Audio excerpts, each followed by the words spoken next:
Yay or nay? Yay or nay? I think it's too bright. I mean, I'm bright. I don't need another light.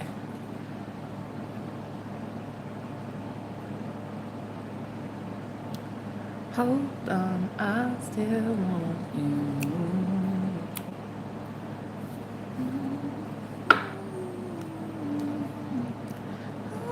Guys, today's so magical. I just want to, like, I'm just going to tell you all about magic today, right? I love a magique. It's my favorite thing. It's my favorite thing, besides talking. I'm wearing my blue shirt today because blue is for the throat chakra, and I just love talking. I honestly don't shut up, ever. I'm realizing this now. So let's make today all about me. Are you on board? Totally cool. I love it. Thanks. Let's make today about me.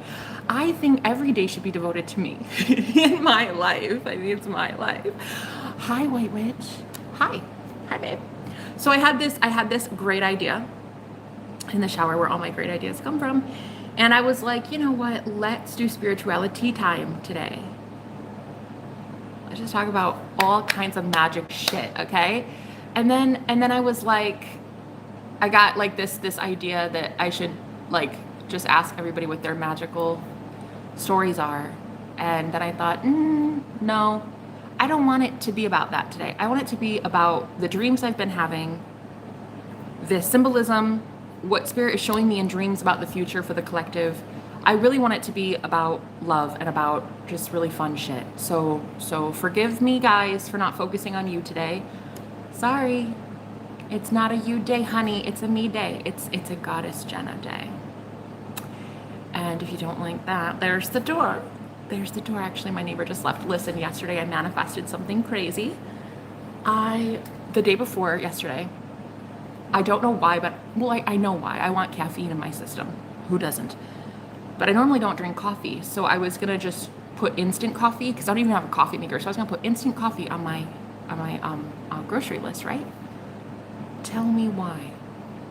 I thought of it one fucking time. Tell me why the next day my neighbor leaves a grocery bag on my doorstep with a letter that says, Happy November, so happy for you, exciting times ahead. And it said, well, that's all it said really. And then then he put in some instant coffee.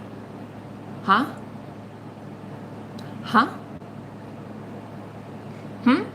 What? How'd that happen? Oh, I don't know.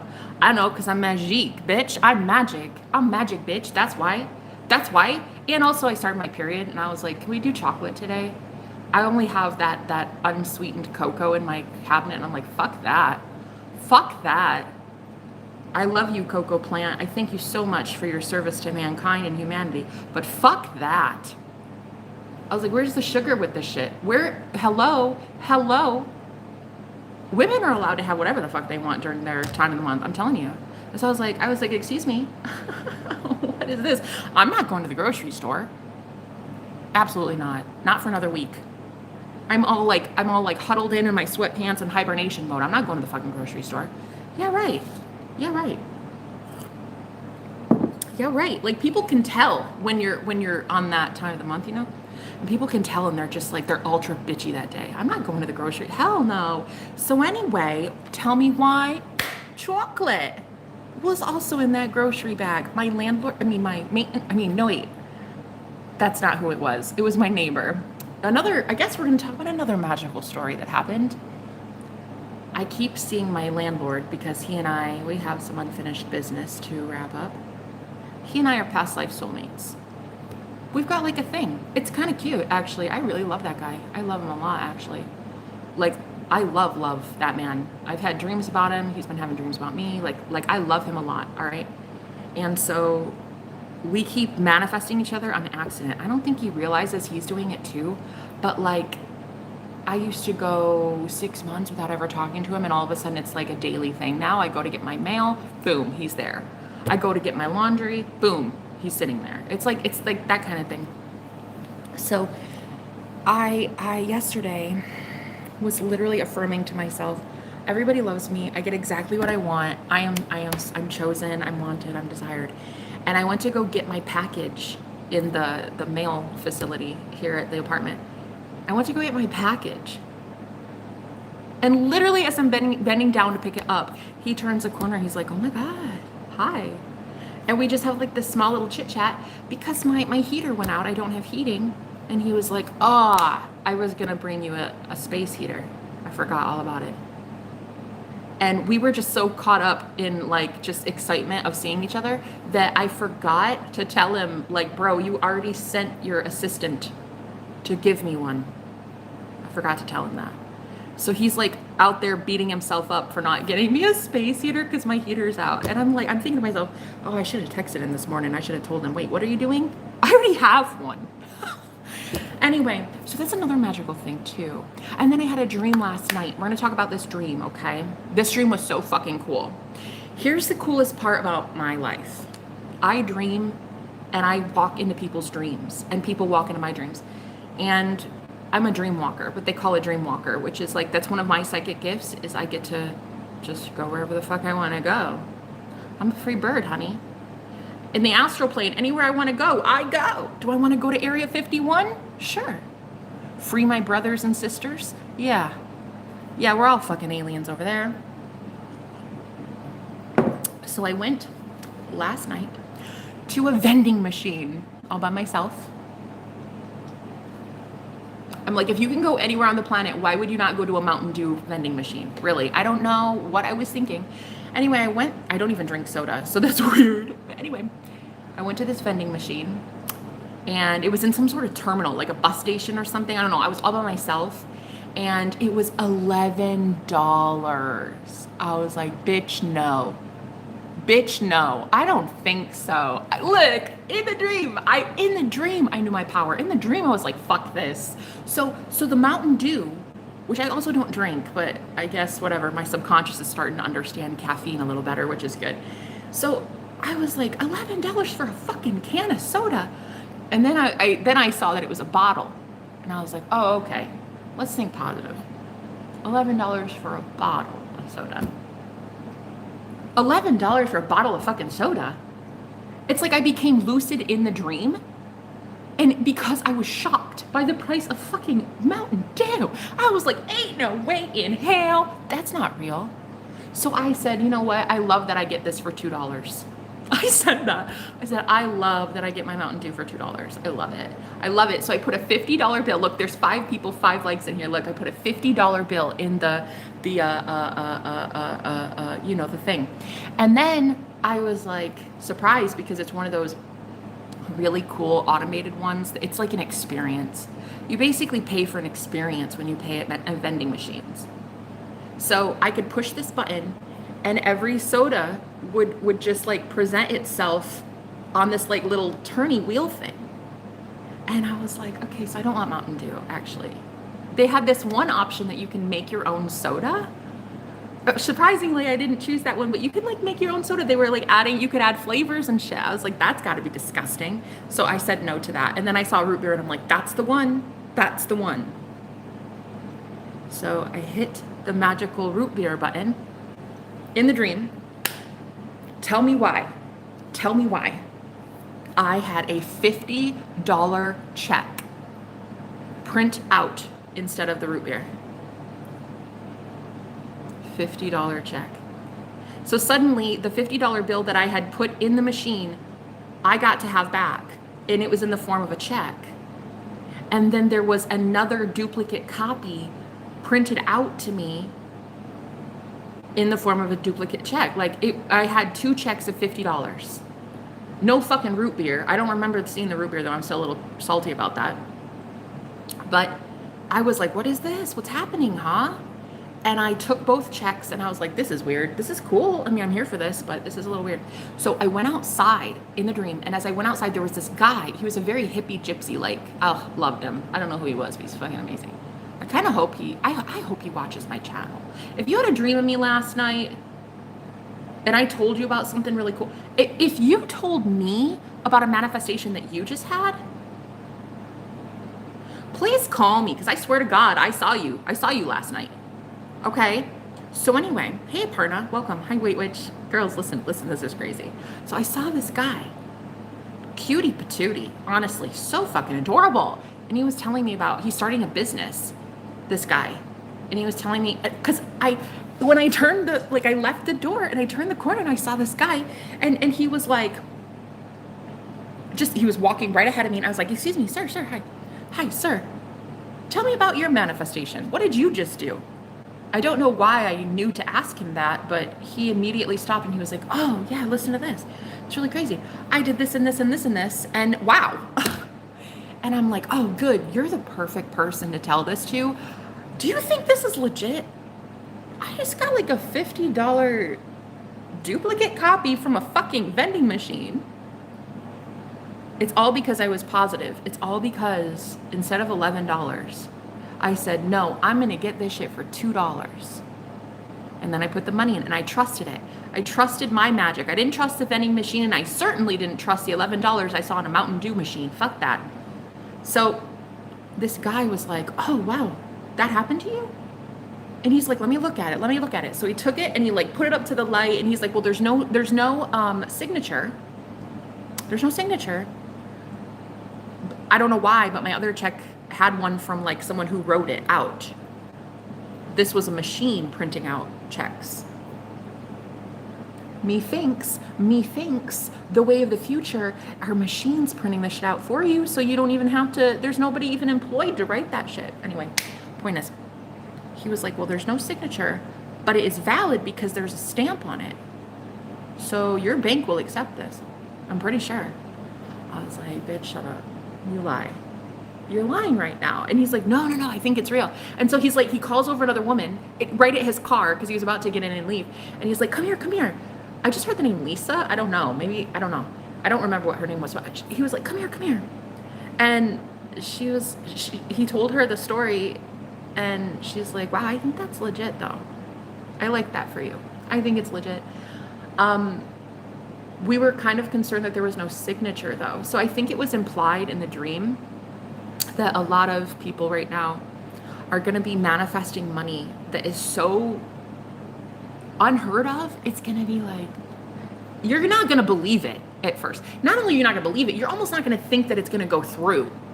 Like, I remember I was like, the bank's going to think I'm a fraud or something because it's like a duplicate. It's actually a straight up duplicate. And the lady was like, well, hold on to the original and send the duplicate in. And I was like, okay, all right. I just feel like the collective is about to get a lot of money. And the number 50 in the Bible is the number for the Jubilee, which means liberation, freedom. Actually, I do want to look that up because this is the first time I've shut the front door. Shut up. Wait. Ah! And bitch, it's magic. This magic moment. I literally just joined Sammy Ingram. She's a manifestation coach on YouTube. Love her. Check her out. She's fucking amazing, guys. Fucking flawless. This woman has saved so many people. I'm telling you right now, she is. I wasn't ready for her at first. I even bashed her a few times. I'm like, I know what you're thinking. Like, that was wrong. It was, and I apologized. She even heard me say that I'm sorry. But anyway, she literally invited me into her Facebook group about 2 or 3 days ago. And I am praying to God that when she wrote, can you guys send some manifestation stories for money? I hope she wrote mine down because I would love to be in her video because I had just joined when she asked that question. So I'm going to hopefully fingers crossed, be in a Sammy Ingram video too with my manifestations, my magic, because I keep trying to affirm for it. So if you guys hear one about 5 months rent past due, 5 months, yeah, and my landlord still offering me a 6-month lease, magic, bitch, it works. It works. It absolutely is magic. And so anyway, she just posted how to get rich using manifestation money story. So I'm hoping that mine is in there. If not, it's really cool. Either way, this is your manifestation story today. I got $50 back from the vending machine. Okay? So 50 in biblical terms, the number 50 is the number for the Jubilee. Now I'm just gonna tell you what that is. All right, hold on.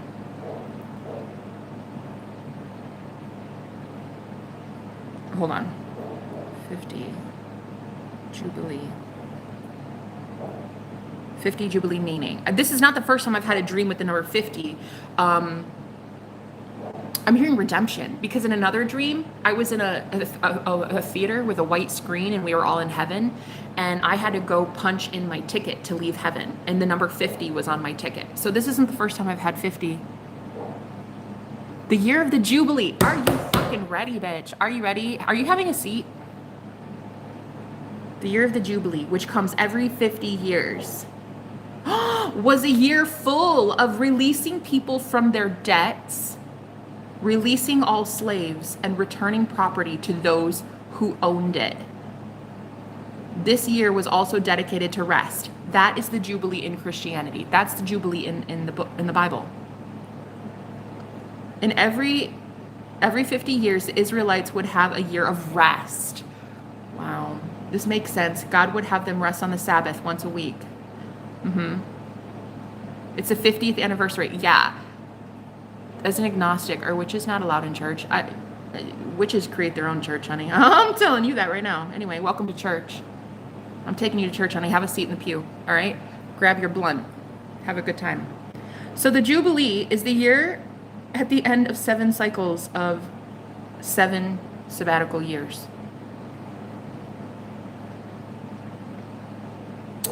So freedom. It's freedom. It's freedom. And it's fucking crazy. She just literally posted. Guys, my life is magical. Like, my life is legit magic 24/7. So people are like, sometimes they're like, oh, I think she put a spell on me. Honey, I am the spell. I think she's a witch, and I think she like, you know, I think she did some magic on me. Honey, I am the magic. I am the magic. I am the magic. When I speak, shit happens. Okay? I am the magic. Did I put a spell on you? I spoke out loud. So yeah, the answer is yes. I do believe in word witchery. I think when you speak, the universe is listening, and I think that's witchcraft. So sue me. Or don't. Because I'm free, honey. And you ain't gonna get much. Anyway. So here's the thing. Literally the blast of a horn. Okay, all right, what's this one? The word Jubilee literally means, this is what this website says, the blast of a horn in Hebrew. It's defined as the sabbatical year after 7 cycles of 7 years. And because, well, biblically, the 7 years is like what 7-year famine, the 7-year plagues or whatever. It's symbolic, guys. It's not literal. It's not literal. But the 50th year was a time of celebration and rejoicing for the Israelites, the real people of God, right? The Jewish people. So, yeah. The ram's horn signaled the Jubilee's beginning. Bitch, I'm an Aries. I'm a ram. So here's the horn, and I'm sounding it out right now. Y'all about to be forgiven. Y'all about to have debt forgiveness. Y'all about to have it, okay? And literally, as I went to go tell you what this means, Sammy Ingram posted how to manifest money. Like, come on. I love magic. I love it. If you don't, that's cool. We can't be friends. We can't be friends, and you can't sit in my church, because we go to church every day on this channel, and if you don't like it, well, I mean, you can still stay, but you have to sit in the back. Oh my God, yes. You have to sit in the back. I don't want you in the front with me, all right? No offense, but have a seat, all right? Anyway, churches and witches, honey, they normally don't go together. But we're in the 50th year. We're in the Jubilee. Yeah. So, hi, Dawn. Yeah, we're in a new dawn, babe. We're in a new dawn, okay? Okay. We're in a new dawn, guys. And in this new dawn, witches and Christians and pagans and Catholics and everybody, oh my God, we all get along. We're all best friends. We're all best friends because we all unite on one thing, magic. We all want magic in our life. Let's be real. Let's be honest, we do. All of us, every last one of you wants magic. Don't lie to me. I'm a psychic and I will call you out on your bullshit. Everyone here wants magic. Everyone. You want to know, how can I get my landlord to forgive my debt? Still in the process of that. He's going to be erasing my debt soon because it's the 50th year of the motherfucking Jubilee, okay? And I'm gonna have my debt forgiven, period. And I put that in Sammy Ingram's, when she was like, guys, I want to make a video on my success stories. Can you guys share some success stories? And I put in there, he will be paying off. He will be forgiving my debt. He will be. He will be. That was the post that I literally put in her request. She was like, can you guys, there was like 50,000 people. Yeah, there's like 50,000 people in her group. And she's like, I really want you guys to talk to me about some success stories because I'm going to put it, and this is my reality, bitch. So I'm going to have her announce my story because I already said she's putting my story out there. She's going to put my story out there because it's fucking epic. It's fucking epic. I put how instead of an eviction notice, I should have had one. I'm 5 months past due. Instead of an eviction notice, my landlord gave me a new lease. I'm here till April. Legally binding contract with 2 parties witnessing. So there's that, right? There's that because we love magic here and you don't like it. I don't care. I don't care if you like magic. I know we all want it and I'm not here for you. I'm not here for the ones that are anti-magic. I'm here for the ones that can't afford rent right now. Can't afford groceries. You go to the store and you're like, eggs? I don't fucking think so. Literally, I'd rather just eat dirt because I can afford dirt. I'm here for those people. And when you look at the gas station and you're like, I can't even afford to get to work. I'm here for those people, okay? Sammy Ingram, here for those people. This is the new earth, my friends. There are gonna be a lot of us popping up just randomly. Oh, hi, you never met me before, but I'm a magical bitch and I'm gonna show you how to get your shit. So you don't like it, I don't give a fuck. Get the fuck off my live streams because this is a very sacred place for a lot of sacred people. And if you have any prejudice and you have any anger or hostilities towards me or anyone in here, you can get lost. I'm not letting you in. Do you understand? Do you understand? I'm really glad because I already feel a lot of contention with someone in here in particular. And I just want you to know that if you can't figure it out, whether you like me or don't like me, you should really figure that out before you show up here again, okay? Figure it out. Am I the devil or am I an angel? It doesn't matter to me. I'm both. So let's see. The Jubilee. It was a time in which liberty should be proclaimed to all the inhabitants of the country. I am here as a messenger, as a watcher on the wall, trying to tell you guys as a high priestess who gets dreams, who gets these premonitions, that the true people of Israel, Israelites, the Jews, God's people, God's true people are about to be liberated, honey. You're gonna have freedom, bitch. You're gonna have freedom. It's gonna feel real nice. A lot of you won't even believe how it's happening. It'll happen and you'll be like, you'll have to even ask people. But what was so telling in the dream was that the people you were asking are very much believers. You're not going up to unbelievers anymore and being like, hey, so what's this? It's not that. No. In fact, I asked that guy about his manifestation first. I wanted to see his level of magic first before I even acknowledged that I had just received something. So what I'm getting here for you guys is that you're going to be manifesting some sort of wealth soon and it's not going to make sense. It might not even be issued by a person. It might be issued by some sort of like a check in the mail from some company you belonged to like 10 years ago or something. It's not issued by a person perhaps, but it's going to be something that really helps you get what you need, all right? I'm also in Aries. Hey, Dawn. Period. Planet Vaster. Thinks, sorry, I don't play this game anymore. Good fucking bye. There's no fucking game, bro. You don't want to be in the... Look, you know what I knew? I'm so happy that you just presented yourself and your limited mindset. Have a good day. Have an absolute great day. Thank you for showing up. Go ahead and unsubscribe. Don't ever show up on my live stream again. Sorry I don't play this game anymore. It's really unfortunate for you because life is a game. The matrix itself is a game. The system itself is a game. And it's really sad that you don't want to rig it in your favor. And what's even more sad is that you probably want to convince others that this is bullshit. There's a lot of people in here that think for themselves, honey. We think for ourselves. We've already liberated our minds. The only one that doesn't want to play this game is you, and that's why you won't win it.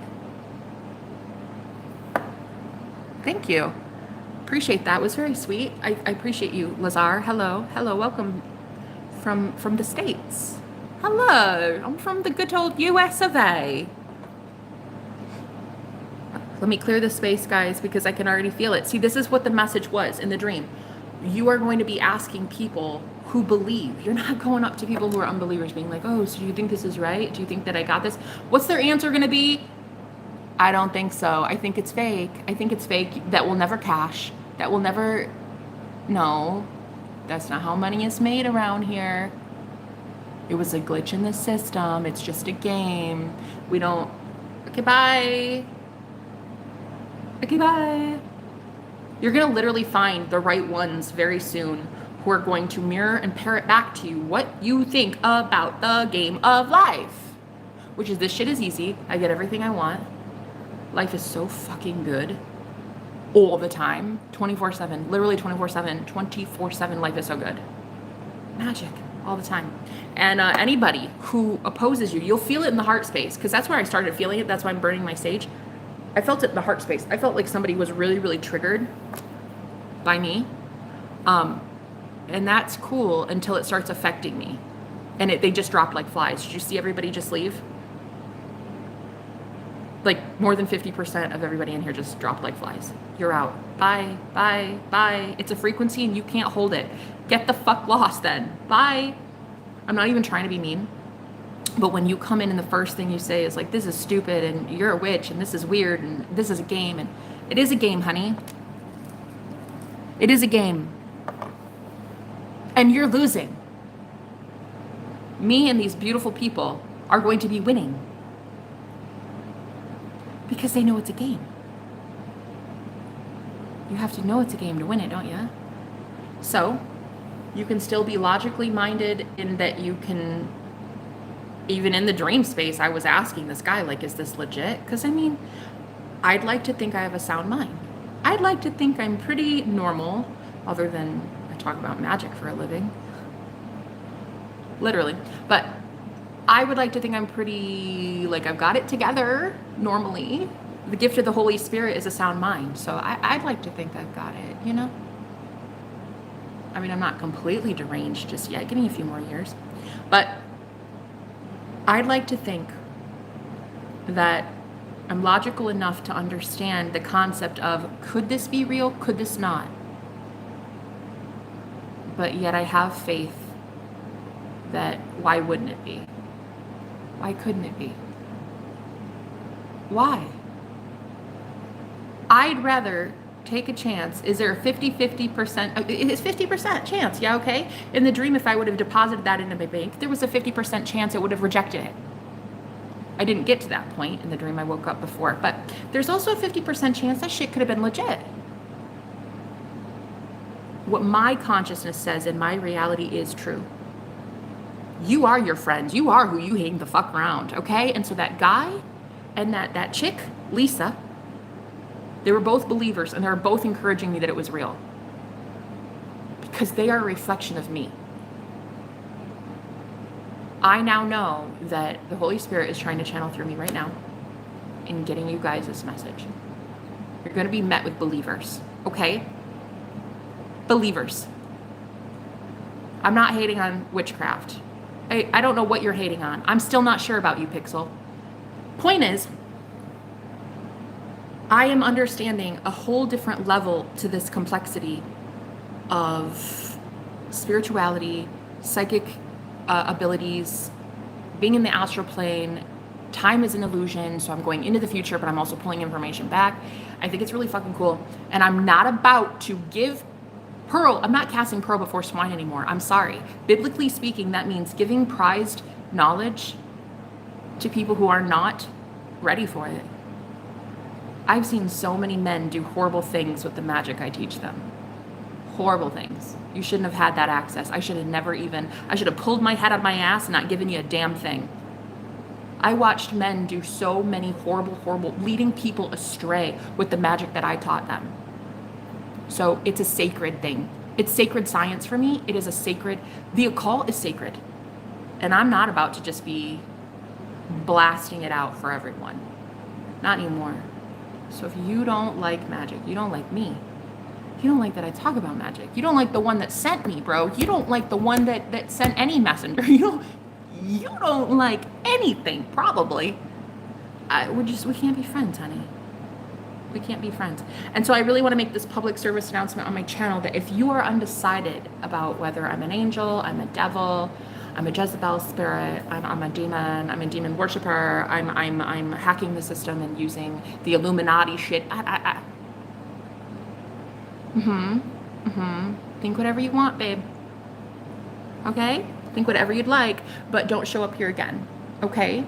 Until you have made the decision that you like me, because we can't be friends. Okay? So if you're still on the fence, go ahead and leave. Go ahead and unsubscribe, and maybe I'll see you in a couple months when you're like, wow, I wasn't ready yet, but I want to be ready now. If you don't like magic, it's cool, but you're already magic. You're manifesting 24/7. You've been manifesting since the second you were born, guys. This isn't like new. It's just that you're waking up to the power of conscious manifestation. We were all asleep and we were manifesting shit we didn't want to manifest. So all of a sudden, we're now given these psychic abilities. We're given this awareness. We're like, oh wow, I can like manifest shit out of thin air that I want. Yeah. But you are who you hang out with. You are who you surround yourself with. And I'm not about to have people in my live streams any fucking more. You don't like me? Get out. Literally get out. I'm not here for you. I've never been here for you. I'm not here for the ones that are unbelievers. I'm here for the ones that believe in magic. I'm here for the ones that know that they are God. Ye are gods.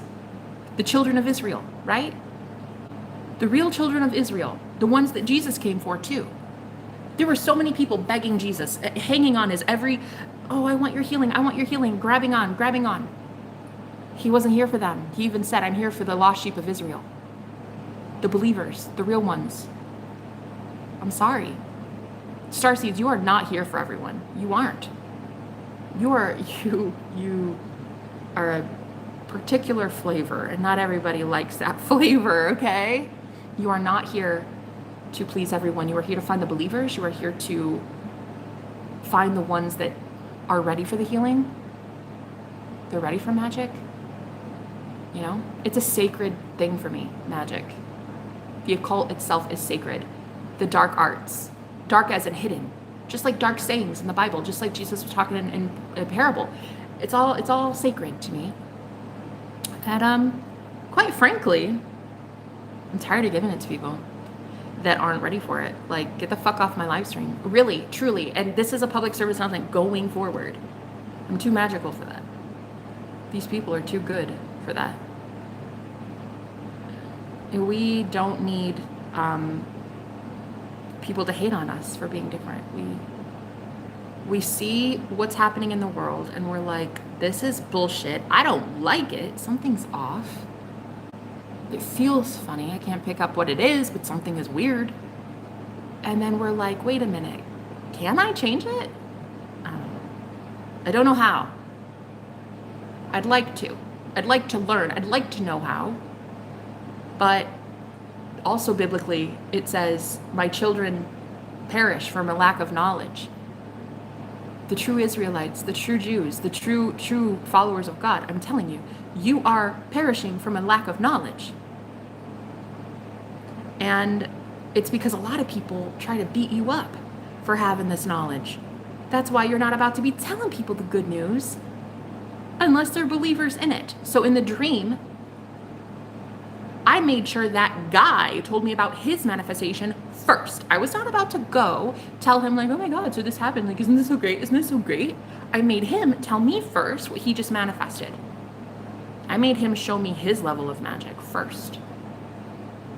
So you guys are the children of Israel, right? It's symbolic. Even if you're not Jewish religiously, you know what I mean? Like you are the children of God. Like you are God's children. And God is the imagination. God is love. Love is God. if you believe in love, you believe in God, you fight for that, then, honey, God's going to fight for you. But my children are perishing from a lack of knowledge.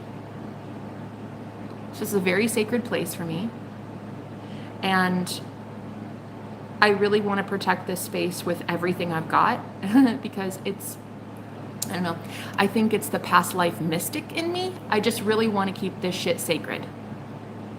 And, you know, I think what really inspired me recently too is joining the Facebook group for Sammy Ingram. She's a manifestation coach on YouTube, and she was telling everybody, go join there, go join there. But she has like 70 million fucking rules. Not really. I mean, there's only like maybe 7, but she has so many rules, and they're a stickler over there. And I'm thinking, genius. One of her rules is you can't post shit that isn't manifestation success. That's it. No questions. No, you can't even reply under other people's comments. Hey, how would you do that? I want to know what affirmations you used. What'd you do? You can't do that shit. You'll get banned. I'm like, all right, Sammy, I see you. Okay, I see you. Too magical. There it is. Lydia. Every time somebody comes in and tries to be stupid and ignorant, I'm just going to boot you. I'm just going to boot you. Go ahead and try it in like 5 minutes. Come back with another stupid comment. We'll try it again. But I'm just so here for like the real, okay? Because, you know, you get to that point where it's all fine and dandy. It's all fun and games until you can't afford gas or rent or eggs. And you can't find friends, and people bully you, and everything's going wrong. Your car breaks down, and things are like, what the fuck? And then you're homeless, and then you literally can't eat. And okay, then people start waking up. Then, and only then, when it's that bad, are people finally like, what's she talking about? Did she say magic? I don't know. Magic. The fuck? What is this? The 1600s? Witches? What the fuck? Girl, turn on your Netflix. Tell me that witchcraft is not. Tell me that we're not already in a different reality. Tell me. 2019 and 2020. Tell me that wasn't the biggest fucking ritual ever had. Come on. Tell me that was not devil worship. Get the fuck out of here. Get the fuck out of here. You don't believe in magic, totally cool. But like those with eyes to see and ears to hear do. And if you're not part of them, part of that like super clique we got going on, that super cool coven we got going on, bye. Because it's all fun and games until it's not fun and games and people get fucking evicted. And God's people, God is like, I don't think so. That's my child. That is my child. That person acknowledges me. That person acknowledges me every day. You know how? They say, hi, I love you. Every person they meet. They go to work. They work hard. They don't steal. They don't cheat. They don't lie. And so these people are about to be blessed. The 50th Jubilee. I mean, it's not the 50th Jubilee. It's the number 50 in the Bible is the Jubilee. And so you're about to be completely blessed. I had a huge spiritual awakening in 2020, awakened due to someone doing witchcraft on me. Exactly. And what do you think the fuck we went through in 2019 and 2020 and 2021? Hello. What do you think that was? So as much as a lot of people are a little bit afraid of what I'm talking about, you're only afraid of it because you haven't been faced with the alternative enough. Like, you've been seeing magic all this time, but you just see it as a Super Bowl halftime show. You just see it as the queen being creepy. You just seeing it as Illuminati symbols everywhere. You haven't seen it to work in your benefit. So is it a little weird that we have to, in the year 2023, get all mystical and create some sort of mystical safe space for people? Yeah, I think so. It's kind of crazy because I thought that this shit died out with the like the Gnostics and the mystics, and I don't know, it's so weird now. It's so weird. I just never saw this coming. I definitely never also saw not being able to pay bills for 5 months either. Never saw that coming. I was attacked by dark magic so much so, and it was because I was supposed to be teaching about it. I was supposed to learn what the fuck it is so I can teach you guys how to avoid it. Avoid the pitfalls. But one thing I'm not doing anymore, and as God is my witness, no one is getting in this door. No one. No. It's too sacred. It's too divine of a place. No one is getting in this live stream unless you've gone to God. Like, if you can't sit here and tell me who died made you God, you can get the fuck lost. Your answer should be my ego.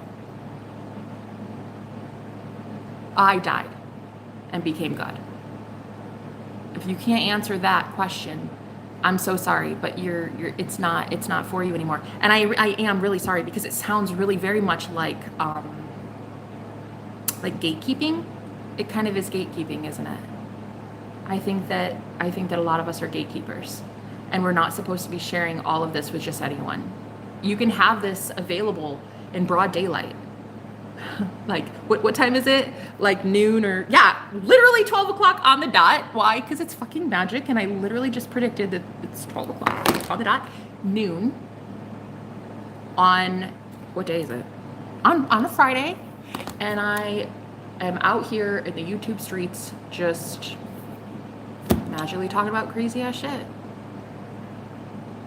And that's how it's going to be done for all of us going forward. You're going to be doing this out loud in public in broad daylight, and you're the gatekeeper. So you're the one letting in and kicking out.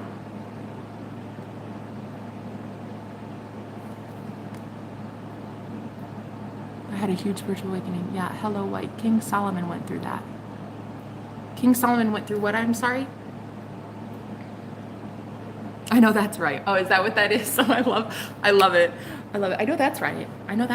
Honey, I know a lot of things I say are right. I'm just happy to finally have a reflection showing me that I've not been talking about my ass.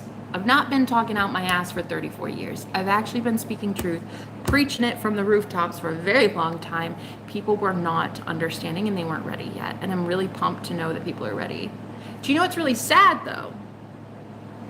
That it takes 2019 to make people ready.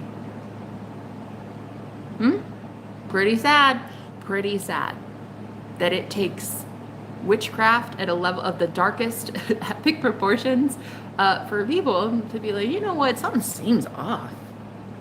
Like, that shouldn't be, I don't think that should have been okay. Did we allow that? That feels like that was allowed. Like, we allowed that shit to take place. Yeah, I don't think that it's great, but I think that it's necessary for people to wake their fucking ass up. You know what also is necessary? Not being able to feed your family with eggs. Okay, wakes people up.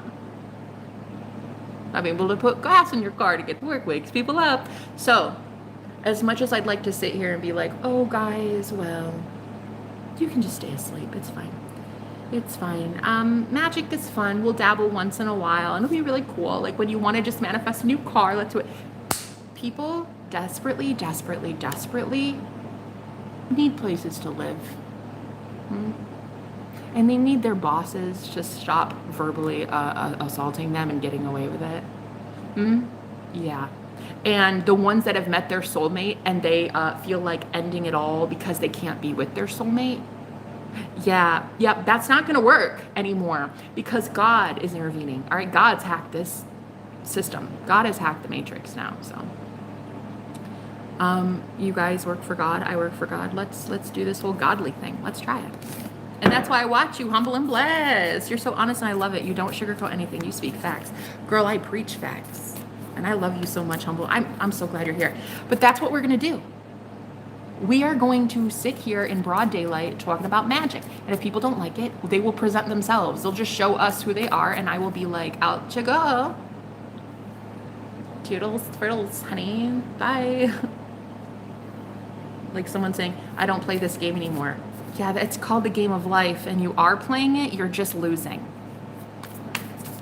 You're just losing, and you're going to continue losing with that attitude. And you're going to lose right up the fuck out of here. You're going to take the L and you're going to leave. I am so over it. You know what?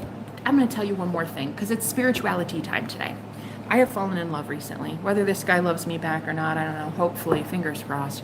Point is, I am so in love that he is opening my heart chakra to a level that is so fucking painful that I have tried pushing him away. I've tried. Because it's killing me. I'm dying. I'm dying. It feels like I am dying. And I'll tell you, it's not him. It's that he's activating me. And now all of a sudden, as an empath, I feel everybody's pain. It's not really him. He was never the issue. Just like Christ's consciousness on the planet is not really the issue. Jesus returning, not really the issue, bub. Christ's consciousness returning to the planet is really not the problem. The real problem is, what is Christ awakening you to? Huh? The fact that you let 2019 happen, the fact that you're homeless and in poverty and unhealthy and sick and dying and your family's that is why the apocalypse is so, well, what they say, deadly or whatever. It's not. The day of the Lord in the Bible, the day of the Lord, if I remember correctly, I think that's in the book of Revelation, and people were like, well, the day of the Lord, I think even Jesus said it, no one should want the day of the Lord. No one. And it's really made me think. I've thought about this. I love the Lord. Why wouldn't I want the day of the Lord? I love God. I love Christ. Why would I not want the day of Christ? Why would I not want Christ to run this shit? Why would I not want Christ to completely take over my life and rule and reign with him? Right? Yeah. Many religious fanatics put fear in others. Yeah, God is about us reaching our highest potential. And it's sad. It's sad. I think it's sad that religion got away with so much for so long. It's not like it's their fault. It was never anybody's fault, really. The pastors, the preachers, the ministers, the Pope, he knew some shit. So actually, I blame him. But really, the little guys at the bottom, these small fish, it's not them. It's never really been them. My grandpa was a pastor, and I was brainwashed into a cult when I was a kid. And just because it's Pentecostalism, just because it's common and it's on every street corner in America, doesn't mean that it's normal. And it doesn't mean it's not a cult. But yeah, he was just like an old dude who thought he was doing good things. He thought that his version of the Bible was right, the way he saw it. And he preached it to us. It wasn't his fault. He was just a guy. He was just a man. He fucked me up pretty bad, though. He fucked up the whole congregation pretty bad, but he was just a man. And, you know, when I was an adult, I was married, and one of the last times I ever went to his service, he had called me. He never called me. I've only received one phone call from my grandpa ever in my life, and it was this time. I was sitting, chilling, watching Netflix with my husband, and my grandpa called, and it was like 7 o'clock at night or something. And he's like, hey, remember me? Hello, how'd you get my number? Hi, Grandpa. He's like, do you want to come to church tonight? And I'm like, wait, what? Wait, why? Really? Church? Grandpa, I live with my boyfriend and we have sex before marriage. Are you sure you want us there? He's like, yeah, bring him. It'll be really great. Okay, so he was like the guy who normally preaches. It was like a Tuesday night service, and the guy that normally preaches, he was homesick. And so he's like, I'm going to take over the service tonight, and I know your favorite book is Revelation. And we're going deep into Revelation tonight, so I thought, why not bring over my favorite granddaughter? So I looked at my boyfriend, soon to be husband. I looked at him. I was like, okay, Grandpa, you want us to come to church tonight? And my boyfriend turned into husband. He was like, as we were watching just fucking Netflix, we weren't doing anything. He's just like, I was like, sure, we'll be there. It'll be great. Thank you so much for inviting us. I'm looking forward to it. So we went and got dressed and went to church. And as I was there, I see this whole congregation of people that are all they're normies. They don't believe in magic. They are just, there for the service. They love him and he loves them, and it's beautiful. They're very good people. They were really sweet, actually.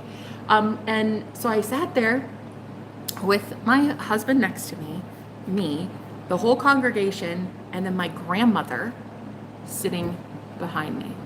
I was in almost the very last pew, and my grandma was just chilling with her huge ass Bible, because this woman, she would read the Bible at least 2 or 3 times a year.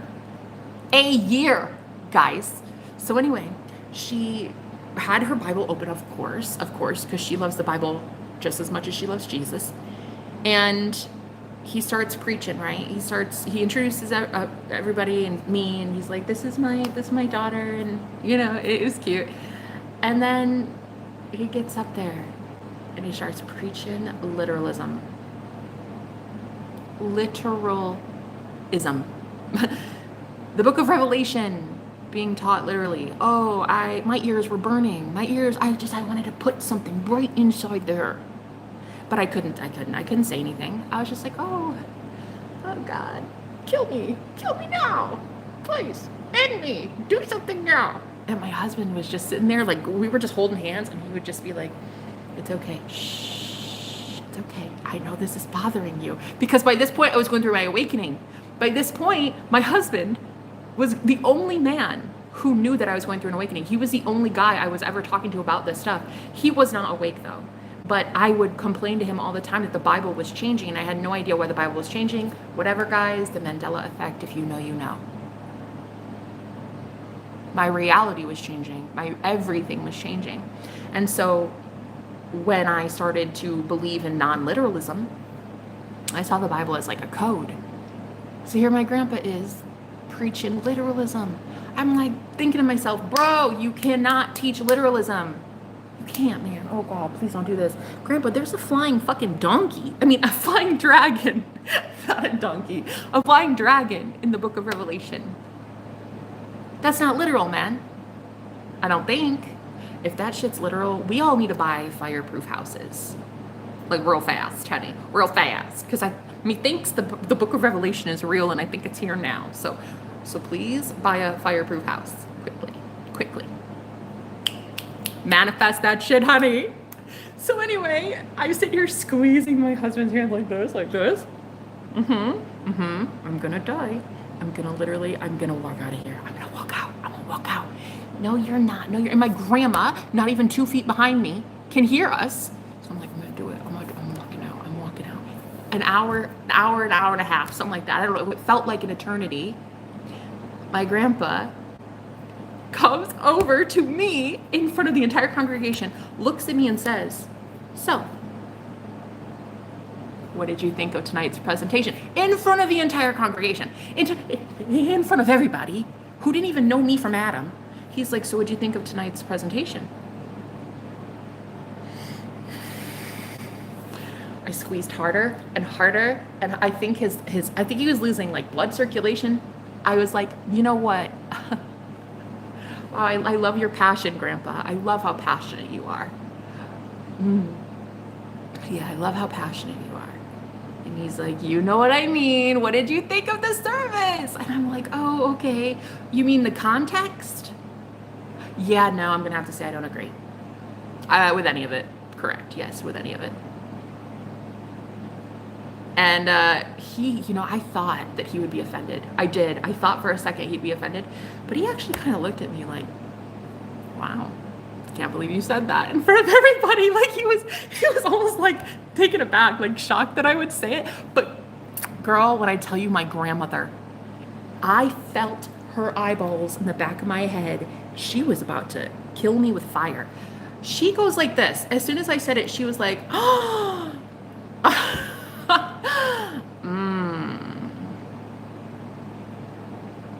right in front of everybody. Everybody heard it. Basically implying, oh, how dare you challenge our pastor? How dare you?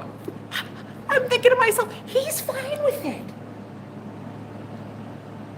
He's fine with it. You're the only one with the issue. Lady, back off. But anyway, no, I couldn't say that. Instead, I had to just squeeze harder, squeeze harder, squeeze harder. And then finally, my grandpa was like, you know what? That's cool. I'd love to pick your brain. How about you stay after? How about you stay after and you and I have a chat? Uh-huh. Okay, no problem. Let's do that, Grandpa. I love that. And I love you. So he and I were totally cool in front of the whole fucking congregation, who was probably just like my grandma, gasping for air. Like, what did she just say? On the stand, in front of everybody. In front of everybody, I was being tested but by what felt like the devil, trying to get me to agree to something I don't agree with. And I was like, I can't help it, bro. I can't help it. I feel what I feel. So Grandpa was like encouraging me to stay after. He's like, it's not a big deal. She's cute, huh? She's my granddaughter. And he's like, let's just hang out after service. So we stayed like another hour. And that's when I told him, and my husband was there too, after my grandma left. Oh, she was pissed. But it was me, my husband, and my grandpa. And my grandpa was like, listen, I thought it was kind of brave. I thought it was kind of cool. I mean, I'd love to know what you think. And I was like, you got it right. You got it right with the timelines. You got it right with this country against this country. You got it right. Right? In the book of Daniel and Revelation, and you got it right. The feet, the bronze, the breastplate, you got it right. You got it right. But I said, there's so much more to it. There's so much more mysticism and magicalism. Okay? But it was all allegory that I was tuning into. He wasn't ready for that yet. He wasn't ready. It's okay. He wasn't ready for what I had to talk to him about.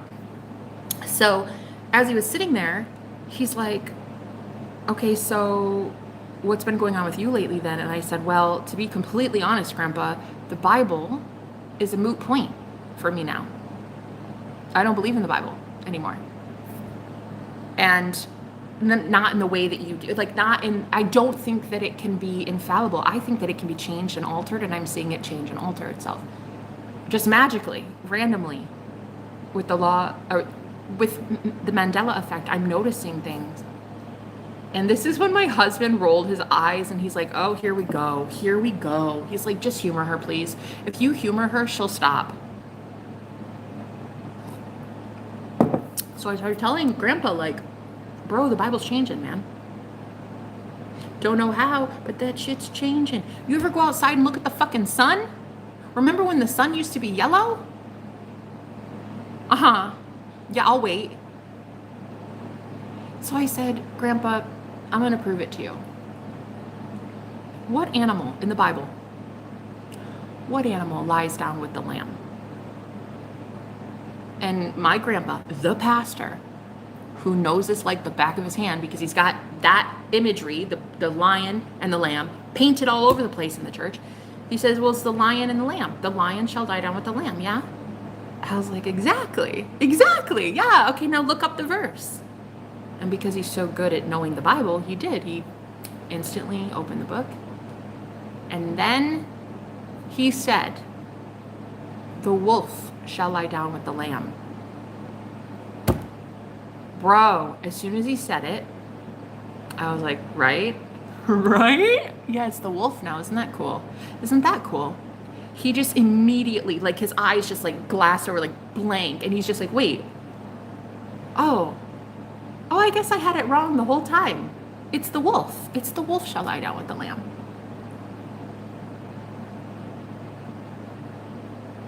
All right. Yeah. Okay. Yeah. Right. Yep.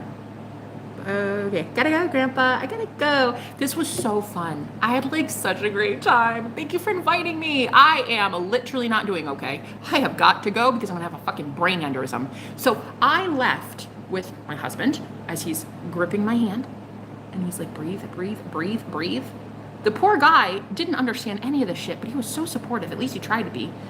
Well, I mean, he could have been better, to be honest, but whatever. I didn't know the law of assumption back then, so I assumed that he wouldn't like me being like this. So I kept manifesting a version of him that wasn't spiritual and didn't believe in anything I was talking about.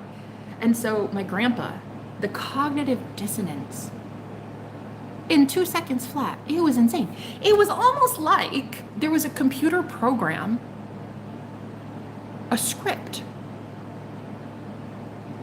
Yeah, it was like a computer program, and it just like glitched out or something for a second for him to understand that he's been lied to, and then boom, he went right back to it like, oh no, I was wrong.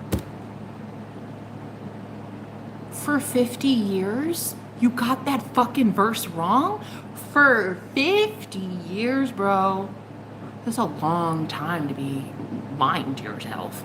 And then I'm thinking to myself, there's all these images of lions and lambs in your church. I make it make sense. Make it make sense though. So I couldn't make it make sense, and I certainly couldn't make him make sense to me. But I was going through this awakening all by myself. Girl, most painful thing I think a soul can go through. To see everyone you love completely disagree with you. I mean, think that you're batshit crazy from like the second you wake up. First thing was not even the Mandela effect. In fact, what really woke me up was one, and I'll never forget it. One day, my husband and I were coming home. We were still, well, by this point, actually, no, I think we were married. I don't know. Because like that story, I was at the house before we got married. I don't know. See, time's an illusion. I don't know. But I do remember like what really, really started getting me to wake up was the sun, the color of the sun in the sky. We were outside and he was trying to put the key in the hole to get us indoors. And I'm like, I think it's just because I'm so fucking white and pale, like a ghost. And I was seriously getting burned by the sun. And I'm like, what the fuck? I was like, man, it's hot out here. Can you hurry us, get us inside? Like, it's only been 30 seconds and I'm being burned by the sun. And he was like, I'm going, Jenna, I'm going. Like, I'm trying, okay? And I looked up at the sun, I was like, the hell? They got that thing on like ultra heavy today or something. And then I looked at it, I was like, that sun is white and it takes up half the sky. Okay, like something's wrong there. Something is not quite right. What happened to the sun? And he looks up, he's like, it's right there and it's fine. It's perfectly the sun. And I'm like, bro, do you not see the sun? Very symbolic. Everything in my life is symbolic, literally. So anyway, I asked my husband as he's putting the key in the hole, I was like, do you not see that sun? Look right the fuck up right now. Do you see that? He's like, yes, I see the sun. I was like, what color is it? He's like, it's yellow. I was like, no the fuck it isn't. No the fuck it isn't. You're a liar, bro. You're a liar. And that's the first day. That's like the first time I really like lost my damn mind. That was the day. That was the day I will never forget. I actually remember going inside and Googling what the fuck happened to our sun. I remember what color is the sun, typing it into Google, and that started me on this whole Mandela effect thing. So, hello. I just want to let you know you helped me in so many ways. You're just sitting here talking to us does wonders. Really? Oh, does it, babe? Thank you. Sometimes I feel like I'm too much. But it really does. You guys lately have been, wow, I don't know, so supportive. I've never, look, because this is the first time in my life I've had anybody actually believe in any of this. So this is actually really,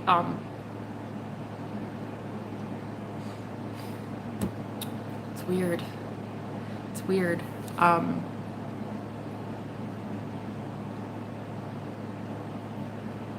If any, it's like if anybody knew how lonely this has been for me. I mean, I had my spontaneous awakening during meditation 11 years ago. The irony of ironies is that when I was out of my body during meditation, I saw a being of white light. It looked just like the sun. Which is funny. It's quite literally what I believe to be God, the Son of God, Jesus, whatever you call it, Christ, consciousness, Krishna, it doesn't matter. That actually woke me up 11 years ago, and I've been alone for 11 years on this journey. It is so lonely. It is so... I just don't even remember not suffering.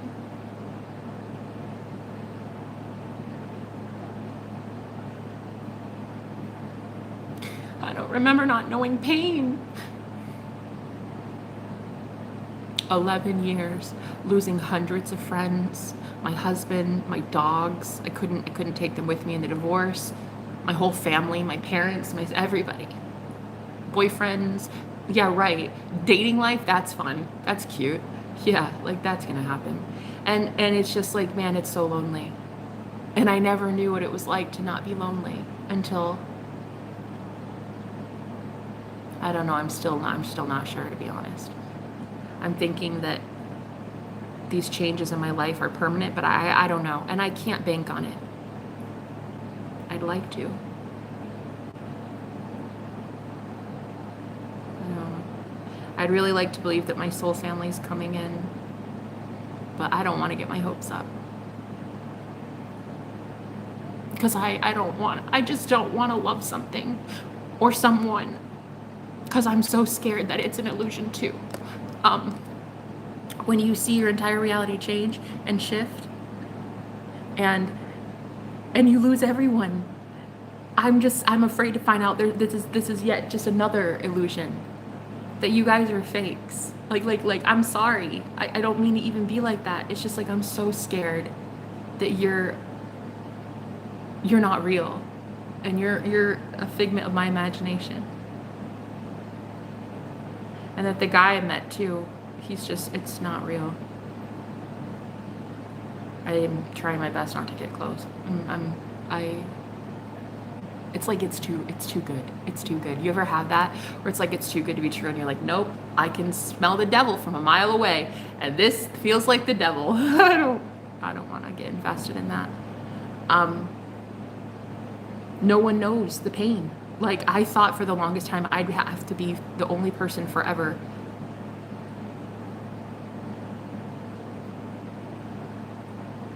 I lost everything. Everything. A 9-to-5 that was paying my bills, my confidence, my fertility, my health. All jobs, actually. You know, I don't even work a 9-to-5 now. I literally just rely on the universe to pay for things for me, and that's working out kind of okay. I mean, I'm still alive, aren't I? And I lost everything. I don't know what it's like to get things back. I don't know. I don't trust it. And I have to be real with you girls. I don't trust you yet. I'm sorry. I know it's bad. I know. Because, like, word-wise, energy-wise, you're just so beautiful. Really. I mean, and this guy, you know, oh, Jesus God, that man. It's just like, I can't trust it. And I still don't want to be friends with anybody. And I'm sorry. I think I'm maybe too fucked up. I think I'm too fucked up. I think whatever happened to me over the last decade has scarred me to a point where I don't know if there's hope for me, to be completely honest. I don't think a soul can go through that much damage and be normal. Not even normal. It's not, I don't want to be normal. I don't care about being normal. To be loved. I'm always going to feel like it's just going to leave. Like everything else did. You know? And I'm that girl that sits here and tells you guys, like, eventually you leave everything, everyone, every belief, every routine, every system, everything, right? Eventually good has to come in, you know?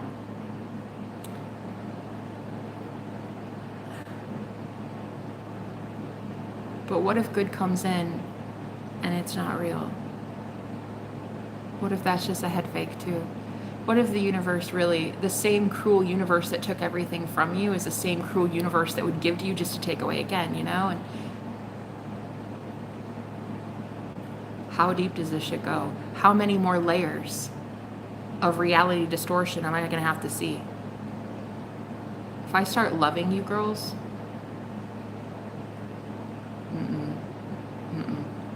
it's only when I love people do they leave anyway. So I just don't. I'm okay with fierce independence. I'm okay with joking around about living till I'm 90 by myself with 30 cats. I joke about it, but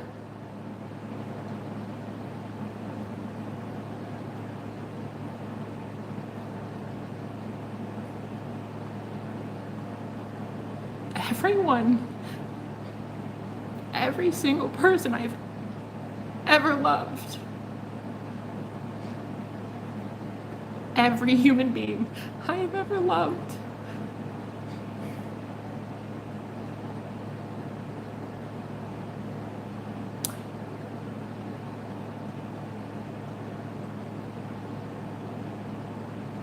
I don't think a soul gets over that, you know? I don't know if a soul even starts to forgive the one that did that. You know, whatever one that is, whatever the awakener is, whoever the enlightener is, whoever it was I saw 11 years ago, even man, for the longest time I was so angry at that whatever that was, angel, devil, I don't fucking know. It was pure unconditional love. I do know that much. But then the rest of it, why'd you abandon me? Why did I get to meet you for 30 seconds and then my ass got cast out of heaven?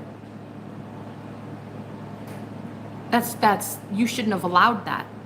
That divine being should not have allowed that. Really. 11 years, me going through the desert trying to get the fuck back to whatever frequency I was in for 30 seconds. I am angry. I'm angry that a divine being would do that to me. And sometimes as a starseed, sometimes as an earth angel, sometimes as a light worker, because I know who I am. I know what I am. I sometimes hate myself because I'm doing the exact same thing. I'm awakening people to the truth. And I don't know if I can live with myself anymore. I'd rather people be asleep and content than awake and in depression. And I sometimes do self-loathe, and I've pushed away this guy that's in my life. He's so beautiful, but I don't know where his level of magic is, to be honest. Sometimes I think I'm too much. He's very logical. You know, it's cute. That's cute. He's into documentaries and logically minded stuff. So cute. And then there's me, completely the opposite. Talking about unicorns and freaking flying dragons for a living. And so it's, you know, I don't know. Sometimes I wonder, like, I don't think I can do it.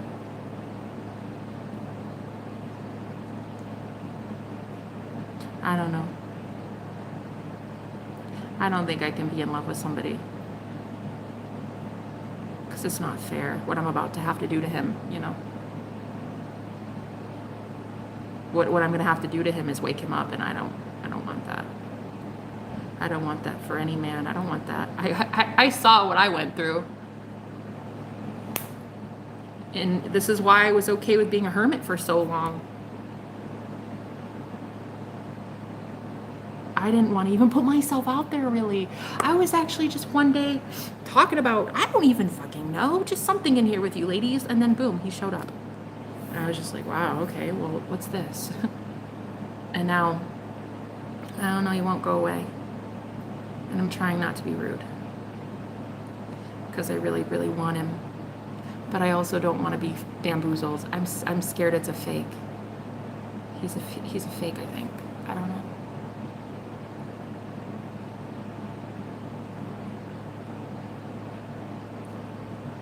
I want to try this thing out. I want to be friends with people.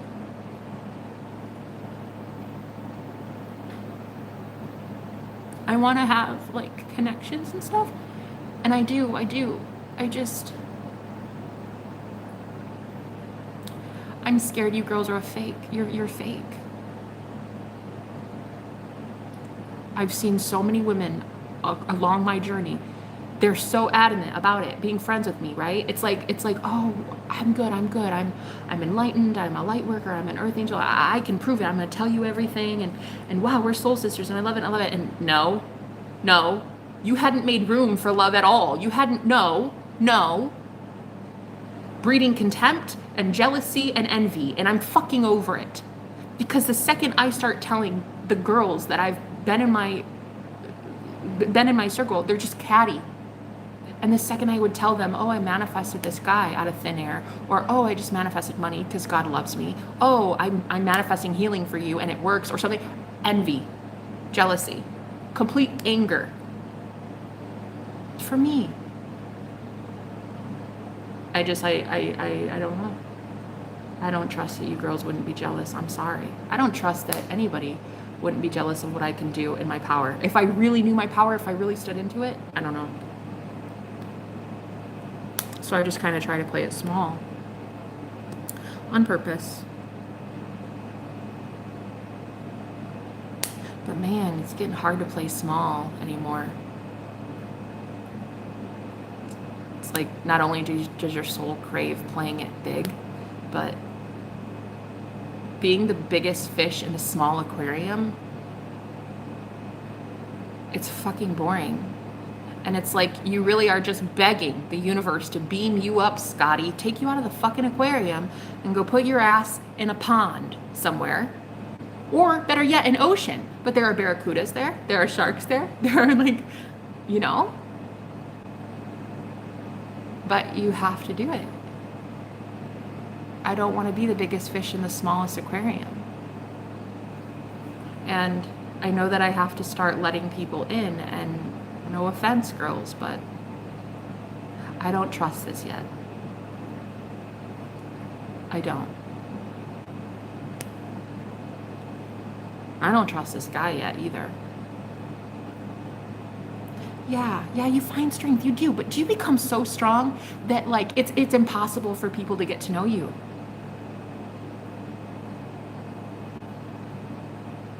Because as much as I say, you know, everything leaves your life, everything, eventually things have to come in.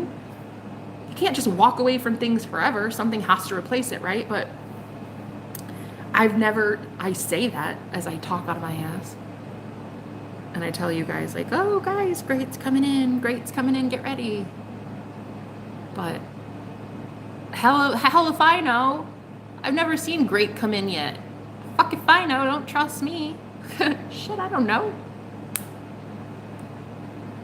I've not seen great come in. I've seen not great leave. But this guy, wow. He's like the only one I think I can trust right now, and it's weird. And you know the weirdest part? When I had that out-of-body experience 11 years ago, about the same time, around there, I was with my boyfriend, who again turned into my husband. But at the time we were just dating and we were living together. And about that same time, I had my first what felt like astral projection. And I was sitting on a couch in the dream. It was like a dream / vision / astral projection. I don't really know what you can call it. But I was sitting in the living room in the pitch dark in this dream. I was sitting on the couch and I was staring straight ahead at the TV that was turned off. It was just turned off. Everything was off. There was nobody there but me. And all of a sudden, I hear a plastic bag rustling. And I was like, what the fuck is that? And I looked behind me at the black table in the dining room, the black table in the pitch black with a black garbage bag just laying on the table. Like it was unopened. It was just flat, right? It was as if somebody was rustling the bag, like ruffling the bag, you know, trying to get my attention. So I looked back, and as soon as I looked back, it stopped. And I was like, oh, okay, whatever. So I looked back straight ahead again, and as soon as I did, like somebody is messing with the fucking bag again. So I was like, okay. So I look back, it stops. This went on maybe 2 or 3 or 4 times at least. And finally, the last time, I looked forward and boom, my twin flame was there, standing right in front of me. And this was about 11 years ago. This was right after I had my out-of-body experience. That out-of-body experience is actually what woke me up to the psychic world, really. I didn't know I had gifts yet. Those had to be activated later on. But this was one of my gifts, I guess, being able to see him in dreams and stuff. So I turned my head back the last time, and boom, standing right in front of me was this guy. I knew his hair color. I knew the sound of his voice. I knew everything about his energy. I knew everything about him. I had no idea how I knew. I'd never met that guy before. So he was standing in front of me. I was sitting and he was standing, and he said, telepathically, he said, hi. And I was like, oh my God, I'm in love with you. I don't know how. Who are you? Oh, I love you. I love you. And I just knew. I knew him for eternity. I don't know how. And he was like, I exist only for you. I'll never forget it. He telepathically told me that. He said, I exist only for you. And I was like, really? What? For me? Like, what? So cool. And he's like, yeah, I can give you anything you want. What do you want? He's like, all you have to do is tell me what you want and I'll do it. I'll give it to you. And I was like, wow, really? Because I really miss my family. And boom, just like that, the entire living room was a party. It was some sort of like event, a birthday party or something. And I saw, I don't remember who all these people were, but I do remember one woman from my old life, my aunt, my favorite aunt. She was just like me, the black sheep of the family, very loud, also obnoxious, getting in trouble all the time. She was there with me. Now we're not actually ever going to speak again in this life, I don't think. But it was a subconscious, it was a symbol that I'm going to meet my soul family. She very much felt like soul family for me, but she was the one yelling and having a good time, just partying. And then I was staring at her and talking to her, and she was talking to me, and everybody was just having so much fun. And he sat down next to me at the party. He was sitting down next to me, staring holes into the side of my fucking face. As I was sitting talking to everybody else, he was just sitting there watching me silently. Like, honey, oh, hubba. Like, oh my, what? The way this man who I'd never met before loved me. I don't know. I could feel it. I could see him and he could see me and they could see me, but they couldn't see him. And it was so symbolic for the longest time, because again, the Holy Spirit talks to us in symbolism. And so that was a premonition of my twin flame, I think, of union going to happen in this lifetime. I very much believe it's already happening. And they could all see me.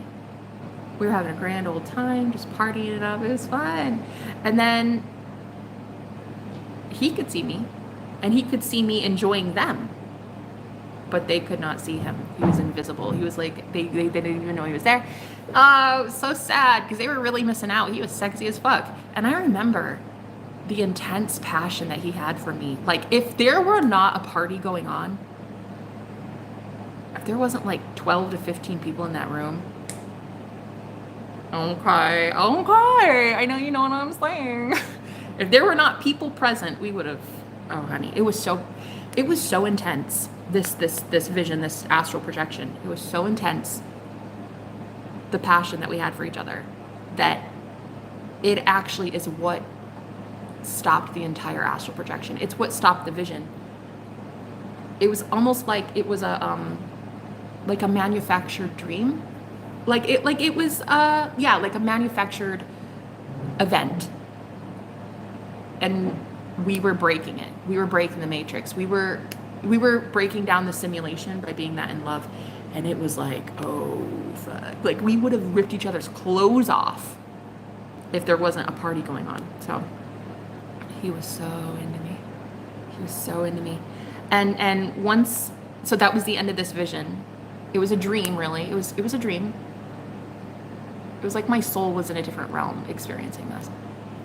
I woke up, and for a few days, my boyfriend was like, you're just not the same. Like, you're not touching me. We're not intimate.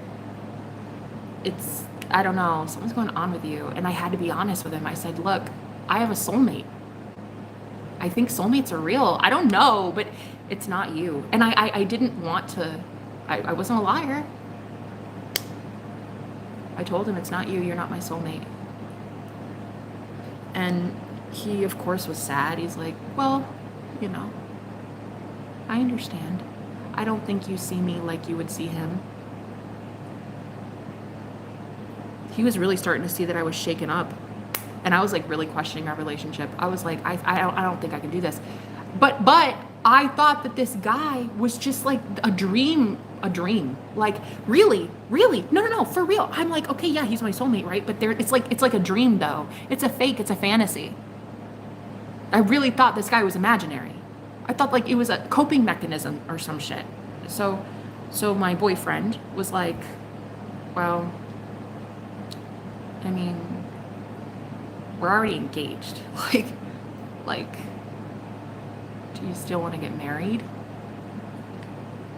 And I called off the wedding the first time. So after that, I was like, yeah, let's get married. But then a couple weeks later, I called off the wedding, the first wedding. And it was a couple weeks before we were supposed to get married. Everybody in my family was like, what the fuck is this chick doing? Like, why is she calling off a wedding? I'm calling off a wedding because I had a soulmate that wasn't my boyfriend. But my friend who was in my life was like, girl, you've been with this guy a really long time. You're already living together.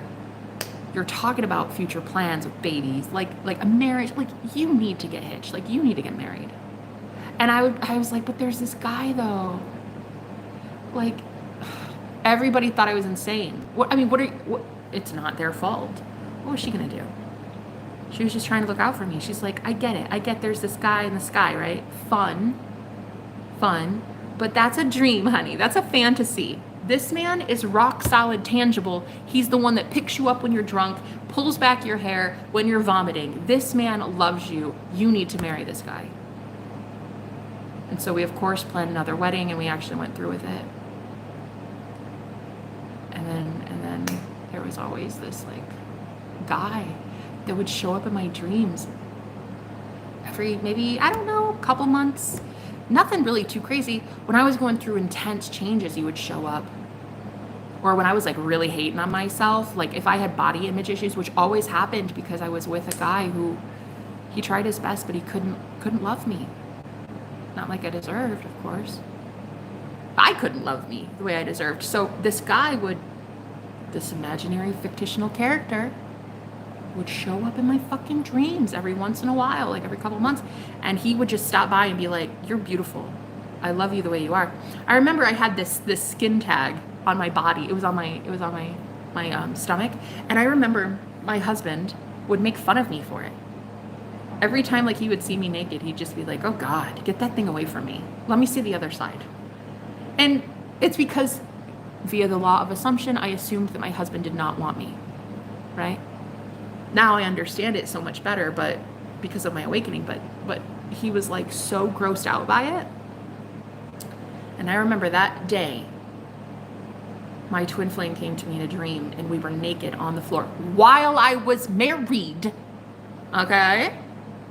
We were naked on the floor in my living room, and I said, oh, wait, you don't want to see that. You don't want to see that. And he was like, let me see. And so he looked at it in the dream space, in the 4D, in the astral plane. And he's like, it's just a skin tag. It's literally just like an excess piece of skin. It's like a skin growth. That's it. It's literally a blemish. It's like what? And that's when I realized I'm with the wrong man. Who the fuck is this guy? Who the fuck are you? Who the fuck are you? And why do I keep waking up to you naked? Who are you? I'm married. I got shit to do, man. We're trying to plan kids. We have dogs. We have a house. We have a mortgage. Like, who the fuck are you? And I kept waking up in these dreams. I'd become lucid in these dreams, being intimate with a man that was not my husband. And so eventually, I started to think that I'm like, whoa, something's wrong here.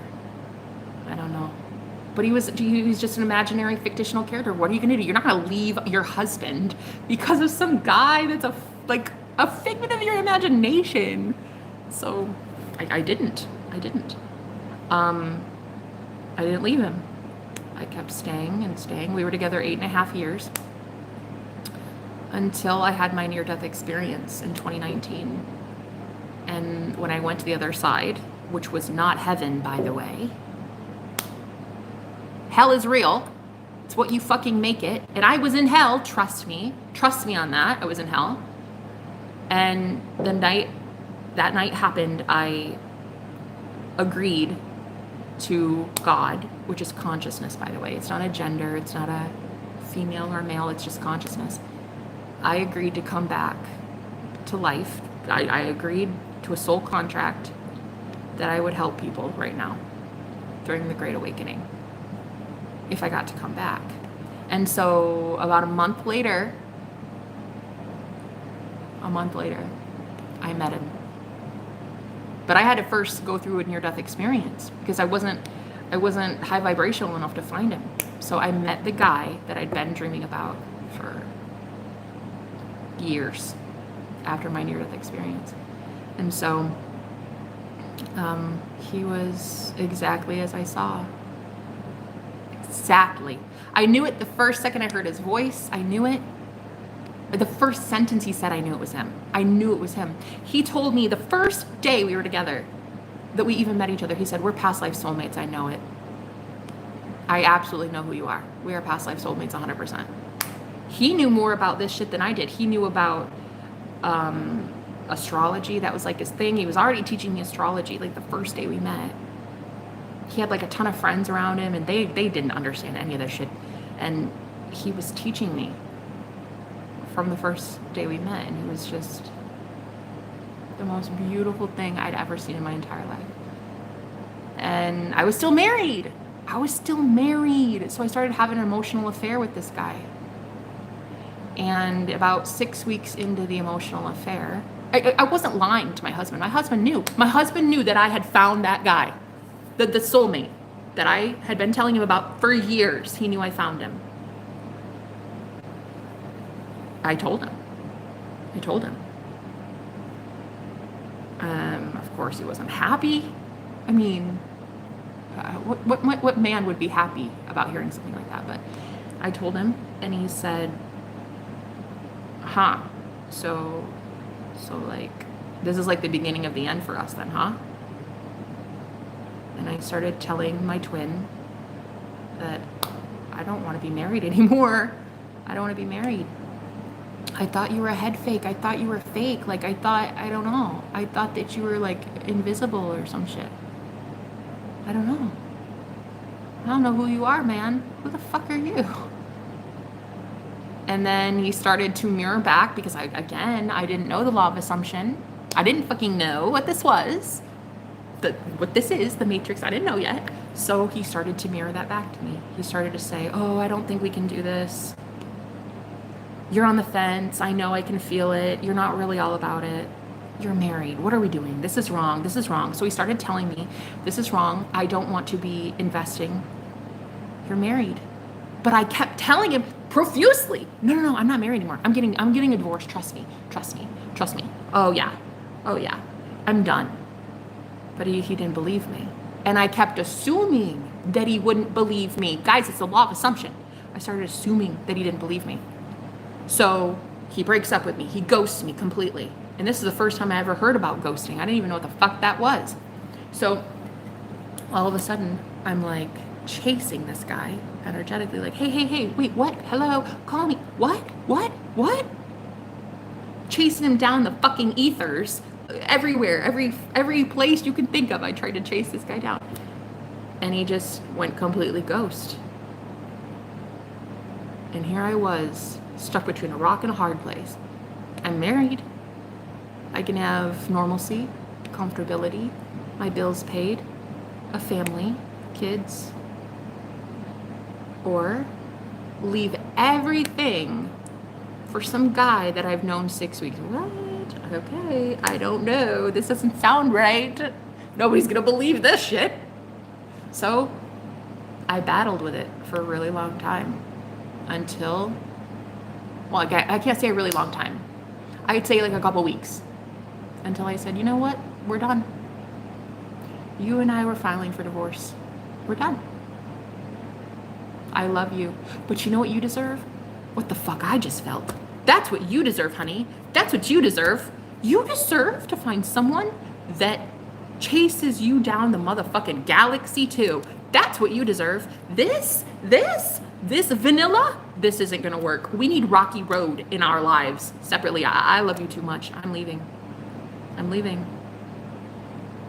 And so it took about 3 months of our divorce settlement. We agreed on a settlement, which was pennies compared to what he made, compared to what I was fucking owed. I took pennies because I didn't want to hurt him. I was already hurting him by leaving him. I didn't want to make things worse.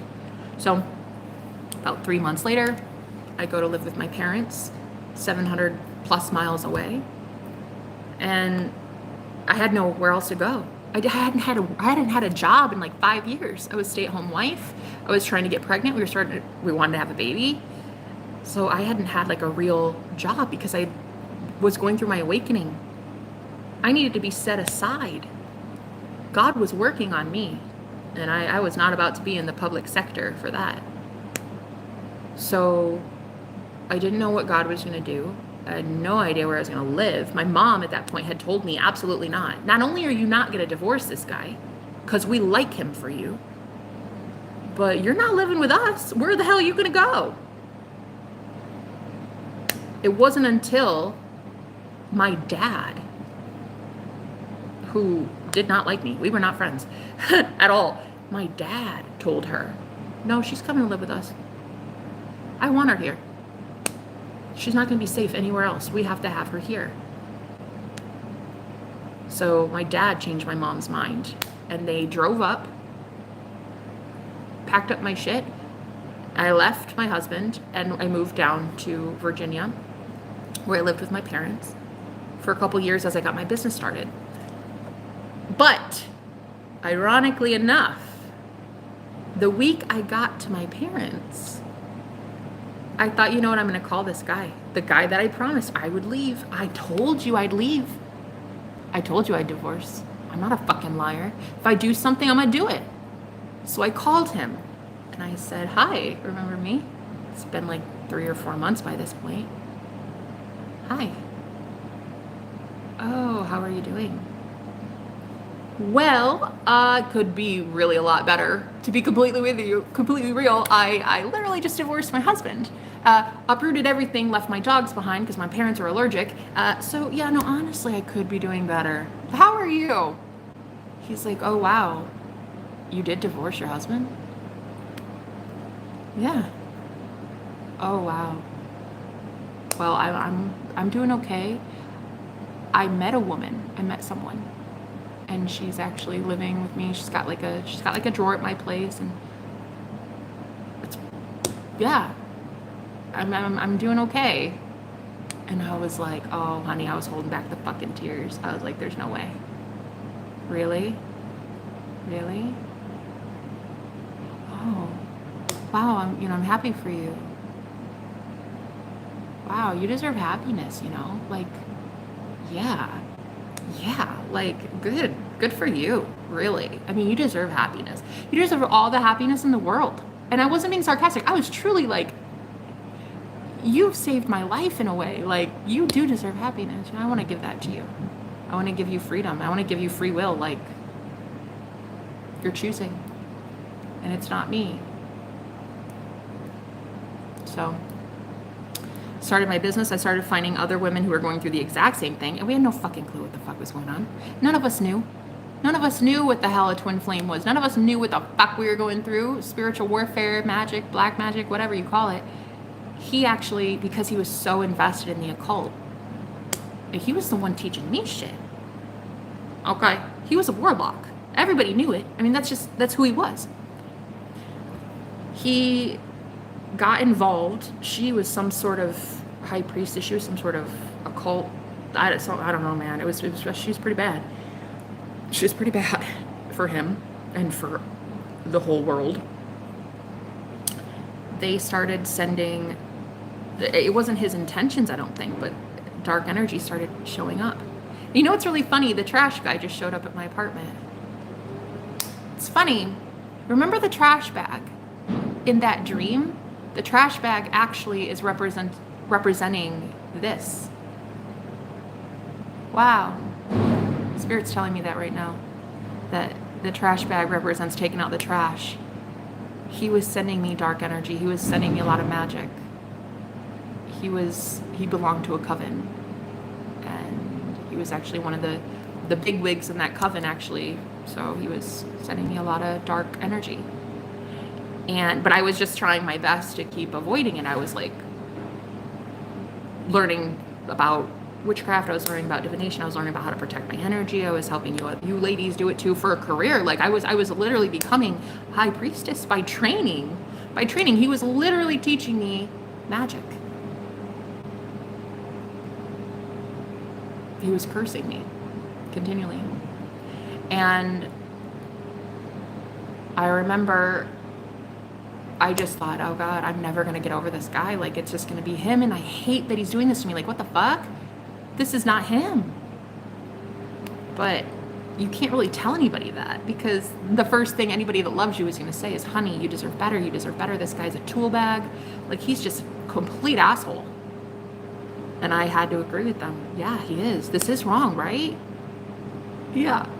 Yeah, it's wrong, Jenna. When someone sends you fucking flies, Lord of the Flies, and like bugs and rodents and poverty. Yeah, no, honey, it's bad.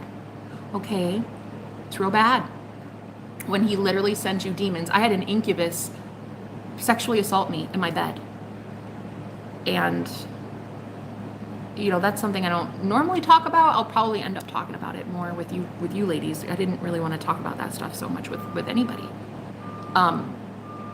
But yeah, he started sending all this dark magic to me.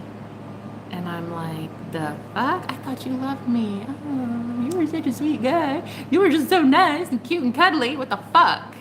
So he started sending me a lot of dark energy. And I learned how to do something about it. I finally learned how to send all of it back. Yes. I learned how to protect myself psychically. I started working with higher vibrational energies, these divine beings that you can call them aliens, you can call them angels, you can call them whatever the fuck you want to call them. I don't think they care what you call them. They just care that you want to work with them. They care about us. So I started working with these higher vibrational energies. And I started sending all of that darkness right back to him. It was so intense, actually, that he showed up in a dream once as I was doing this. He showed up in a dream because I was visualizing him going to prison. I kept manifesting the magician. He's always been ever since I met him, he's been the archetype in tarot as the magician. Anytime I would get readings, he'd always be the magician. Anytime a new friend would come in, she'd be like, oh, there's this magician guy. And he's always just been that for me. So here it is. I get a dream from him as I'm trying to manifest him going to prison because he's violating me in a lot of ways. And I was like, this is the only way he's not going to be able to stalk me online. He's not going to be able to do magic, witchcraft. He's not going to be around his friends. He's not going to be in the coven. This is the only way. So I started envisioning him laying face down on the ground at night with SWAT team around him, with their knees in his back, putting him in handcuffs. I started to see him being cuffed, walking in an orange jumpsuit down a hall, a white room, I started to envision him going to prison. And I looped this over and over and over and over and over again until he showed up in a dream one day and told me, I'm about to have to go to prison. You need to stop this. If you don't, because he'd already been in prison a couple times. So he said, if you don't stop this, I'm going to end up going to prison. And I'm telling you right now, Jenna, if you send me there, I'll end my life. I'll end my life. I will do it. I literally will do it. So you need to stop. So I woke up from that dream and I remember feeling this overwhelming sense of guilt. But I did it anyway. I was like, nope, nope, nope. You're a criminal. You are a spiritual criminal. You are one of the worst. You're hurting innocent women. You're hurting me. I'm innocent in this. I did my duty. I left karmic bullshit for our twin flame union. You can fuck yourself. So I doubled down on it and I sent his ass to prison. And then, because he used to be a YouTuber, one of the last videos he ever posted on his channel was called Hotel Madness, Save Me, or something like that. It was like, help me. Yeah, it was help me. Help me. I'm going through madness, or something like that. And it was a video of him at this random hotel, and it was just him by himself. He had a bottle of Jack, and there was this like just disarray. He had walked into somebody else's hotel, I guess, or he purchased it for the night, but there was like a whole bunch of debris. There was like garbage everywhere, and he had just posted like a 3-minute video on his channel, and it was that, what's going on in my life? What's going on in my life? And next thing I know, he stops posting ever again to YouTube.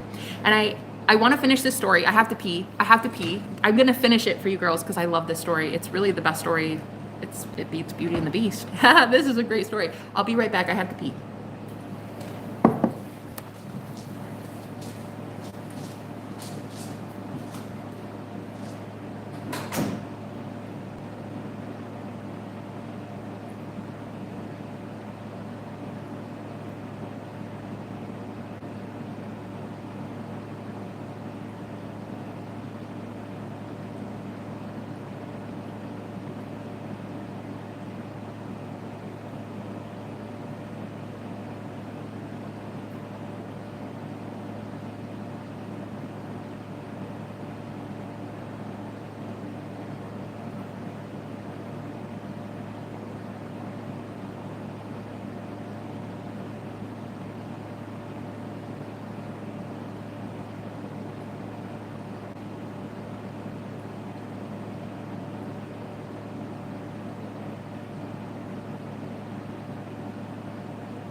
Thanks, guys, for waiting. Sorry.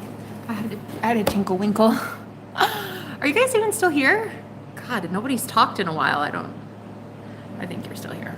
Okay, so anyway, I'm just going to keep talking because this is actually, I love it. So here's the thing. After he went to prison, I got confirmation from Spirit that he was in prison. Hi, Sacred Muse. Hello, Aparna, guys. I'm so happy you're here. I got word that he went to prison. Spirit started showing me signs that he was in prison. So it didn't take long. He ended his life. Black magic stopped. It stopped by him. Then I started to figure out that my mom had been sending it for a really long time too. And I didn't know for the longest time that she was sending it because, well, his, quite frankly, was more powerful and it was taking over my life. I didn't know that she was also sending it, so I had to work on that. And then I was still making money helping other clients too, so then I had to help them with their dark magic. It's just, Lord Jesus, God Almighty, I started to lose money left and right, become very impoverished, unhealthy. I remember at one point I was like losing clumps of hair. I was just like, oh God, it was bad. It's like, it stopped from him, but I'm like, why the fuck is it still bad? Then, because I was so sad that I had sent the love of my life to prison and he had offed himself, I went through a serious depression and I was all by myself here as I went through that. I've lived here 2.5 years and I found out while I was living here alone in a studio apartment, starting my business, I learned here this apartment that he took his life. So there's so much darkness in this place that I'm in. It's like it's representing such a dark phase of my life. But I started seeing my mom was definitely sending dark energy. I was also doing readings online on YouTube. Didn't know how to transmute all that bullshit at the same time. Clients who would pay me, yeah, that was great. You know, there's equal energy exchange, but I didn't know how to transmute all their darkness at one time. So I just instead became like a complete recluse, a complete hermit. Plus, there was all the depression that I had just sent the man I loved to fucking prison where he killed himself. So, yeah. In that dark phase that I was in, I found this guy, well, he found me, I guess I should say.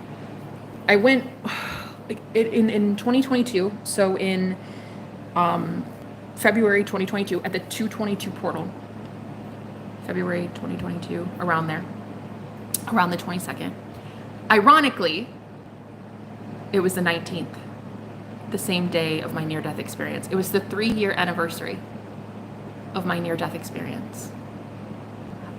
I didn't know it at the time. I didn't know it. I just knew that I had advertised free prayer on this channel and a couple other channels. I have invited 4,000 people to a live prayer group event on Zoom. And it was the first I'd ever done that. I just felt compelled to do it one day. And I was like, okay, let's do this. I don't know. Let's just try it. So I invited a whole bunch of people and it was going to be the next day. And I was like super pumped for it. And I get in there and only one guy shows up. One guy out of 4,000 people. I was like, what the fuck? What the fuck is this? So I was like, okay, very cool. Anyway, let's pray. And he prayed. He was very godly. He was just like extremely excited about the prayer. And he was like, it changed my life, honestly. He was crying. It was like, it was beautiful. It was beautiful. And I remember after we got done praying, he was like, where is everybody, Jenna? I was like, I don't know. I invited 4,000 people. Nobody likes me. He's like, oh, I don't understand that. I wanted to be here the second you advertised it. I wanted to be here. And he was like, who wouldn't want an opportunity to get to meet you? And it was just like love at first sight. Like he was just so beautiful and very easy on the eyes, ladies. By far, the most physically alluring man I'd ever seen, talked to even. Jeez. Oh, definitely. definitely the most physically gorgeous man that I've ever seen. And he knew it too. He was aspiring to be a model. I mean, took really good care of himself. It was evident. It was very obvious. So we talked for 3 hours. 3 hours in that session. And he's like, I don't know where everybody is, but I'm kind of glad they didn't show up. And we hit it off. We had just so much fun, and he was telling me about how he loves God, he loves Jesus, and we were just, oh my God, like we hit it off so much. It was weird. Oh God, he was so sexy. And then we started having these dreams, if you catch my drift. But then it was like weird because in the 3D, nothing was actually progressing. Like he wasn't calling me, he wasn't admitting feelings, but yet psychically, spiritually, telepathically, in the dream space, there was no problem there. But in the 3D, there was way too much blockage because of me. I started to settle. I started to be okay with whatever it was that was happening just up there all the time. Telepathically, I'd send him healing. He'd show up on my live streams, but he wouldn't say anything. And I would just give him energy because, well, I didn't want anything in the 3D. I didn't want a physical connection. I was cool with whatever we were having up there. But then now I realize why, is because I was still so depressed that the love of my life was dead. I was all right with settling. This guy was spiritual, good looking. We had a lot of fun, compatible, but like he wasn't going to commit and I wasn't wanting commitment. I liked what I was doing. But then it started to get kind of bad because all of my energy was going to him, and he was sitting on my live streams and his energy turned dark, like really dark, and he would sit here draining me and other women as well spiritually. And so, yeah, my business started going under. I didn't love myself enough to empower myself and tell myself that I'm beautiful and I'm worthy of more. Actually, I hated myself. I thought I killed a guy. I thought I killed a man. I didn't care anymore. I let this guy do whatever he wanted to me. I was fine with it.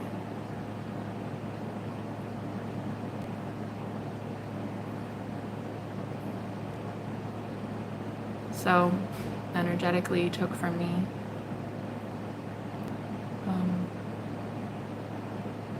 Stole from me.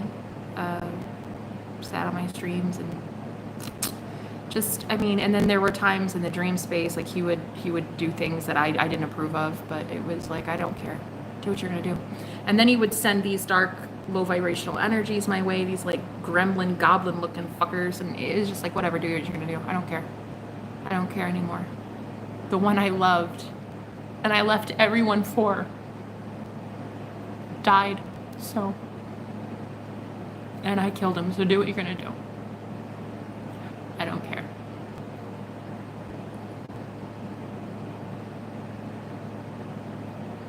And I didn't. I told God, like, let it all burn down. I don't give a shit. Money, I don't care. I don't care. I refuse to even adopt a pet to make myself feel better. I'm like, I don't care. I'm not about to put an innocent animal through this. I don't care. I really just I don't care anymore, God, about anything.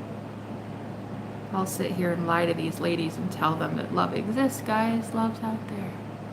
It's out there. But it's not. And then if you find it, they're going to turn on you. And they're going to hate your guts. And then you're going to hate them back, and you're going to send them to prison. And then they're going to themselves, okay? So, when I met this guy, it was in 2022, I considered for a really long time that maybe I was wrong. Maybe who I thought my twin flame was this guy. I was never sure. That's how you know. That's how you know. If you ever have to ask, is somebody your soulmate? Honey, the answer is no. Okay, they're not the one. If you have to ask, you trust me on this. As I've gone through this journey publicly out loud on YouTube and on other, trust me. If you have to ever ask, is so-and-so my twin flame? The answer is probably fucking no. But I kept asking because I wanted to have that false hope again. So I kept assuming, oh no, it's this guy. It's this guy, but it's this guy. It's this guy. And that is where it gets you, because then you start putting so much emphasis on the label, on like being something special with somebody.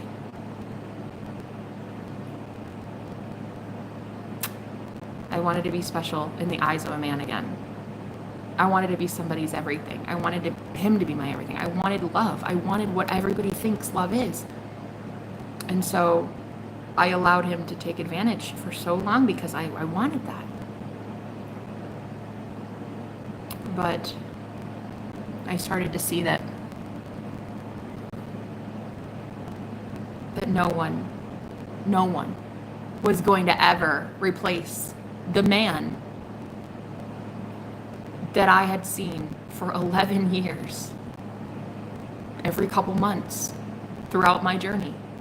No one was ever going to replace the guy that I knew existed and now doesn't.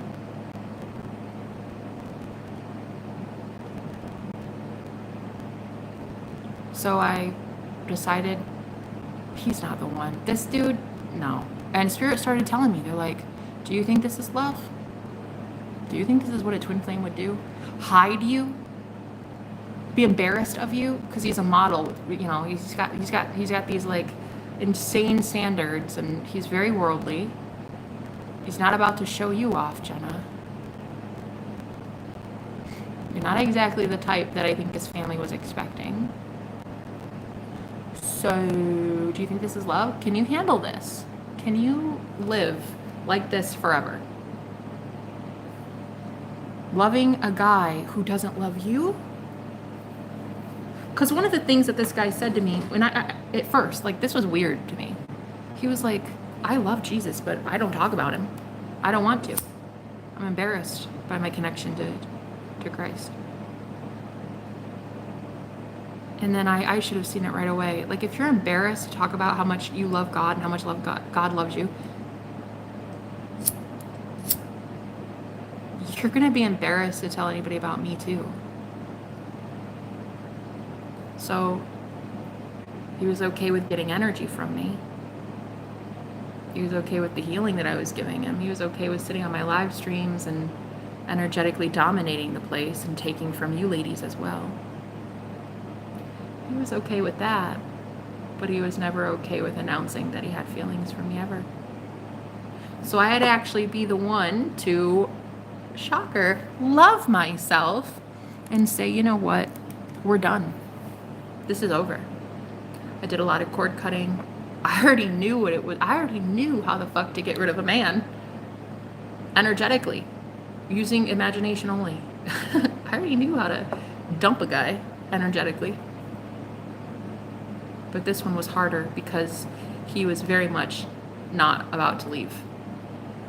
He had a buffet of my energy. Why would I just claim that I'm done one day and have him hear me and abide by it? So I went through spiritual war again. This time, though, questioning that this guy ever loved me. At least I knew the twin flame I had loved me. This guy? No. I questioned every second of it. I was only ever 50% on the fence that he was even a soulmate, let alone a twin flame. And so I still question. I still question a lot with that guy. But I started sending all of it back. And I, every time he would show up, I would actually, look, that's just it. You start to actually see, when you talk about a certain energy, there's a train coming by, which if you've watched my channel, you know that that train represents black magic, okay? And I'm literally talking about him, and all of a sudden these like evil minions are showing up, the fucking trolls from Trollville. And I got caught up in that so long that I started to forget that I'm the creator here. You can fuck yourself.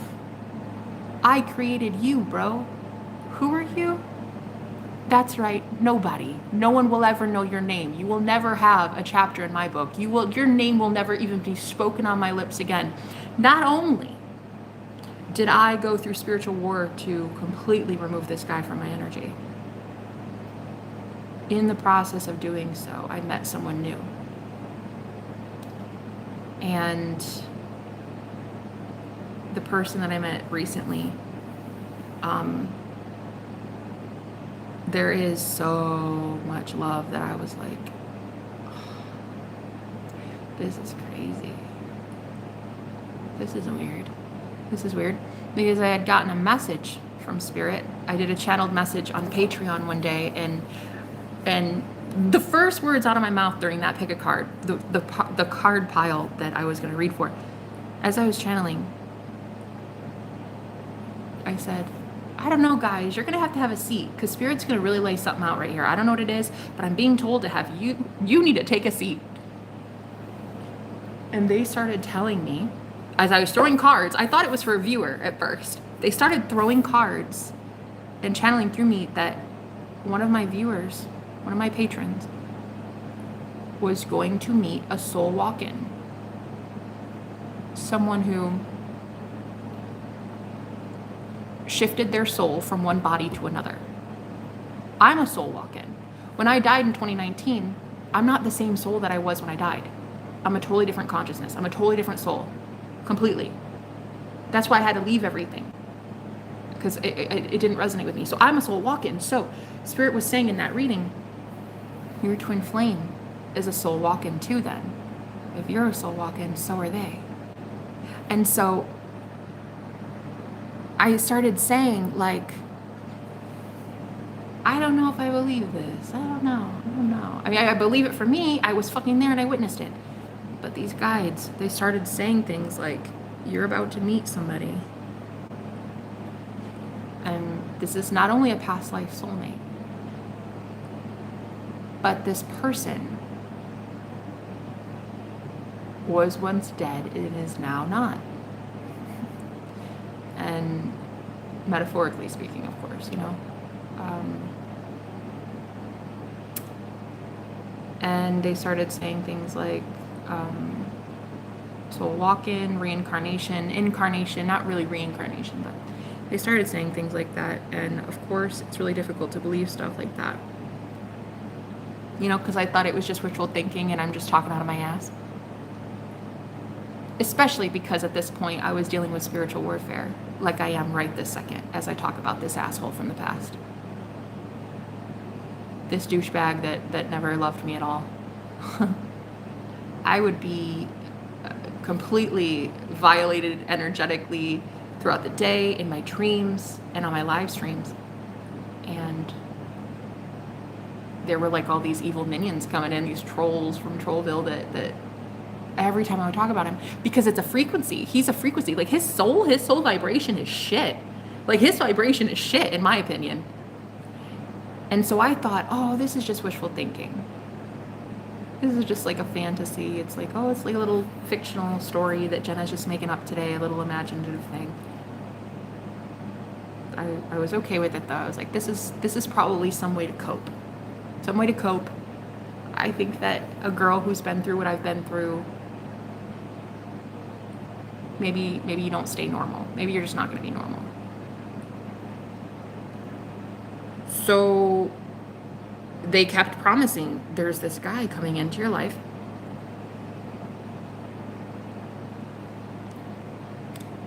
And he's basically a soul walk-in of your twin flame. And I was like, no, that's not going to happen. That's not going to happen. That's not how that works. You don't just get to have shit like that. That's not how it works. God doesn't love people. No, God's an asshole who takes everyone from you and strips you fucking bare.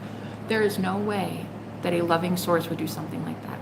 Absolutely not. But in the reading, they kept saying that this person has gone to the sun, they've gone to the God, they've gone to God, they've gone to source. On the other side, this man, my twin, supposedly had a choice.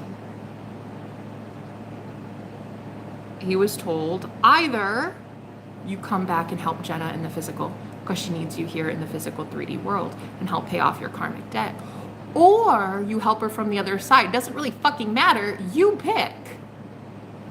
You choose.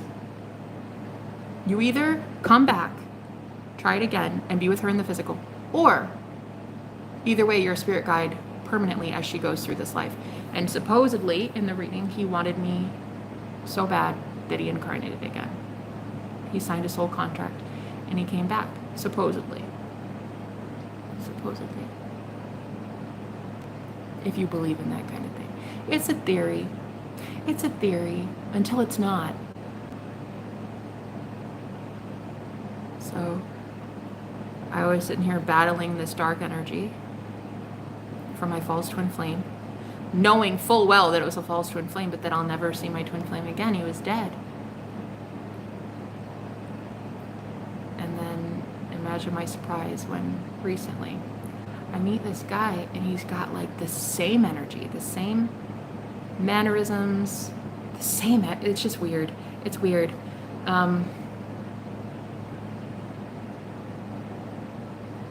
He mentioned something to me, and I of course promised I would never discuss it. I'm not going to. I respect him too much. I would never put any of his personal information out there. But something he told me about himself, it was so indicative. It was like I knew the second I heard it. Well, actually, it wasn't the second I heard it. I had a download in the dream space when I was dreaming that night. I had heard Spirit tell me that what he said was proof. So I really do believe that a soul walk-in is possible. And I do believe that people and consciousness can shift into other bodies, other vessels. Why not? Why not? I literally sit here channeling for a living. I channel 70,000 people a day. How do I know? Why couldn't it be possible then? So, I'm waiting on Spirit to keep continually showing me that that's who this guy is. So I told him about this. That was fun. That was a fun conversation. No, it really was actually one of the most powerful conversations I've ever had with anyone ever. And I told him this. And we ended things. Not because of this. Well, I don't know. It might have been, it might have been because of this. I don't know. I don't know how much he was able to accept. But I told him about it. I said, this is gonna sound weird, but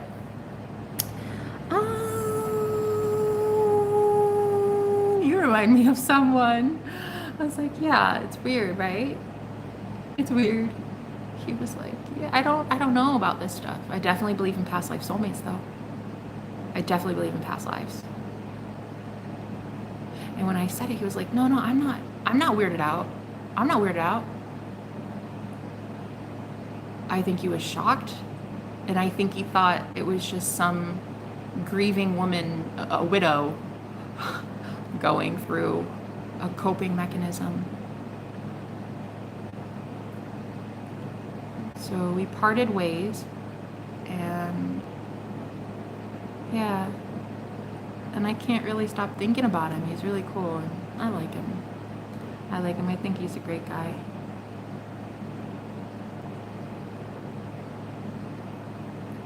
But you can't just like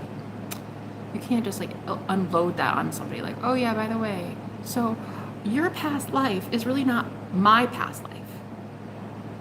Like, I've seen you as two different people. Your past life is really my one lifetime.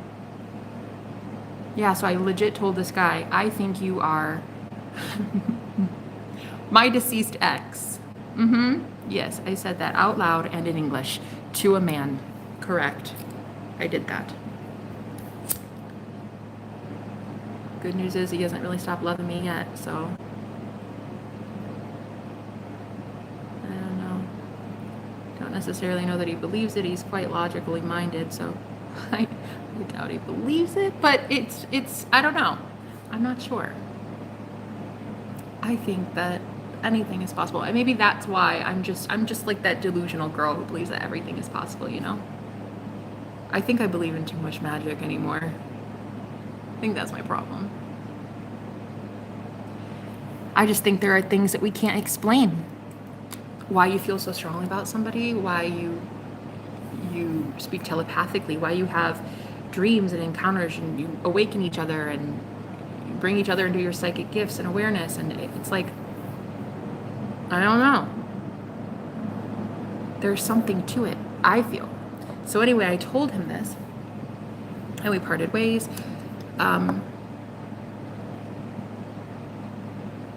For a little while, I think, for a little while.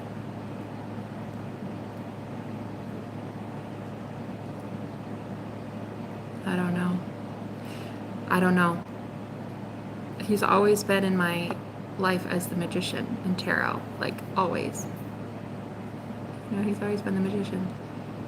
And it's like, ever since he entered my life, I'm becoming the magician. I am the magician. And I wasn't the magician until he showed up in my life. I didn't feel like I was. I didn't feel empowered. I didn't remember my gifts of manifesting until he came into my life, and he activated that in me again. And I feel like there's only so much that other people can do to activate you. I feel like it has to be the one that activates you, you know? But it's like talking like that. I'm so afraid of scaring this guy off. I'm afraid of scaring myself into a fucking straitjacket, to be honest with you. So some of you might wonder, like, wow, she just seems so perky lately and so happy. And I mean, I guess that's what happens when you find out that the source that you work with, the deities that you work with, the otherworldly beings that you work with, have a message, and it's that the love of your life really isn't dead. I guess that would make anybody feel excited.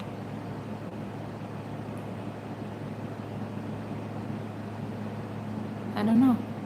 I feel like it would make anybody happy. I remember feeling so healed the second I told him that, though. I told him what I think you are to me, and I just remember it healed such a part of my soul that was fractured. It was so fractured, and he just held space. He held space for me. He didn't judge. He actually said, I'm so sorry that you had to go through that. And I feel so sorry for your ex as well. I'm so sorry for him. Just like one of the most compassionate people I think I've ever met in my life. And I've never known anybody to be open-minded about things like I am. Until you girls, of course. But in the male species, never. And I still don't know that he's open-minded to it, to be honest, but it doesn't matter. I'm at that phase of my life where it doesn't matter if anybody else accepts this. I accept it. I accept it as truth. And either people will or they won't. They just like magic, people either accept magic as truth or they don't. They accept that we're in a simulation or they don't. They accept that money can fall into your lap out of thin air or they don't. People will believe or they won't. So all I know is the more I talk about this guy, the more beautiful people enter my life. Not those toxic trolls from Trollville. All of a sudden, when I talk about this guy, those people drop like flies. Everybody just left out of the stream just now. We're down to 4 people. That's a blessing. And it's quite telling because in that original dream I had 11 years ago, when that guy said, I'll give you anything you want, all you have to do is ask for it. And I said, fine. I really miss my family. Boom. My soul family showed up. Aparna, which I think you're a part of my soul family. So I think my soul family is arriving because he's arriving in my life again. And I know it sounds crazy. I think most of the story today sounds crazy, but it's spirituality time for a reason. You have to be very open-minded for this shit. He's the magician, and he knows I want my family. And he's helping me get it. And he doesn't even know he's doing it. I don't think he knows a lot of things about what I know. I don't know. But he is very logical, and he expressed that to me. He's like, I'm willing to learn. I want to hear it out. But I don't know much about it. He's the most beautiful thing I've ever witnessed in my entire life. And yeah, there is no guarantee that he'll ever know or believe me. Because again, I think that he's just, a kind-hearted gentleman that's probably like, oh, she's just, grieving. She's grieving the loss of a guy she thinks she killed.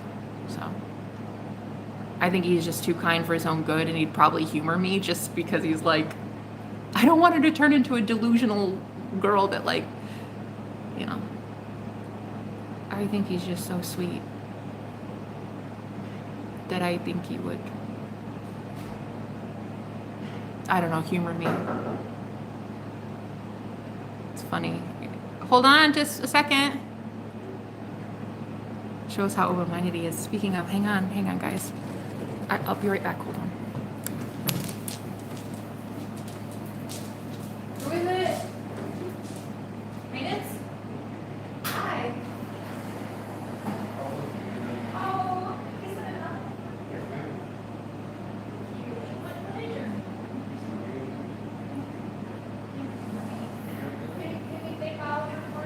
I didn't need a second one.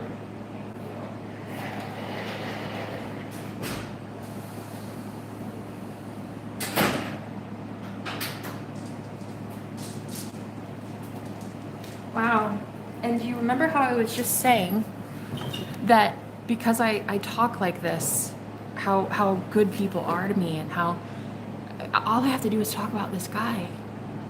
Really. Like I just like him. And I just say like, isn't he cool? And that's it. And my landlord already gave me a space heater because my heater's out. And I was talking in the beginning of this live stream how he already gave me one and he forgot, I thought. I saw him yesterday. I went down to the mailbox to grab a package, and he was like, oh my God, hi Jennifer. And I was like, oh. Like, I was so excited to see him because he's such a good guy. Even though I owe him a ton of money, he's still so sweet. He treats me like a queen, and I don't get it. And he was like, oh, the space heater. I was supposed to bring one in. Damn it. He's like, I have one, but it's at the other place. I'll bring it tomorrow. I was like, and we only were talking for a few minutes, and then I took the package. I was busy. I didn't really think to tell him, wait, you already gave me one though. You told your assistant to bring me one. I should have said that. I already have one. Anyway, just got a knock on the door. His assistant again, he's like, he wanted to give you another one.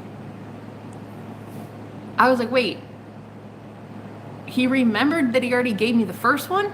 He's like, yeah, he just wants you to have two. Wait, for real though? For real?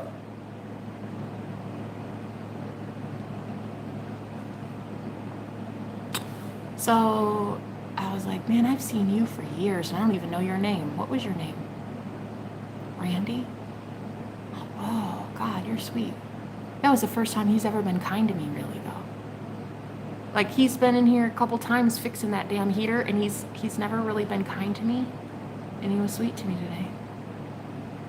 And I'm telling you, it's this guy in my life. He's so nice. He's nice to everybody. You know what he does? He's a weirdo. He tells people hi. He'll like go on a walk and tell everybody he meets hello. It's so fucking strange. And then he'll like just tell people like, hey, I really like your shoes, or I think you're a great person, or I think you should do something sweet for somebody today. It's weird is what it is. So all of a sudden, people are just doing nice things, and I'm doing nice things, and I'm wanting to be nicer because of this guy. And I just feel like, fake or not fake? Is this real? Because I like him a lot.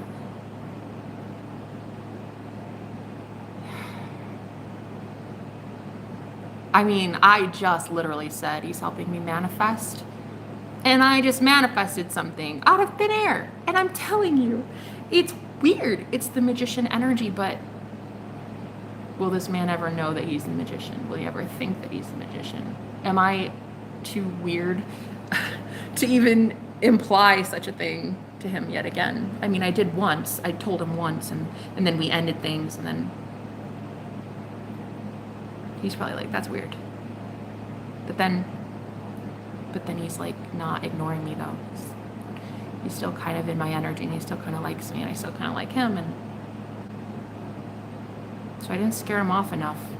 But I think he's just a good guy, and I think he would probably humor me because he just doesn't want me to be that like village crazy lady at 90 years old with 30 cats being like, well, my dead ex-boyfriend one day just reincarnated as someone else, and he's so sweet. You know, so I'm pretty sure he's just humoring me so I don't end up in a straitjacket. Yeah.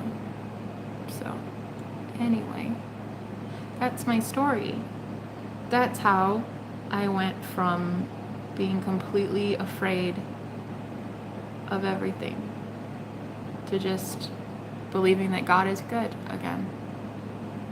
Almost overnight, almost magically, just like that. And I don't care if he ever believes me, really. I don't. I think I'm at that point where I'm like, you're just beautiful, and you saved my life whether you know it or not. It may be too much for him to handle. I may be too much for him to handle, but it's okay. It's okay. I've never felt this way about anybody before. I mean, well, I have once, and that ended really, really bad. So as you can tell, I hold myself back, and I'm like, it's cute. And as much as I like talking about him, I also like talking about Aparna, and I feel like I like talking about White Witch, and I like talking about you, beautiful angels, because when I talk about you, things like that happen in my reality, right? I get good shit handed to me. When I'm on the path to love, when I'm on the path where I'm supposed to be, I'm magical as shit again. I'm a magician again. This guy is helping me realize I'm the magician. I've been the magician my whole life. When I talk about low vibrational people, shit goes wrong in my life. When I talk about really, really a beautiful soul, shit goes right in my life. I have been the magician my entire fucking life. So, whether he agrees or not, it doesn't matter. I agree. And I say it's real. And I say that it's the story of Christ, and that's exactly what the Bible was supposed to be preaching the entire fucking time. That we are all Christ. We're all Christ consciousness, and we all die and we come back. We're supposed to do that. We're supposed to kill off our ego, sacrifice that, and become the enlightened Christ. Most don't know this. They'll probably never know this, and that's whatever. It's not up to me. But I know this. I believe that's how the divine masculine protects the divine feminine, although she's already strong enough. Oh, Aparna, you're so beautiful. I don't remember what I was saying when you wrote that, though. Protecting us how? Oh, maybe just holding space and being like, yeah, that's cute. You know, you think I'm your dead ex. Okay, that's sweet. Thank you. I don't know what he was gonna. He handled it really well. He handled it like a champ. I mean, I was actually kind of shocked, really. I mean, he went silent. He held space. He was just like so apologetic. He was like, I'm so sorry this even happened to you. And he used because I told him what my ex's name was and he used his name. He's like, I really feel bad for him. I feel bad that happened to him. He was just a tortured soul. Like, he held space. Like, it was so beautiful. And even if I am just a girl, a widow, going through a midlife crisis, I've still never met a man so beautiful. To just hold space like that.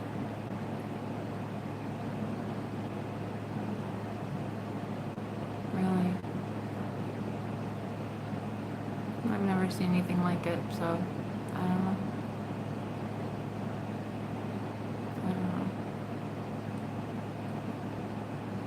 My heart hurts, though. My heart hurts to think of the fact that, I don't know. I don't know if we can see eye to eye. He's so logical, and I'm too magical. I'm just a magical butterfly. Like, I can't help it. I don't know.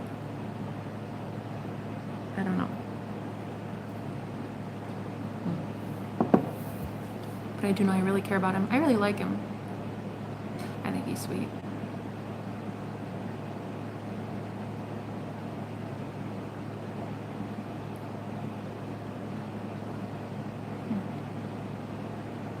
So that's my story. 2 hours into spirituality time with Jenna. I hope you had fun. Oh, Richie, hello. Hello there, governor. Yeah, we just had fun. You missed it. I literally just said that was the end of my story, and then you came in. Oh, but yeah, that's it. I don't know. I don't know the future. Well, I mean, I do. I know some parts. I don't know, guys. I don't know. We're very much both in the present moment. I don't get to see much of the future for my own life. I get to somehow talk to you guys about your futures, but I don't get to see mine really so much. But this guy, he's just...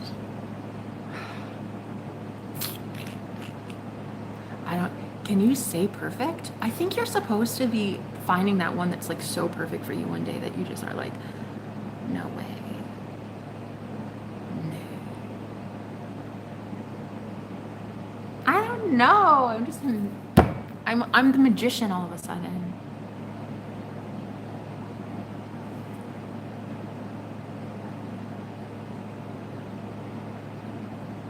To go from thinking you killed a man to finding that soul again, or at least deluding yourself into thinking maybe you did.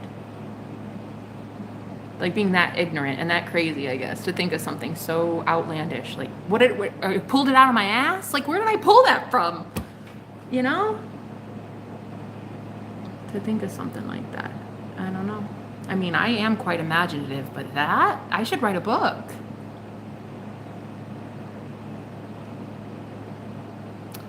I don't know. Supposedly on the other side, guys, you get a choice. And I had a choice too when I died in 2019. I had a choice. I was begging to come back here because I was in hell. I was begging. I heard all these souls in the void. It was just nothing but blackness, nothing but blackness. And I kept hearing all these souls pulling at me, help me, help me, help me. It was hell. And I begged. I said, please send me back, please send me back, please send me back. And I heard, fine. But you're going to be working for me now. You're going to be working for God. You're going to be working for the divine now. So I said, fine, whatever it is. I don't care. Just send me. Please. I don't want to be here. And that's when I had my psychic abilities activated that same day. That's when I became a psychic medium. And that is when I started being able to all the time hear those souls that are like, help me, I need help, I'm hurting here, I have this headache, I have this tumor, I have this, and I just only want, sometimes it's too painful for me. And it's not even been painful in a while until this guy came into my life. Now all of a sudden, I feel everybody again, every empathy, every ailment, every pain, every ache. Like right now, Richie, I feel your heartbreak so bad. I feel heart pain. I feel everything, and I don't like it, and I'm crying more often now, and I'm sad again, and it's like I wasn't sad before, I was numb. But he's like waking me up to emotion, and I don't like emotion. I was okay with numb. And now I'm feeling the world's pain. What are you supposed to do? What are you supposed to do when everyone you're around is in pain except for you? You have to help them somehow. How the fuck do you help 8 billion people on the planet? How do you help everybody who's in pain and misery right now? How do you do it? How do you do it? Well, I'll tell you, you stay in love. You stay in love. You stay in the high vibration of love.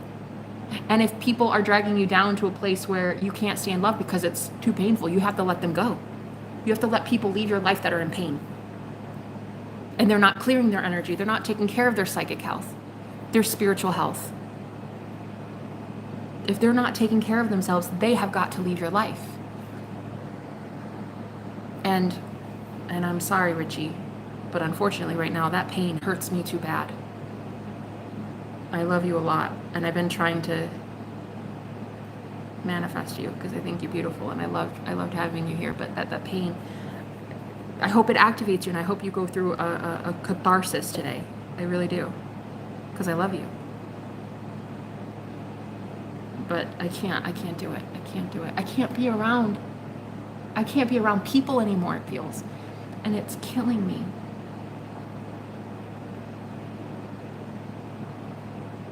Because I'm either going to die alone with 30 cats, or I just live a very secluded life with like 2 or 3 friends, and that's it. And I hate to say it. I'm just too sensitive. It hurts. I wake up in the morning now, and all I feel is just everybody just like clawing at me energetically, like, help me. What am I supposed to do? Can't help anyone. I can barely help myself. I just told you how I think a new guy in my life is my dead ex. I can't help anybody. I can barely help myself. So like, yeah. Am I crazy? I don't know. Maybe. Or am I psychic? I don't know. Yeah, maybe. Am I delusional? I don't know. Yeah, maybe. I'm not sure what I am, but I know I'm in pain most days now. This man, he entered my life, and now I just feel everybody's pain. I didn't feel pain before. I mean, I did. I guess I was technically feeling pain, but I was okay with it, and I was numb. Now I don't want it. Now I'm like, no, get the fuck out of my life. And everybody out. Everybody. I don't care. Everybody out. Addictions, habits, out. I don't want the pain. It hurts. So he is activating me just as much as I'm activating him. And it's like, I will leave everything. Because I do not want the pain. Every toxic lifestyle, every person, place, thing, I'll leave this apartment, I'll leave everything. I will leave everything, God. I will do it because I cannot stand the pain. Can't take it. I don't even let on certain clients anymore. Like I'm much more selective in what clients I bring on anymore. I cannot do it. He makes me too sensitive. He's awakening me, and I don't like that. I don't know. I don't think he believes me. I'm not sure. But there's my story, guys. From start to finish. 2.5 hours. Wow. I've talked for a really long time. For a really, really, really, really, really long time. I guess it's not like crazy. I talk for like 2.5 hours a lot, but this was more about like my journey, my spiritual awakening, my psychic. It's crazy. I don't know. As I hear myself say it, I'm like, God, has this really been my life? My God, I'm fucked up in the head. I'm never going to be able to meet anybody. Shit. Nobody's going to be able to handle me like this. But I don't want to say that with conviction because I don't want my subconscious mind to think that that's true. I'm going to instead say, oh, wow, everyone believes me. Yeah, no, he believes me. This guy believes me. Oh, look. I shit you not, guys. See? Yes was stuck to the table. I went to go pick up this deck, and yes was stuck to the table. Bitch, tell me I'm not magical and tell me I'm wrong. I'm being guided to you. These two were stuck to the table. Aparna, did you see? I'm a magician. I've been doing the same recently, leaving everything behind. Every habit, person, situation, everything. Girl, everything. everything. And I'm like, with haste, like, let's go, out you go, bye. Literally I don't care if I read for you before. I'm so sorry, we're not doing this again. I am not reading for you. I am not tuning into your energy. You didn't listen. You didn't get it through your mind that you're speaking death over yourself. Bye, out you go. No. People that don't have spiritual boundaries, psychic protection, they don't care about their spiritual hygiene. I'm over it. I'm sorry, bye. So I literally was like, I wonder if this guy would ever believe me. And look, we have yes, I am being guided to you. I don't even know who I am. It's so fast. Aparna, I know who you are. I know who you are. It is so fast. The world's about to know who you are, Aparna. The world's about to know who I am. Mm-hmm.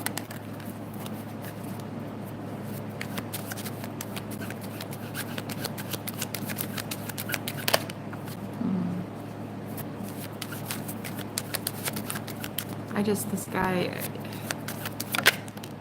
he doesn't leave. He doesn't leave. And it's like, I don't know. I feel like by now he should have probably left.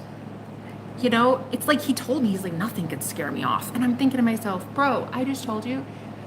I literally just said, you are a deceased ex of mine. Like, literally, I told you you're a reincarnated soul of a dead lover I once had. Are you sure? Like, are you sure I didn't scare you off? Like, I don't know. So yeah, I don't know. He's just kind of like, I don't know. He's not leaving, which is cute. But I've been around females who claim they are spiritual and they make fun of me until they see how weird things could happen around me. I know.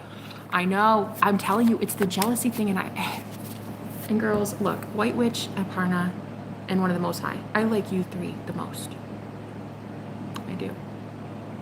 And if there were going to be any girls I'd be friends with, it would be one of you three. I'm just telling you right now, it's going to take some time.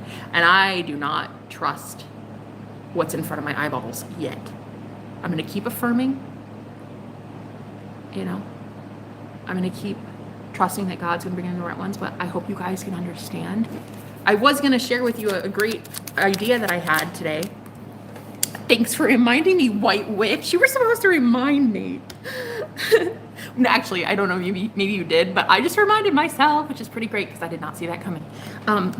Okay. So, hold on. So, the genius I just, ow. Does somebody have a shoulder pull or something? Because I just fucked up. What was this? I've never had a shoulder problem. I just got something on my shoulder. Listen, the great idea I had was to start a Zoom call with all three of us, or four of us, however many, or five of us. Shit, I don't know. However many of us there are. I wanted to host a Zoom chat, a Zoom video call with us girls, and just see what happens. But I don't know. And then I talked myself out of it today. We'll do it someday. I think we'll probably do it someday, girls. But yeah, just like the whole friend thing. I mean, I'm with you. I get that. Every time a girl, she'd be like, oh, I'm so excited. Like, you can manifest for me. And like, we could talk about manifestation. And then I'd be like, okay, are you ready? Because I'm going to get my shit and it's going to come in a day. And it would. I'd go from $5, literally, listen to me.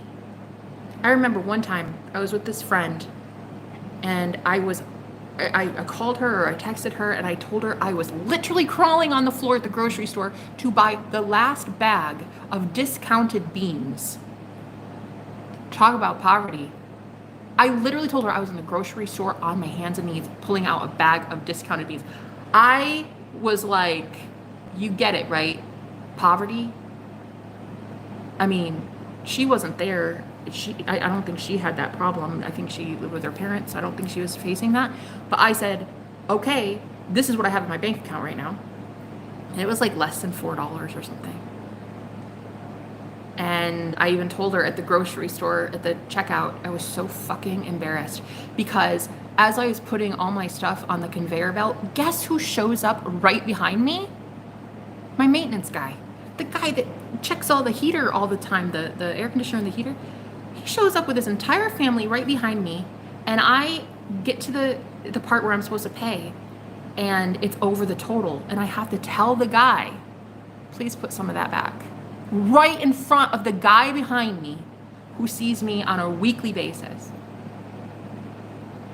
I walked out to the car so fucking embarrassed and ashamed that I called my friend and I was like, I can't believe this has happened. I can't believe this has happened. And she's like, it's okay. You're going to, this is just temporary.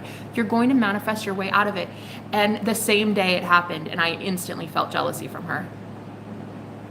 And I was like, if it's somebody that willing to help coach you through it, why did I feel the jealousy? I mean, she later did apologize, but I remember when I first addressed it, I was like, listen, I felt a weird vibe. And she was like, no, I don't think so.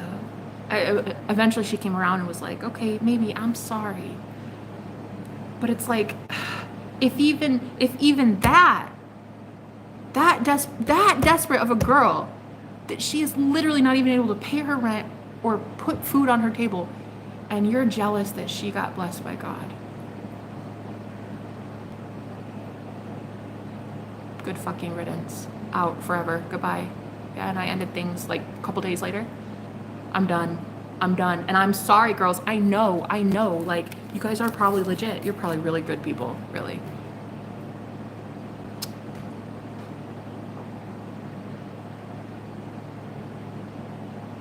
I don't know. I'm just tired of it. It just irritates me that women who claim to be powerful, claim to want power, claim to really, really be all about it, the second they see another powerful woman standing in her power, threatened. I don't get that. And I knew I didn't deserve it, because I don't do anything but sit here and inspire and empower other women. I knew I didn't deserve that treatment. I knew it. And like, yeah, it's just one little comment. It's just one little dig. But once you see that in someone, you know what you see when you see a jealous woman? Do you know what it is you're really seeing? You're really witnessing? And I'm going to tell you right now. What you're really witnessing is their inability to keep out the spirit of jealousy and the spirit of envy out of their life, out of their frame, out of their aura, out of themselves, and channeling that. You're actually witnessing a woman incapable of filtering out low vibrational energies. That's what you're seeing. That's what you're witnessing.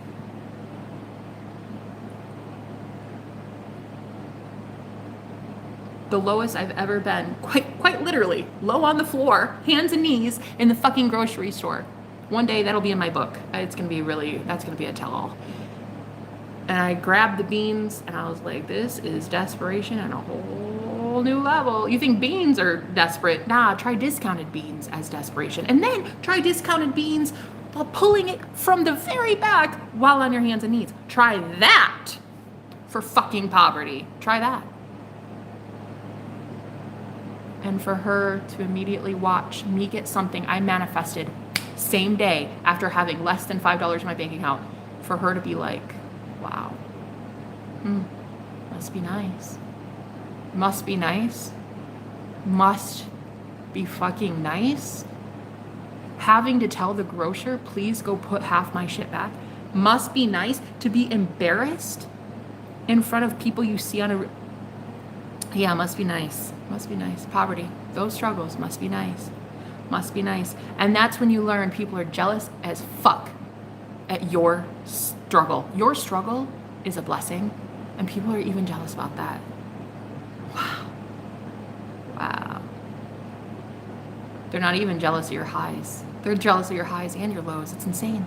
I couldn't believe it. I was like, no, thank you. Out you go. Absolutely not. Once I see that in a woman, I'm done. I don't even wait 3 times. 3 strikes, you're out. No, it's first, you're out. Done. I don't do that to other women. I don't. I am so happy that my sisters know how to use their abilities and get what the fuck they want. So I don't put up with it. If I even sense the slightest hint of jealousy or envy in you, ooh, it's out you go. It proves to me that you don't have good energetic boundaries to not let in the spirit of jealousy into your life. The spirit of jealousy is so dangerous.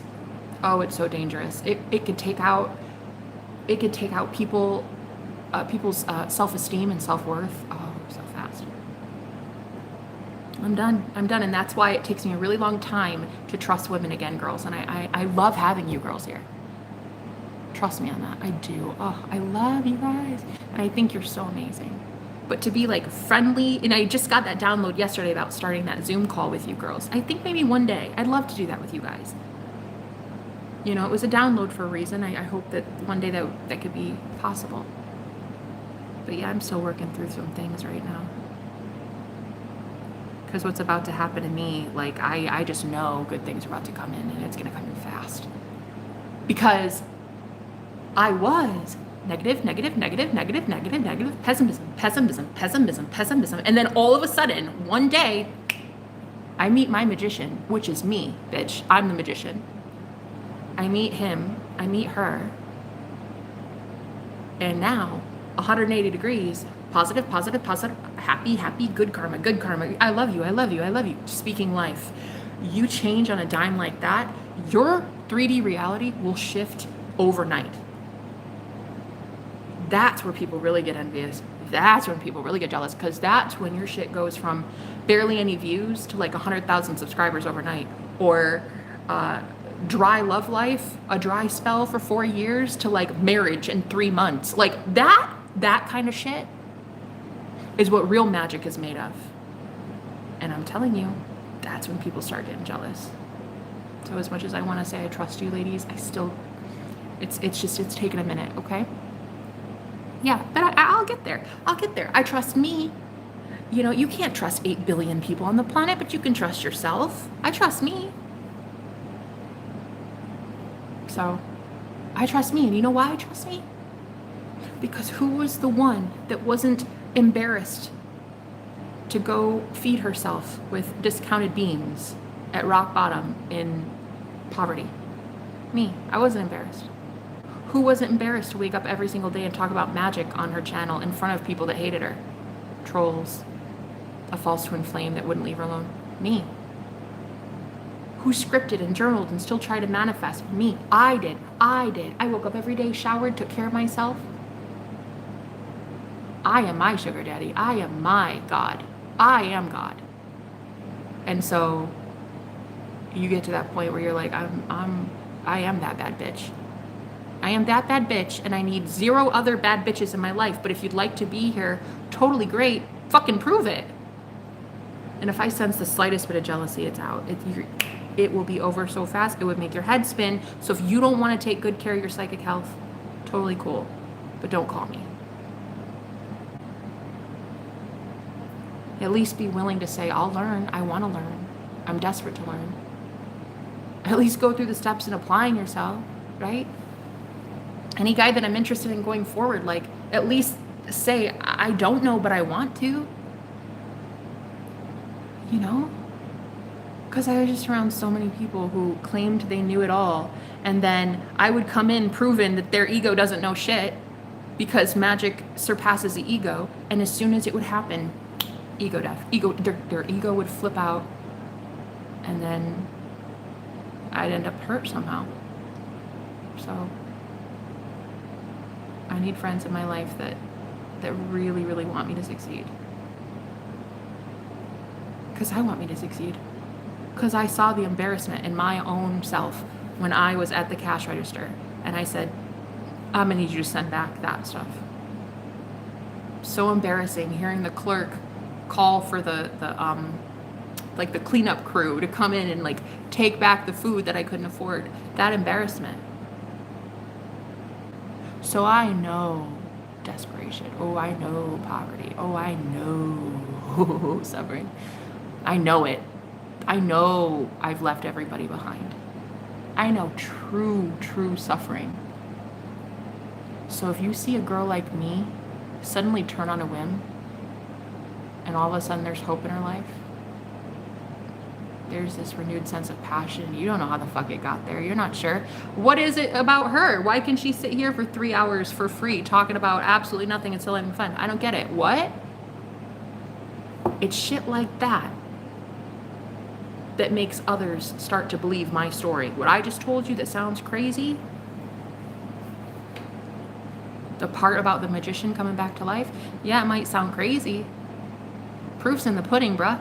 One day when I have the magician, full speed ahead, 100% manifesting shit into my life, and it's not going to be discounted beans. When I have my magician right here with me 24/7, I'm telling you, there won't be any denying it.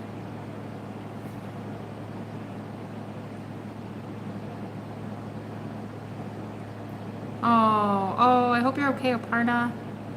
Are you okay? You wrote a smiley face, don't miss me. You're fine? I hope you're fine. Yeah, so the jealousy in females, I can't stand it. I'm not about it. And I'm thinking I'm going to find some girls who are like, you know what? Get it, Jenna.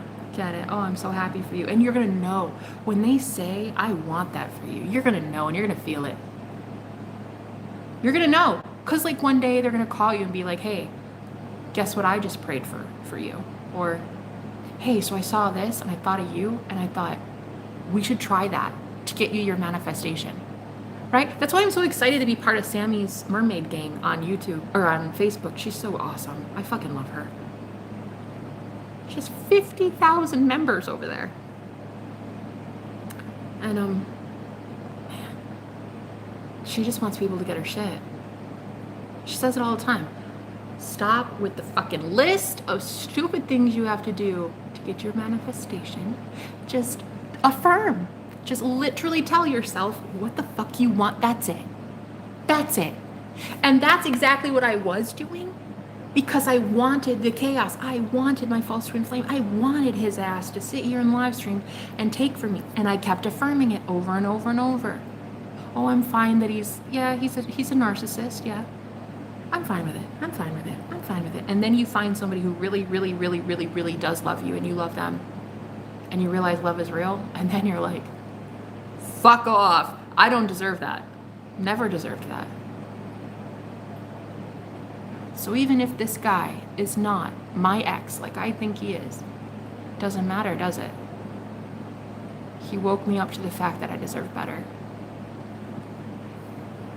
And this girl will not be eating discounted beans next year. So I don't give a shit if I never talk to that guy again. This beautiful earth angel that saved my life recently, I don't care. I mean, of course it would be nice, but I'm at that point where I'm like, he probably did all he needs to do. Shit, I don't know. Twin flames, if he is who I think he is, they come into your life sometimes just to activate you. But he's gorgeous, and he's beautiful, and he's flawless, and I'll never see him as anything less than God, ever. He's the most amazing man I've ever met in my entire life. It was so weird to hear him say that about me. He said, you're the most amazing woman I've ever met in my life. And I was like, the fuck is this? Like,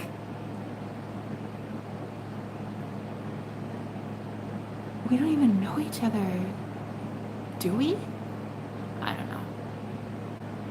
Do we? How do I feel like I know you? How do you feel like you don't? What is this? It's enough to get me off my hands and knees in the grocery store looking for discounted beans. And that is all I really need him for. The hope. I don't need him in my future. I just need to know that he's real. That's it. Sometimes that's all a lot of us earth angels and star seeds and light workers, that's all we're really here to do. Instill a seed of magic. You don't need to be in their life for 50 years. You just need to like plant a seed. Tell someone, hey, you're really beautiful. I love that. I totally hope you get that manifestation. How cool would that be? Sometimes just sharing a simple hi is all you need.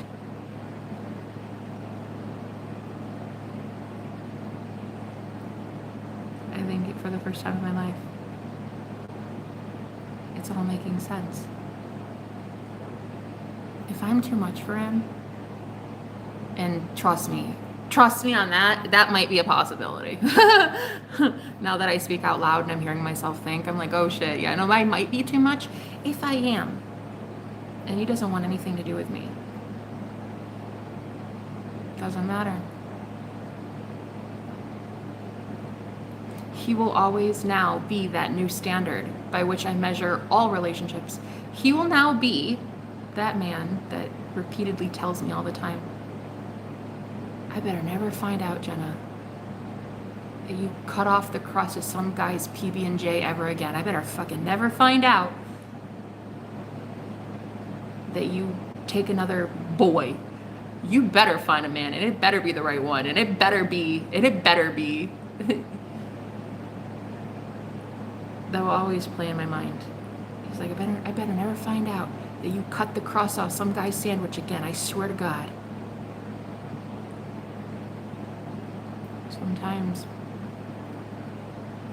Sometimes your paths cross for just a short time, and that's it. And that's all it takes. And that's all it really is. And that's it.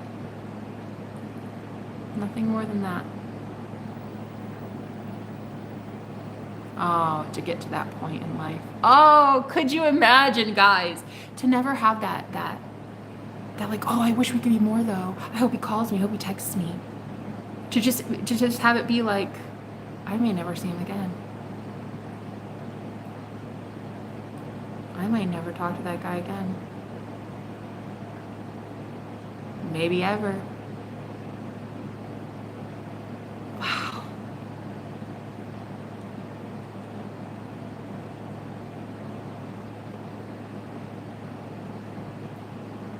It's just so profound. It's like,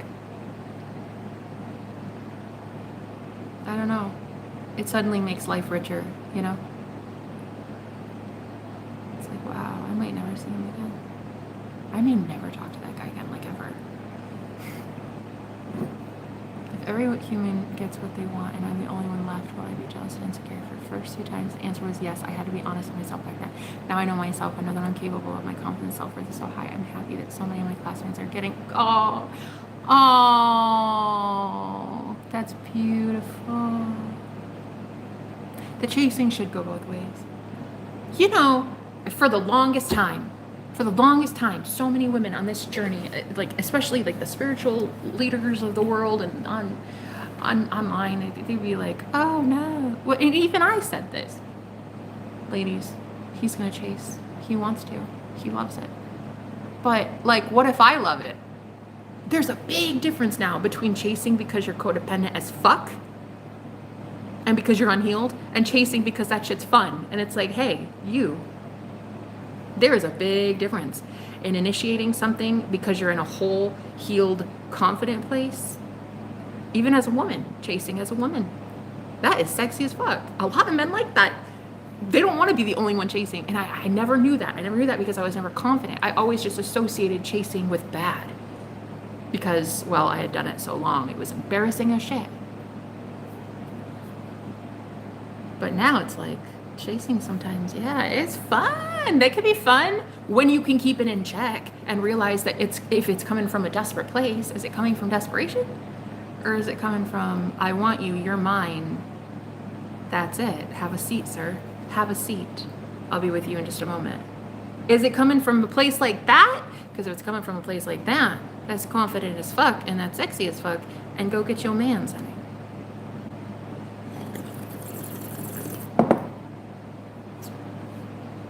I'll be with you in a second. I said just a second. Thank you. That is not codependent. That is still chasing. That is still laying down the law and being like, wow, yeah, you're mine. That's it. I'm getting what I want. But another thing too, and the beauty of it is like manifesting now. Manifestation, using the old imagination to get what you want. And it's like, you don't have to force a 3D. Why would you force a 3D? It's stupid.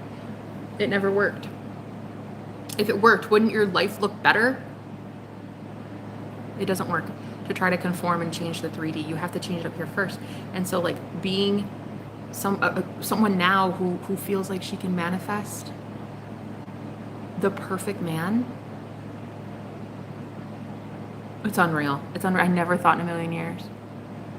Hence why I settled for so long. Hence why I was with my false twin and I was totally okay with it. But now all of a sudden, oh my God, I want this guy to be the one. Oh, I hope so. I hope so. And if not, that's cool too. I trust that God's going to bring in the right one. But that, you know, that's another thing.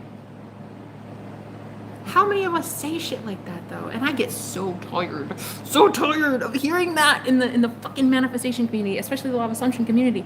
Oh, it's this but something better. It's this or something better. No, I don't want something better, bitch. If I wanted something better, I'd imagine better and then affirm for that. I don't want better. I want this. I want this. So this is like the first time in my life where I'm like very empowered to say, no, I don't want the or better, shove the or better, because the or better doesn't exist. I want this.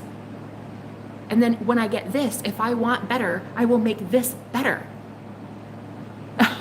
It's like you get to that point, I think, and it's like the first time I've ever seen myself that ready, that like battle ready. Like I don't give a fuck what comes. I'm going to get what I want. I want a man who, if I told you, have a seat, I'm gonna tell you that you're my reincarnated ex-boyfriend, I would want him to be like, yeah, I already know it. I already know. I got dreams as well. I already know. 100%, yeah. Yes. Tell me something I don't know, Jenna. I'm aware. I know who you are. I know who I am. I'm aware. I'm a psychic. I fucking know. Right? Ladies, because that's what we want and that's what we get. Not this whole like, oh, I don't know, I think he kind of maybe believed me, but like probably not. He probably just doesn't want me to end up being in a straitjacket because I'm cuckoo for Cocoa Puffs. No, we don't want that.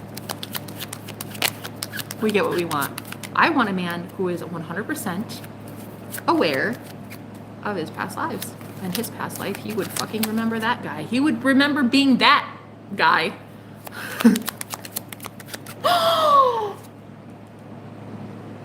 Our We Twin Flames just came out with a fucking deck. Tell me I'm lying.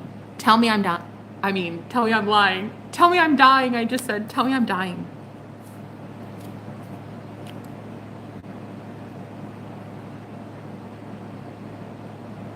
Did I just wait.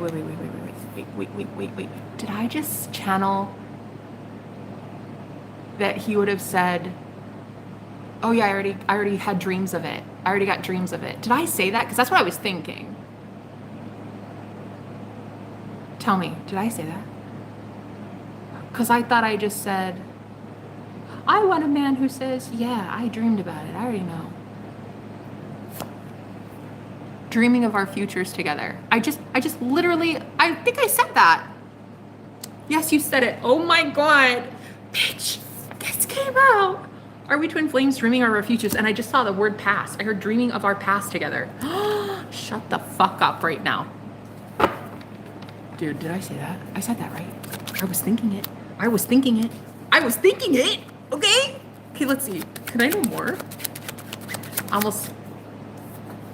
I will travel to be with you. I don't know, man. I don't know what just happened, but I feel like it's pretty magical in here all of a sudden. I love your free spirit. Oh, God. Guys, should we? I just want to. I've talked for 3 hours. I deserve this. Can I know more? Spirit, can you tell me, can you give us a message here for these beautiful women who believe in this stuff? I do, guys. I really do believe this. I don't know if he's there yet. But I'm getting more excited for long-term commitment.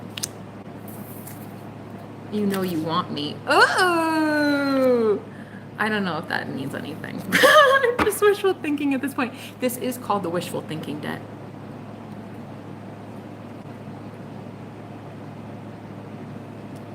Oh my God, bro. I can't.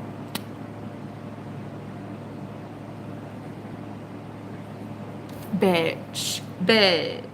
Tell me I'm lying. Like, come on. Let's just see how else we can go crazy today.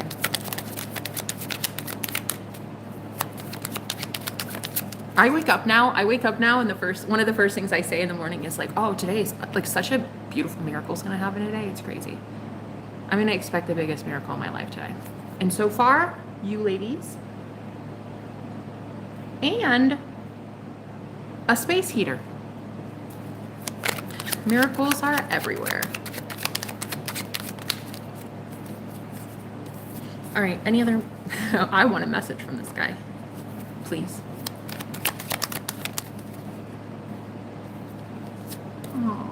Oh, my heart. Oh my God. Please make it. We're going to be so happy soon. I don't know. We'll see, guys. We'll see. I've kind of lost some faith after I talked about this for so long today. I feel like, I don't know. We went through some roller coasters, you and I, today.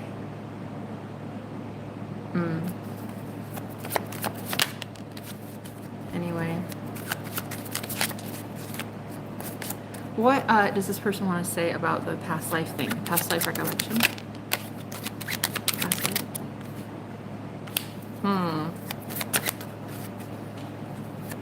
We're going to have to manifest for that, ladies. I'm being guided to you. Wouldn't that be amazing? Yeah. We're going to have to manifest for that, ladies. No cards came out saying yes on that. So we're going to have to manifest for that. Yeah, no, he knows. He knows. He totally knows. Aparna, we're manifesting somebody for you as well, who also knows. Actually, wait, I thought Aparna already had somebody. Wait, who was it that had... Was it you, Aparna? Somebody's already got somebody. Hook, line, and sinker. I can't remember if that's you, Aparna. I think so. I'm sorry, I talked to so many people today. I can't remember. I think it's you. Ladies, we're gonna get our shit. All right. All right. Period.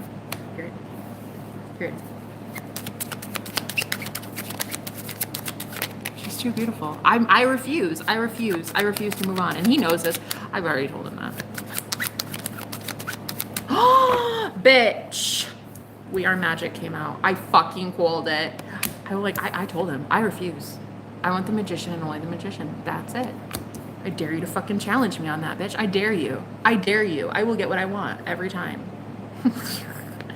Gonna tell me no. I don't think so. Oh my God.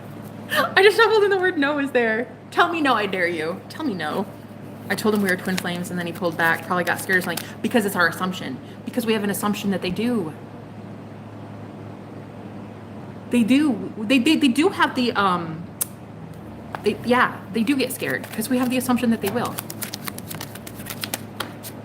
Yeah, be patient. I mean, be patient. It'll work out. It'll work out. They're not scared anymore. It's been 2 months. Oh, has it? Okay, so what? So what? Do you know how that can change in like 2 seconds? I'm not kidding. Guys, that's how it works. Time's an illusion. It doesn't matter. So what? That was my assumption. Just like me. I mean, I sat here for 3 hours talking about, oh my God, guys. Okay, so this new guy I met, he's my dead ex.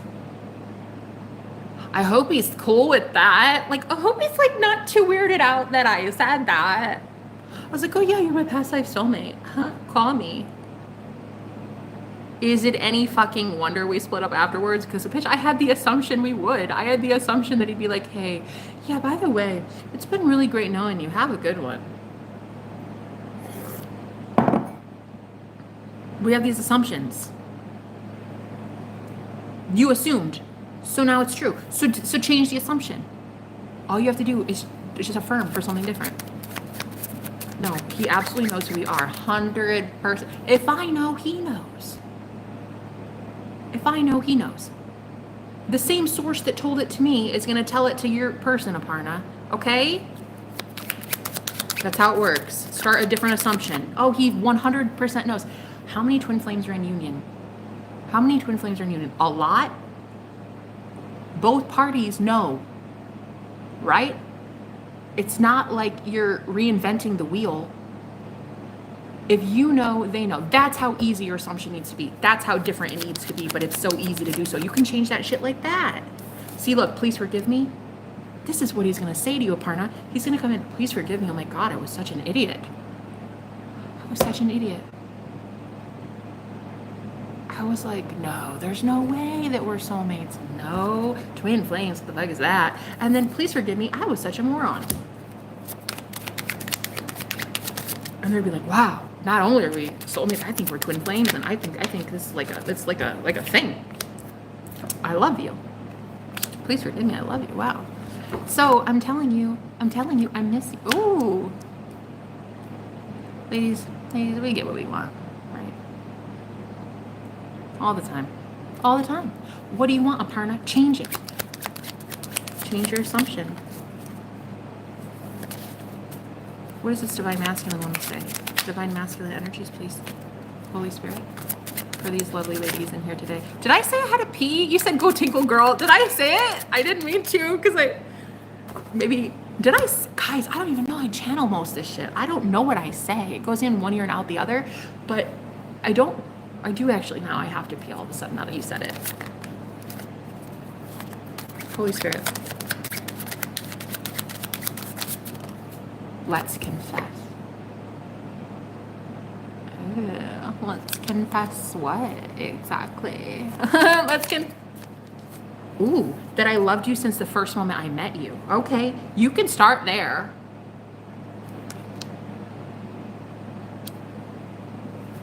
You can start there. That could be like the first thing you say. And then what? And, okay, start there. Are we twin flames? Bitch, can again. Dreaming of our, I'm so fucking about to just, my pants. Look at this. Dreaming of our futures together. Are we twin flames? Again. Yeah, you can start with I loved you since the first second we met. Right, yeah. Obviously. Correct. But then what? Uh-huh. Right. I'll wait.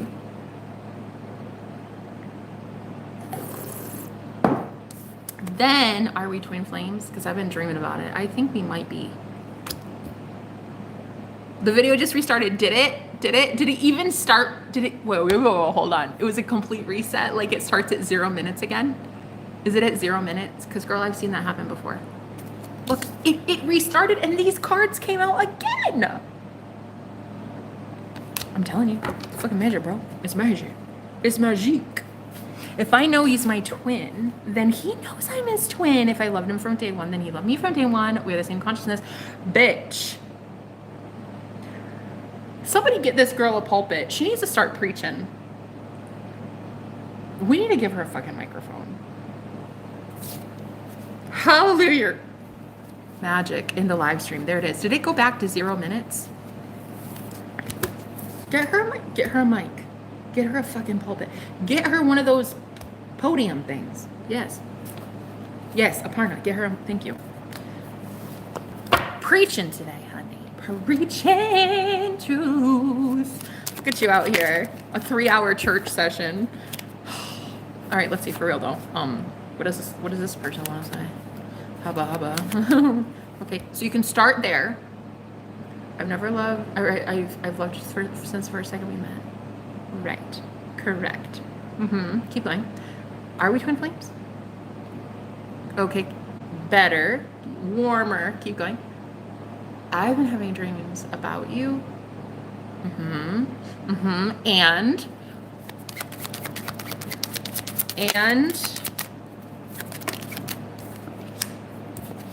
no. What? These two just came out. Wait, what? I'm sorry. Have a seat, because I'm the creator of my own reality. Have a seat, because I'm the operant power. I just literally said I don't get told no, and this person just tried to tell me off twice. Tried to tell me no twice. Have a seat. Have a seat, sir.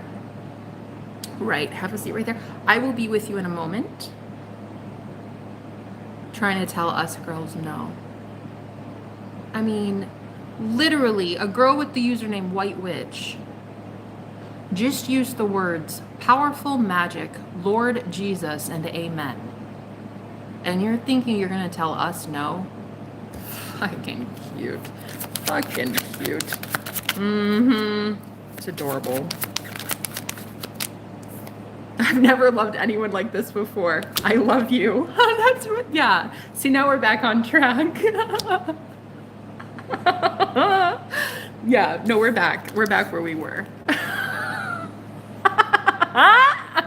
Guys, I cannot. I have chills. I have chills. It's too much. It's too much magic, White Witch. It's too much. Like, that's a good man. Right, right. Have a seat. And yes. See, now it turned from no, no to yes. That's correct. Right. Right. You guys are so fun. This is amazing. Any other message, Spirit, from these beautiful masculines? Oh, they're so gorgeous, aren't they? Aren't they so kingly? Aren't they so perfect? Aren't they so fucking perfect, honestly? Your sense of humor is legit my favorite thing. So fucking cute. But look, okay, so the train is outside, and you guys know that train has a personality all of its own, and it's a harbinger of death. That train. So this came out. My ex is jealous of you. Of course, White Witch. They were talking about you. Of course, a lot to be jealous of. A lot to be jealous of. Yeah, you can get a man to go from no, no to yes overnight. There's a lot to be jealous of. Let's confess. Girls, let's get a confession. All right, please. Spirit, what else do we need to know? What's happening here for these girls? And they're thinking, we're going to be so happy soon came out again. Say more. Yes, we know you divine masculines love, adore us, and want us so much. The love is so strong, and now you're coming to us, leaving behind everything that doesn't serve the purpose. Ain't that the truth? Ain't that the truth? And there it is. I'm head over heels for you. Correct. Correct.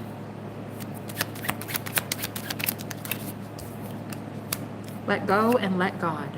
That's what I heard, because I heard in my head that they really want to know what this is, the connection, why it's so intense, and why you choose them. Yeah, I'm hearing, why do you choose me out of everybody else? So let go and let God. I feel like God is going to be taking them through the ringer to get them to the same awareness that you have about what? The twin flames dynamic, yeah. Twin flames. We are magic, bitch. There it is. There it is. About them being the magician. About magic. Yes. Yes. About them being the magician. Now I'm hearing that song, I made it through the wilderness. I made it through the wilderness. I want you to confess. That's, yeah. I made it through the wilderness. They're gonna, wow, soon, I think they're gonna confess. Good. Good. It's cute. It's cute that no came out twice. Oh my God almighty. If you girls, if I tell you what just popped out, will you believe me? Shit, I just told you about my dead ex-boyfriend coming back to life. I'm pretty sure by now you believe me. Here's what just came out.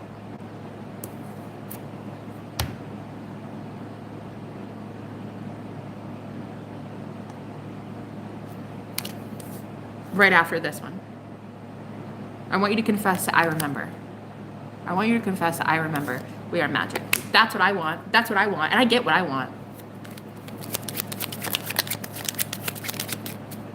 Oh, I love that you're open-minded. I love that you are open-minded about our connection. I'm telling you, girls, we are about to get it. That's what I want.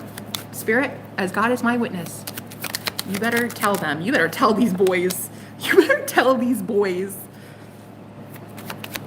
Tell them. I don't care how you tell them. Shit, tell them at 3 a.m. I don't give a fuck. Just tell them. They need to know. Any other message here? We're gonna get what we want, ladies. Always, always. It's our reality. We get what we want. Focus on that. Focus on the part where they consistently tell you. So, remember how you said the word, what was it? Twin flames? Yeah, well, I kind of think so too. Focus on that over and over and over. They have to. They have to.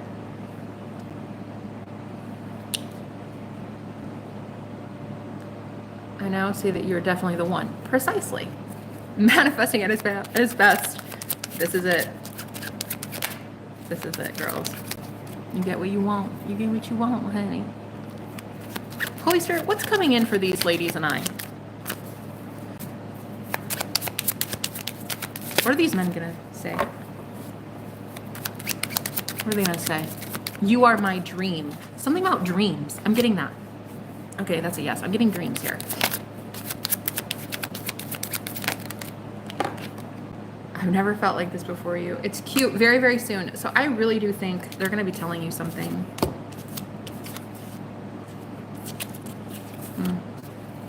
Yeah. And then I'm going to get a blessing card, and then I'm going to go, guys, because I really do have to pee again. And it's been 3.5 hours. How are we doing this? Oh, guys. Oh, my God. Do you know what I just realized? Oh, my God. Oh, my God. Oh, my God. Halima was the one that was in here last time we did this. Let's all try to summon her. I love that. I love that. I love that for us. Listen, Halima was the last person in here that I did this for, and then we manifested our divine masculines like 2 days later or some shit. She was already telling me crazy shit that happened like the next day. I just heard, look, we've been in here 3.5 hours, and we're all witches. Do we not realize what this is? 3.5 hours of talking about magic. Do we not get what just happened? What are we doing? What do you think this is? Yes, I remember that. And it changed that same day, girl. I just heard it. I just heard Spirit say, like, this shit's gonna change, like, now. Like, today. Can I know more? Can I know more? No. I said, can I know more? And we got no. Yes, see, that's what it was. That's what it was. We were like, what do you love about your divine masculine? That's what you asked us. Right. Yes. What do you love about him? Oh, he's got tattoos, this one. This guy? I don't think I've ever been with a guy who had tattoos. I don't think ever. Oh! Do you know what's so fucking weird? Guys, remember that guy at the fucking car wash I told you about like a month ago? Something, 6 weeks ago maybe? I told you about that guy. He was a tattoo artist, and he's the one that put some of my, the cost of the car wash, he put some of it on his card. You remember he paid for my car wash, and he told me he did all his sleeves, he did his ribs, he did his chest. You know what I just found out? That was birds before land. I just heard. Oh shit! With the I misunderstood card on top of the fucking deck. Listen, no. I just heard my guide say, you misunderstood. You thought it was that guy. I'm hearing, girl, you've been thinking it's every boy, every guy ever. Wrong. These were all birds before land. I've never been with a guy with tattoos, but I said to the universe, I like that he has tats. I think that's really cool.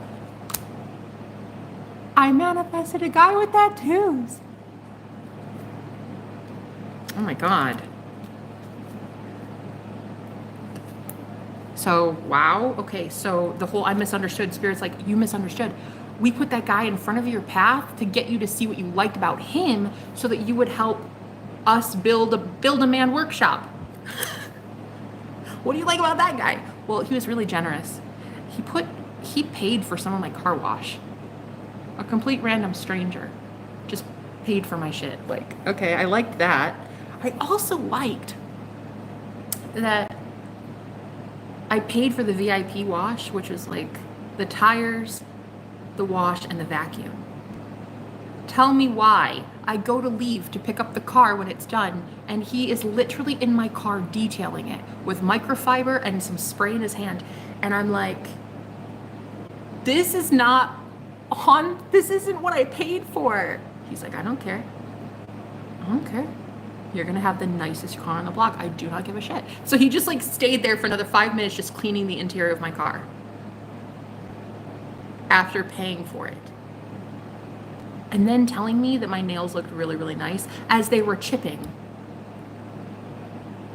Yeah, so what do I like about my twin flame? Well, I don't know. Right now I'm not thinking about my twin flame. Right now I'm thinking about this sexy motherfucker that paid for my car wash.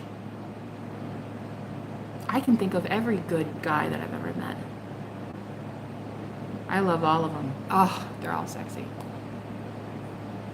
That one was especially so. You ever have that moment where you realize they're all your twin flame? They're all your mirror. You are falling in love with everyone's higher self.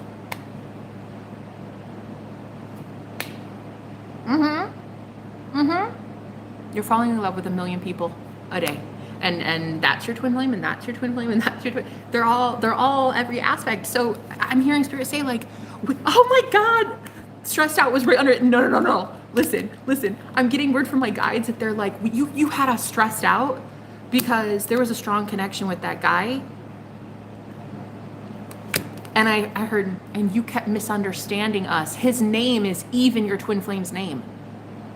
You kept misunderstanding us. We were trying to show, bitch, give me more on this. My guys are saying, we were trying to want to go on a date. Listen to me. I kept telling you girls, I think I should call him. I think I would have asked him to like do a tattoo or something. And last night I had a dream about somebody getting a tattoo on their ass. That's funny. Anyway, I had a dream. That's random.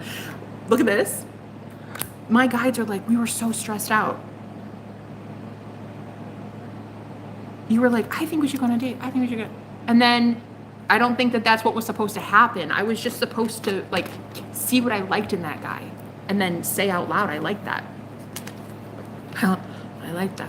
I like all that. I like all that, honey. That was all man. Oh, I loved all that. I wasn't supposed to go on a date with him though. Yes, see, there it is. There it is.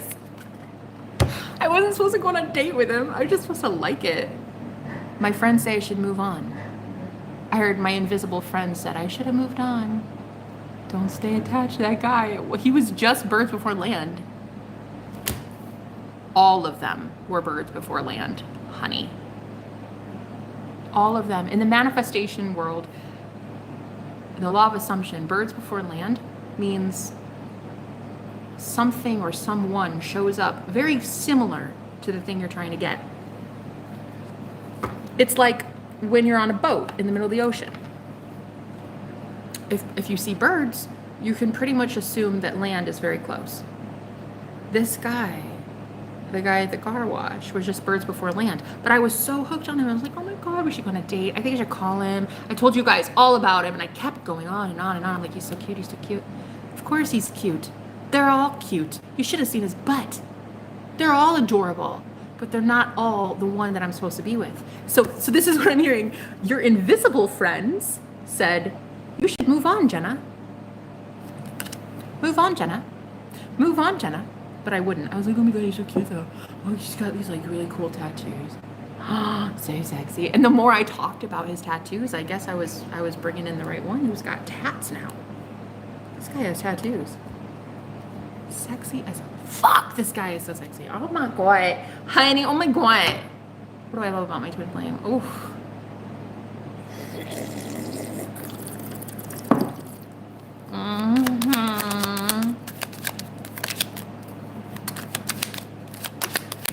We're gonna be so happy soon. Girl, that just second deck. That, you know what? It's crazy as shit. I don't know if you'll believe me on this one either, girls, because it's too much magic for one day. We're gonna be so happy. Literally came out. And in this one, where'd it go? We're gonna be so happy soon. Tell me I'm lying. Is this like 3 times? It came out like 3 times. It's what I thought. Because we get what we want. You know what I want? I want a man that when I tell him you're a past life soulmate, he's like, oh, I know. Tell me something I don't know, Jenna. Duh. Of course you're my twin flame. Duh. That's what I want him to say. Yes, ma'am. Oh my God, I just told my friend needed to get a pair of lips tattooed on my... Bish. I hope that was your ass I saw last night in my dream. Looking good. Looking real good. In case I see my narc ex, I was joking. Whatever woman, it was a woman. Whatever woman I saw in my dream last night when she showed me her tush, she actually was not pleased with her tattoo though. You know what is weird? It was about her ex. Her ex either did it or she got the tattoo because of her ex in the dream. Oh my God, I wonder if it was you. For real, I'm not kidding. It definitely did not make her happy though. It was like, I don't know. She wasn't happy with it. Do not do it. Don't do it because you were pissed if that's you in the dream. Anyway, I saw your ass. Looking real good. All right. Holy Spirit, what else do we have? What else do we have? Please, Holy Spirit, for these beautiful ladies and I getting our shit because we just did a 3.5 hour love ritual. Don't you girls have lives? I don't. How did we just talk about love for 3.5 hours and do a ritual? I didn't do it. Oh, good, because you would have regretted it, honey. Okay, all right. So how did you sit here for 3.5 hours and we just talk about love all day? Like, do you guys not think we deserve that? That's all we talk about 24/7. Like, come on. Come on. We have to be manifesting men like that. Come on. I mean, we can't believe this heavily in magic and love and then be like, oh, well, he's kind of like sort of sure. Like, I think he kind of likes me. Nah, fuck that. These men want us more than we want them. Please. Please. You can't say for 3.5 hours manifesting magicians, masculine magicians, magic men, and then be like, oh, well, I mean, I think he dabbles, you know, I don't know, I think he likes tarot. No.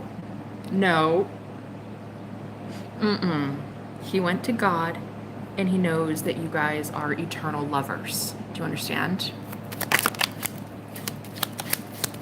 Do you understand?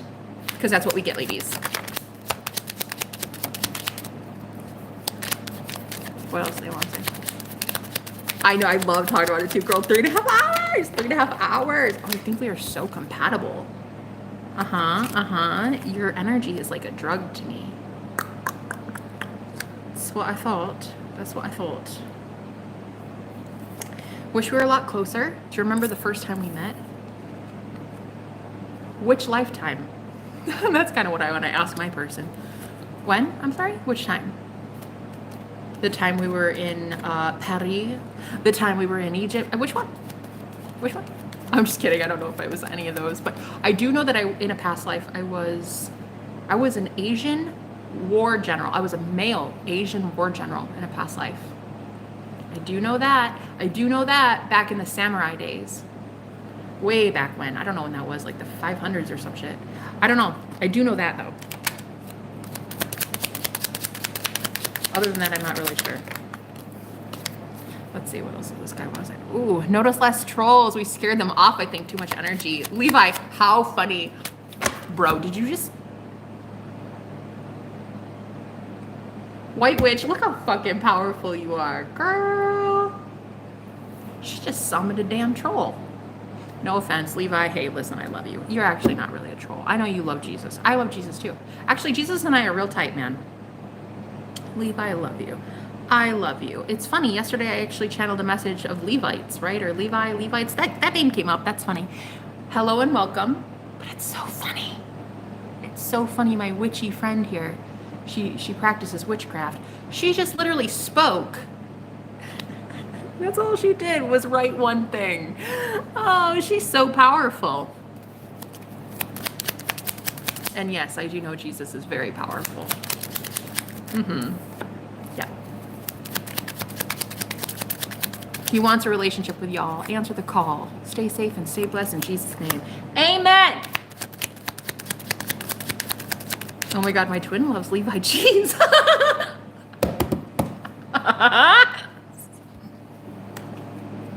Oh my Lord. Oh my God. Honey, I feel Jesus in here. I got fucking goosebumps. Oh my God. Girl, I can't. Is it possible that your feet can be tingling too? Like, I even have goosebumps on my feet right now. Like, I'm not kidding. I wasn't meaning to. I know. That's how far. You got to really watch it. Watch it with those thoughts, honey. Really loves Levi jeans. All right, you know what, Aparna? I know that I said I was really questioning friendships, but I'm not questioning anymore. You could be my friend. If the first thing you say when I mention a troll is that you take his name and you say, oh, I love that my twin flame loves Levi jeans, then yes, we can be friends.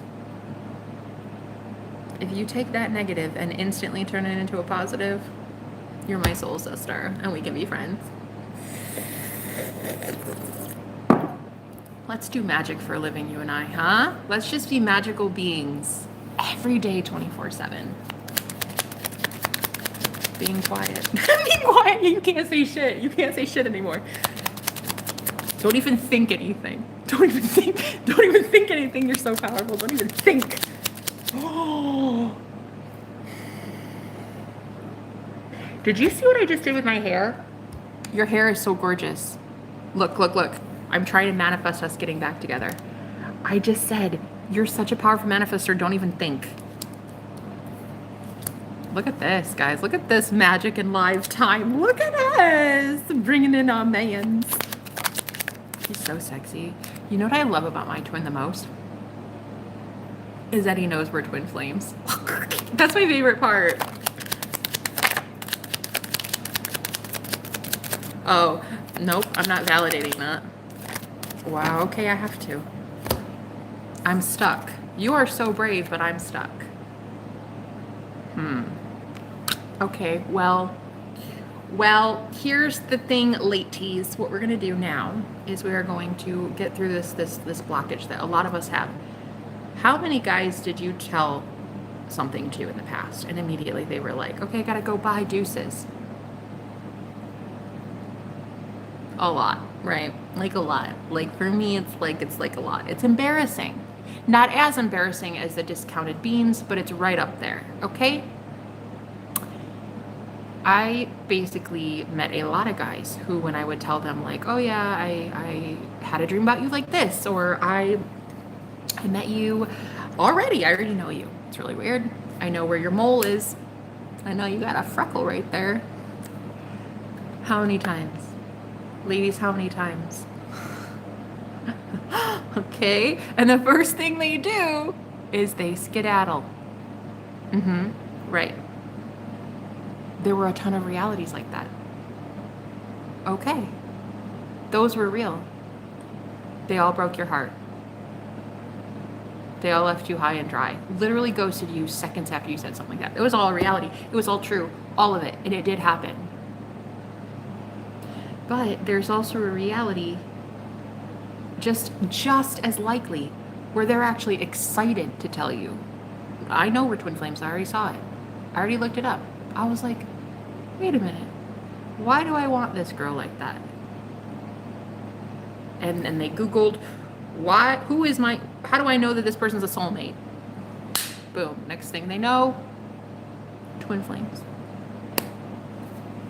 Mind blown. In one day. It probably already happened. They probably already saw this. But you have to start believing me when I say that.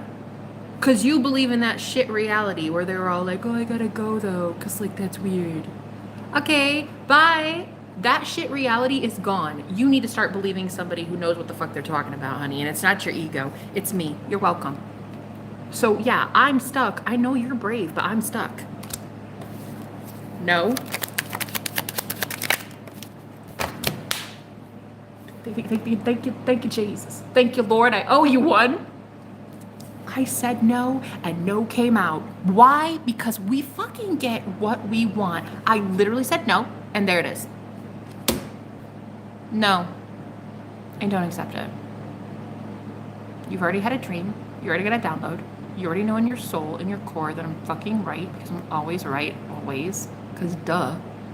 So have a seat. Tell me what I want to hear.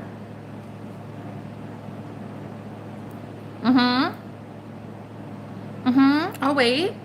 So I said no, and then this card came out. Girl, tell me I'm not powerful. Yup. And this one was stuck to the table. It was face down. It says, change your negative thinking pattern. There it is. You're going to tell these men, no, change your negative thinking pattern. You know. there's an infinite number of realities of them, and they know. They got to download, they got a dream. You told them in a dream, it doesn't fucking matter. Change your negative thinking pattern from no, they don't know to duh. Duh. Of course I know. I knew the second you knew. But he really wanted more, and you can chase me now. Exactly. I remember my twin once said something about deep connection. Exactly. They didn't want me, but wanted to stay in my life as a friend. That didn't work. Hell no. Friends gotta go. No. So this is what we're going to do. We are going to say, yes, girls, that reality, let's mourn for that girl. Every last one of us did that. We met somebody and we were like, I don't know. It's given soulmate. And then we would stupidly say something like, yeah, I had a dream about you last week. Like, how weird is that, huh? Or like in my tarot cards, like I kept seeing the word Leo, and I knew it was gonna be, nah. The second you said shit like that, because you had the assumption that men don't like shit like that. So these men ran for the hills, bolted right out of your life, right up on out of there, honey. And now you have a blank, clear canvas. You can create whatever you want. These men, God's breaking the mold on these boys, okay? They're a little bit different. They're built different. And you know what they're saying? Honey, I knew we were twin flames before you did. I knew it before I met you. Yes, we're twin flames 100%. He's chasing you, White Witch, in the right energy. There it is. Oh my Lord, I was crazy about him, and he's been in my dreams last few weeks. Bitch, yes. My friends know that I'm so obsessed with you. That's what I thought. That's what I fucking thought. These dreams are getting so intense. Oh my God, she just chills. Literally fucking chills. I cannot with White Witch. She's scaring me. I have chills, man. Goosebumps. That's another thing. We need to stop assuming that they're going to be scared. They're not scared. They're into this. I remember he told me, he was like, I don't understand basically any of it, but I really want to learn. I really want to know. I want to know. And that was so cool. I've never had any man say that to me before. Like, I really want to know. I really want to learn. That is something a magician would say. A magician who knows he's a magician at his core. That's something a magician would say. Alors, they government from the USA or from the UK? I'm not from around these parts, good sir. Let's see, what else we have? What message is coming in? What message is coming in here?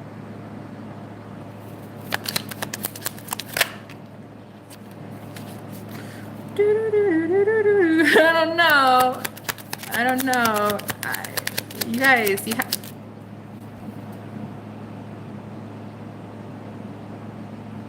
Can you tell me that?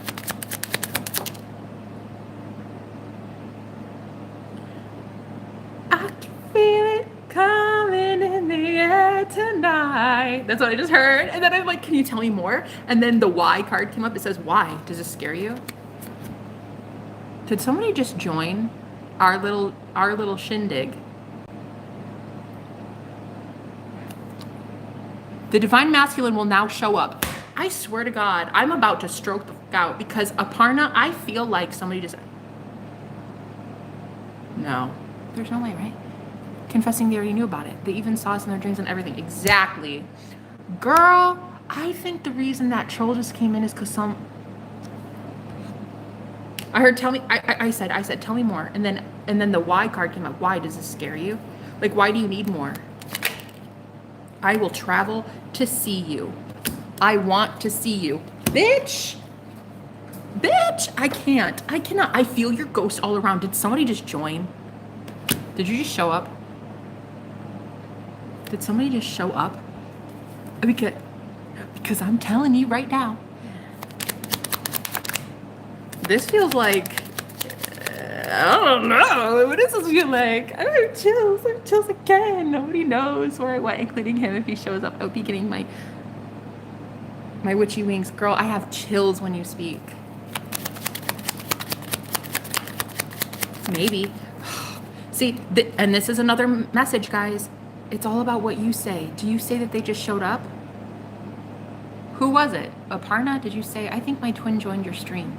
Who was it? Somebody said that yesterday. Maybe. Was that me? Maybe. Was that me? Maybe not. What do you say, ladies? I can feel it coming in the air tonight. Oh, Lord. That's what I just heard. I wish I could figure you out. This is what I'm saying, girls. You have got to be the one that says yay or nay. Was that him? Was that him? I'm hearing, I don't know, Jenna, you tell us. Was that him?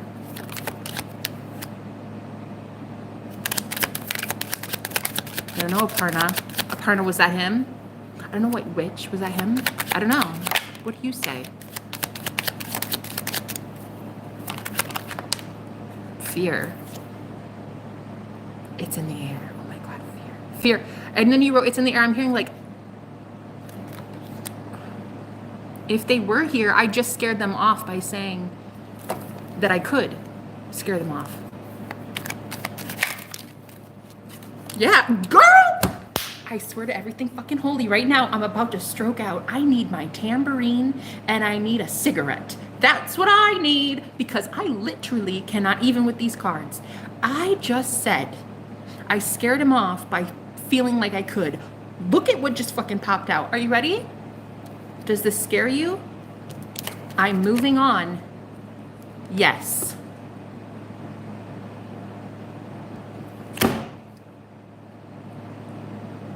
And now you know why I believe in magic so much. And now you know why I think we're witches, we're witch bitches in a witch coven. Now you understand. Now you understand.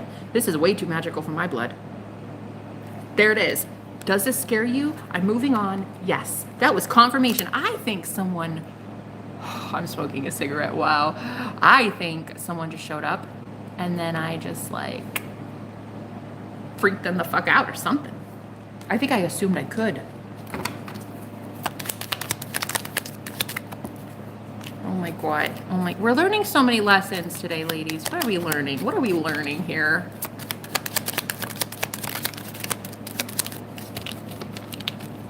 Root chakra. I think they need a little work in the root chakra. So I want us to assume also that they feel so stable in themselves and they're like, yeah, no, it's fine. It's fine.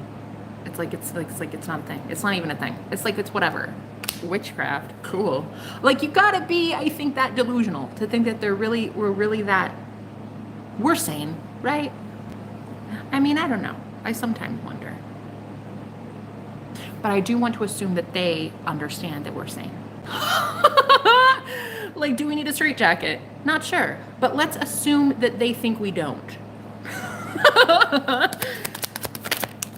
Oh, no. Okay, that's rude. I'm just going to ignore that came out. That's, I think, the whole message. That's, wow. And we have, I feel your energy pulling back. I can't keep doing this. How do you do that? See, girls, this is what I'm fucking saying. I can't keep doing this. I feel your energy pulling back. This is when they fucking run, because we're like, oh, they're so scared. They're so scared. They think we're crazy. They think we're cuckoo. No, a magician would not think another magician is crazy. You see? You guys keep wondering, oh, but he's running. No, the fuck he isn't. No, the fuck he isn't. He's not running. Why would he be running if you're not chasing? No, the fuck he isn't. You've already left that runner chaser dynamic. Why the fuck would he be running? See, and see, here it is. Here it is. Third eye. I'm seeing how powerful you really are. You guys, you have to get over this fear that they can see your power and run from it. You were around boys before that wouldn't be able to handle you. These are men, honey. These are the real ones. These are men. Okay? Yep, there it is. There. Thank you, Spirit. Thank you, Gwat. It's making too much sense. on top of this deck. I need my space because there's a strong connection here. In the past, yes, men would be like, oh, it's too much, I gotta go. Yeah, because they weren't the fucking right one, okay? But once you know the right one, once you see there's a strong connection and you're the same fucking vibration, the same consciousness, the same chakra system, the same everything, there is no need for space. There's a strong connection? Great, let me go faster into it. You see? Afraid of his feelings. Cross that out. Erase that. Delete that comment. Afraid of his feelings. Not anymore. Let's stop giving a reason as to why they can't show up. It's just a reflection of why we don't want that love. Why we don't want them to show up. Yes. Aparna, get this girl a microphone. Where is her damn pedestal? No, they're not scared. The real one is so chivalrous. They're not afraid of anything. Oh, hell no. He's not afraid of you, honey. He's like, challenge accepted. Aparna, I want a part of that. That's what he says to himself every single day. Get this girl a microphone. I'm just telling my guides to get you on a pedestal somewhere, honey. We need to get you on some sort of platform. We need to get her a congregation because she's been here preaching today. Oh my God. Of course. I hate it, girl. Of course. Of course. Yes, of course. We'll get right on that. They're not afraid of anything. Okay, yes. I hope he shows up with his sexy self. Yes. You don't hope. It's going to happen. You know it's going to happen. You focus on something enough times, it becomes so immersive. There is no other reality that can exist. All you see is you guys texting all day long or calling or going on a date or being married. All you see is a ring on your finger every time you look at your hand. You eventually get to a point where there's no other reality but you looking at a ring on your finger all the time. Right. Then no other reality can exist. You've shifted reality so much that your subconscious mind believes that's the only one left. I command it so. There it is. Ooh, I can feel it coming in me. Look at us summoning a divine masculine. I feel a masculine keeps showing up right now. I feel it. Do you feel it? It says, I want to help take care of you. Should I reach out? Show me a sign. Ooh, hubba, hubba. Show a sign.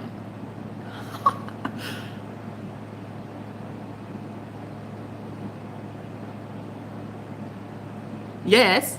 The answer is yes. There should. Yes, you can definitely do so. Should I reach out? Yes. Always.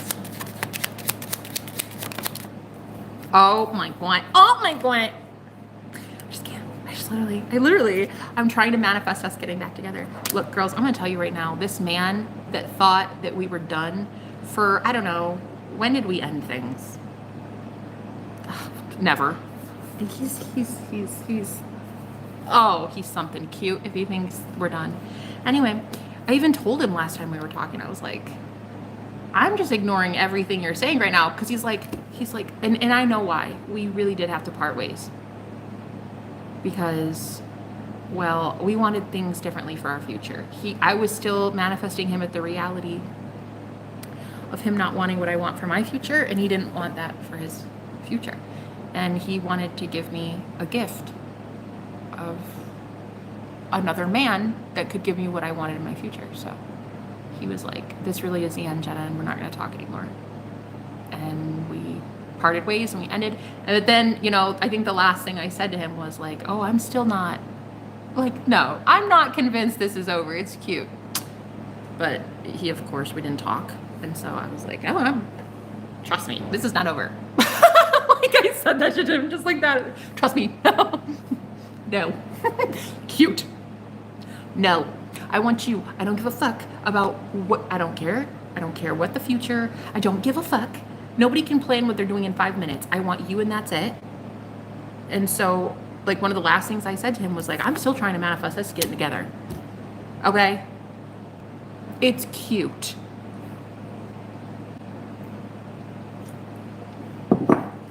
Are we twin flames? Your real twin, if they really are your person, they can't leave. It's like you might even beg and plead for them to, but they can't. They won't. So yeah, he was like, when was this? Let me look it up. I wrote it down. You're gonna laugh when you hear this. How did I write it down on my calendar? Let me see. I wrote it down so that when it happened, I'd be like, hey guys, it's been like a week. That's it. How did I word it?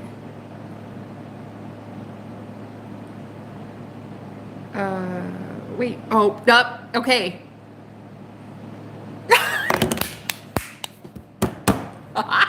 Listen what I wrote down on my calendar. The day he thinks he ended shit with me. Listen. I put it in my calendar so I would remember the day. It was the 25th. And he said, and whatever he said, I don't care what he said. I'm ignorant and I live in my own Delulu land. I wrote, the day he thinks he ended it with me. LOL. LOL. Moving on. Look at this. Why are you so afraid of commitment? Yeah, why are you so afraid of commitment, bro? Oh, you're not. That's right. That version of him, the universe had to bring in a version of him that didn't want the future that I, up to that point, had decided I didn't want. I hadn't even made a decision about what I wanted for my future yet. I hadn't seen any man worthy of knowing my future.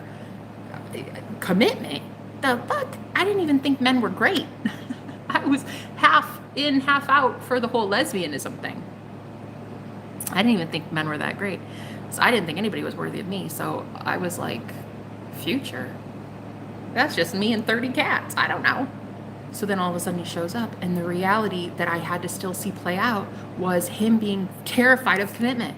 Being like, oh no, we can't do it because you want this and I don't want that. And you want it like this and I can't do it like that. And you want that and this for me. And that. It was like, okay, cute. Bye. I'll see you next week. Toodles. Have a good one. We just completely like stopped talking, but no contact. And okay. And we spoke again yesterday. And we'll speak again every day for the next forever. And because I say so. But we literally did talk yesterday, so. And I command it so. Exactly, bitch. Because we command it so. Absolutely in love with us. And all they want is just to say, I love you. I already knew that you're my wife. The one. I'm sorry it took so long. I love you. I love you. I love you. I love Aparna. I'm going to manifest the shit out of that for you. Oh, I can't wait to hear that that's what he says. He's going to say it just like that, babe. I don't know what I'm doing right now. Who am I channeling? Who do you think you're channeling? Queen? What are you doing to me? I thought I was moving on. That's what I said. That's what I heard just now. Look at this. It says, what are you doing to me? I thought I was moving on. And then look on the bottom. Do you still see a future with me? Guys, because I'm telling you, I manifested this guy out of fucking thin air. And he had to highlight for me every single blockage and, what's it called? Level of resistance. Yeah, I had a resistance to a career, a future, babies, commitment, a ring on my finger. I was like, no. Because up to that point, I had been manifesting being single. And then all of a sudden he comes in and just changes things. It's like the 3D has to reflect that for you. And in order to keep me on that trajectory of singlehood, being single for a very long time with 30 cats, he had to leave my life. Because that's what the universe thought that I wanted. And I needed to stay on that path. So he had to leave my life. But then I'm like, wait a minute. I could maybe do something different. Oh, I wonder if maybe I could do love. I don't know. That's fun. Love's cool. I liked what he had to offer. It's like I didn't even know I wanted something until I went window shopping. Then I was like, wait, that's fun. He's sexy as hell. Maybe I want him. Yeah, look at this. I'm starting to get it. My guides are like, she's starting to understand the law of assumption. She gets it, guys. Hercules. We're marrying each other. Hercules, Hercules. Cause like, bitch, she gets it. She's starting to get it. We're mirroring each other. What I say goes. If I say now, he's like, no, we're totally never gonna, absolutely not. We're never gonna separate, ever. Ever. Literally ever. I don't care how morning breath affects us. I don't care if you are wanting to move to Alaska. I don't care. We're never going anywhere. Gives the time to miss you, hunty. Ain't that the truth? Ain't that the truth? And guys, he already came back yesterday. That's not me manifesting or affirming. That literally happened. You guys watched it. He was here. Very beautiful. I like you.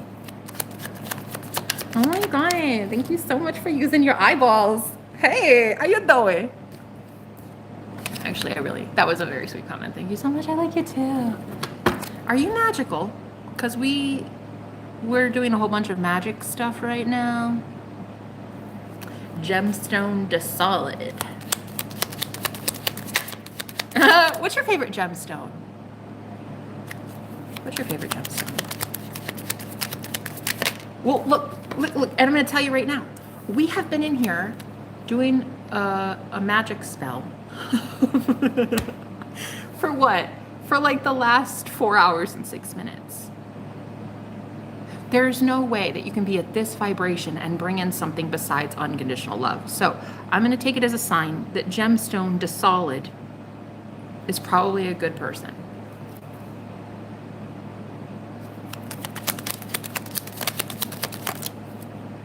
I don't know. I'm still on the fence though. See, this is where you get to a point where you guys have to trust yourself, right? What have you been manifesting for the last 2 to 3 days, 2 to 3 weeks, 2 to 3 months? If it's been nothing but good, then yeah, trust everything that comes in. Anybody that gives you money, trust it. It's not just going to be here today, gone tomorrow. But if it's been shit, horrible, and then all of a sudden something good comes in and you're like, wait a minute, what? You might have a little bit of a lapse, like a little bit of a delay, like a little bit of a, wow, he's going to literally break up with me? I don't think so. But you need to stay that delusional, okay? You need to really stay in La La Land. Like, I even told him, I was like, it's cute. You go ahead. I'll see you soon. Like, I even told him, I was like, I'm still manifesting you, so. But he's like, no, it's goodbye for real. It's goodbye for real. Okay, right, I heard you. Right, I heard you. I'm forgetting the part where you're like, gonna stay away from me? Yeah, I heard you. You guys have to be that crazy, okay? Be that crazy. Love and work can walk together, holding hands in harmony. Aw, you're cute, babe. Please send me healing and prayers. See, are we gonna make it? In the meantime, this is what you guys do. You pull your energy back. And you send them prayers, healing, and love. And you instead say, I want that one, God. And who is God? You. So you just have to convince yourself that you want that. Pull your energy back. Don't go chase them. That's stupid. Don't chase. Why would we chase? Why would you chase anything anymore? If you know you're God, you wouldn't chase anything. So you just basically tell them, that's cute.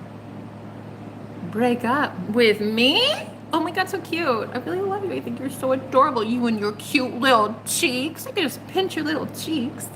So cute thinking you're breaking up with me, honey. It's adorable. I just didn't know I wanted anything. I didn't know I wanted a man. For real, Scout's honor. After the story I told you guys about my ex who committed suicide, I didn't think I ever wanted another man. Really. That's why I would get involved with these connections, these guys that didn't want to commit, because I didn't want commitment. I was like, I'm cool with anything else, extracurricular activities that we do, but I didn't want commitment.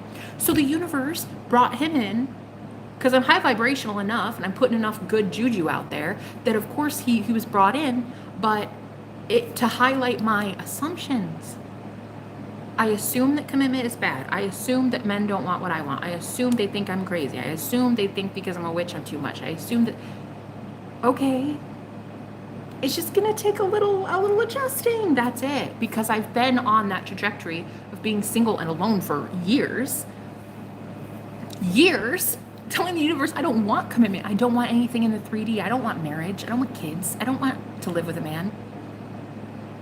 Okay. So the universe had to conspire in my favor to give me just that. But is there proof that you can change your manifestation after you've been 100 miles an hour in one direction? Can you turn on a dime and immediately in 5 seconds say, you know what? No, I don't want that life. I want this one. Can you? I don't know. I hope one day I'm living proof. Wouldn't that be cool? If one day you guys are like, I don't know, she was like doing fine single, and the next thing you know, she's married. I didn't even know I wanted marriage. I don't even really technically want marriage. Even kids, I wrote that off as well. I don't care. It's weird. I don't really care. But that's what Spirit is trying to get us to do as manifestors. What do you care about? What do you want? We know they'll be back. Exactly. Oh my God. Exactly. And you know what's funny?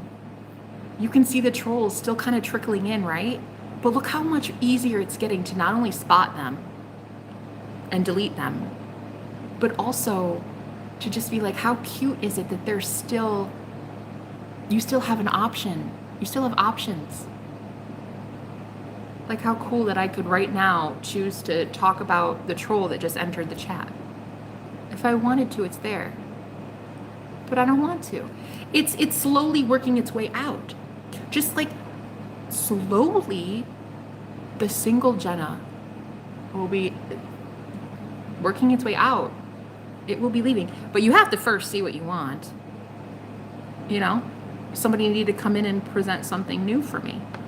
And he did so, and he showed it all, honey. He showed a whole new world. That Aladdin and his magic carpet, he showed me everything, honey. And you know what I want? I want everything, honey. I want that magic genie. That's what I want. I want to rub that magic genie. Okay, and there it is. Bitch, there it is. Bitch, there it is. Bitch, there it is. I swear I never wanted anything more. I want to call you. Can you feel the love tonight? Yeah. You got to make a decision. But first you got to know what you want. I only saw what I didn't want. So I was settling. It's like the universe is not a waiter that's going to spit in your food if you send it back. You know what I mean? Like so many people get upset. Oh, but I had it so good with this guy, and I bet you if I leave, God'd be mad at me. No, honey. No, honey, you're God. Would you be mad at you if you were happy? Didn't think so. So look at this. I was literally saying, I want all of that. And I said it. Just like that. Oh, he showed me everything. Everything, honey. Everything. I swear I never wanted anything more in my life. I want to call you. That's correct. That's correct. And then this stuck to the table. It says, you make me so happy. That's correct. That's correct. That's the version I want. Because though I told him, I'm still manifesting you. Like, I think it's cute. I think you're so cute. Yeah, I wrote it in my calendar. This is our breakup day. Yeah? Okay. And she was so sure. Oh, well, I gotta go though. I have to. I don't want to. I just have to, Jenna. That's like the last thing you told me. I don't want to. I have to. I just want to end this. I want to end the inevitable. I want the inevitable to be avoided. Okay, bye. Like, see you next week. Call me. Girl, be that crazy bitch. Look at this death of the ego. Death of the ego. Be that crazy bitch. Because when you start speaking, their ego has to disintegrate. They are going to collectively, as a whole divine masculine collective, transition to the reality where they're what you say they are all the time. They're happy, they're healthy, They're calling you. They're taking you on dates. They're so beautiful. They know who you are. They're talking about soulmates. They're doing really fun, cool shit. So it's cute. Yeah, like he was like, I don't want to. I don't want to. I just have to. Okay, bye. I'll see you later. I was so quick to let him go too. I was like, bye. Bye. This is fun time for me. This is fun time for me. This is when the magician really comes the fuck out and she gets to play. Have a good one. No, I'm not kidding when I say this. When people give me space and I don't talk to them at all, he even offered. He was like, I'll show up on the live streams and still support you if you want. No contact altogether. I need to work in peace. I'm a magician, bitch. I get what I want, and I don't want half in, half out. I don't want to still see you and have the 3D reflect something that's not ready yet. Go away. I'll tell you when you can come back. No, you gotta really be that crazy bitch, though. I'm not kidding when I say that. I'm not. I'm trying to manifest us getting back together. Tell me you guys, I want to protect you. He was just trying to protect me. When he left, he was like, I want you to have a better future than I can give you. Really. We did not end on bad terms. We sent each other healing and love. It was nothing like that. But we have to be so delusional, ladies. We have to be delusional. We have to be Delulu. We know they'll be back. Exactly. Laser focused. Precisely. We know they'll be back. Exactly. Exactly. There's no other choice.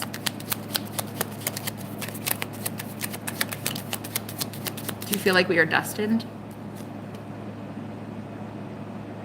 Yeah. You start to feel like you guys are made of the same thing. Like, I don't know how to explain it. Like what you know, they know. What they know, you know. It's weird. It's weird.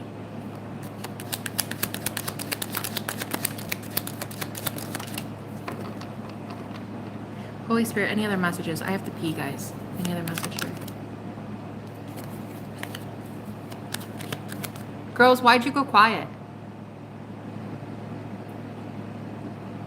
Why'd my heart space feel funny all of a sudden? I just felt something in my heart. Like, what happened?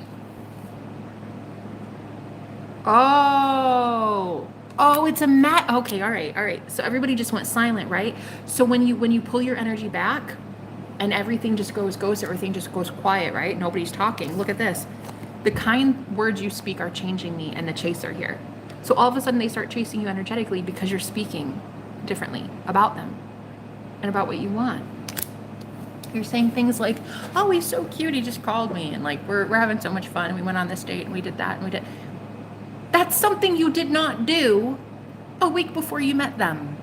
You were not manifesting this. Okay? You weren't.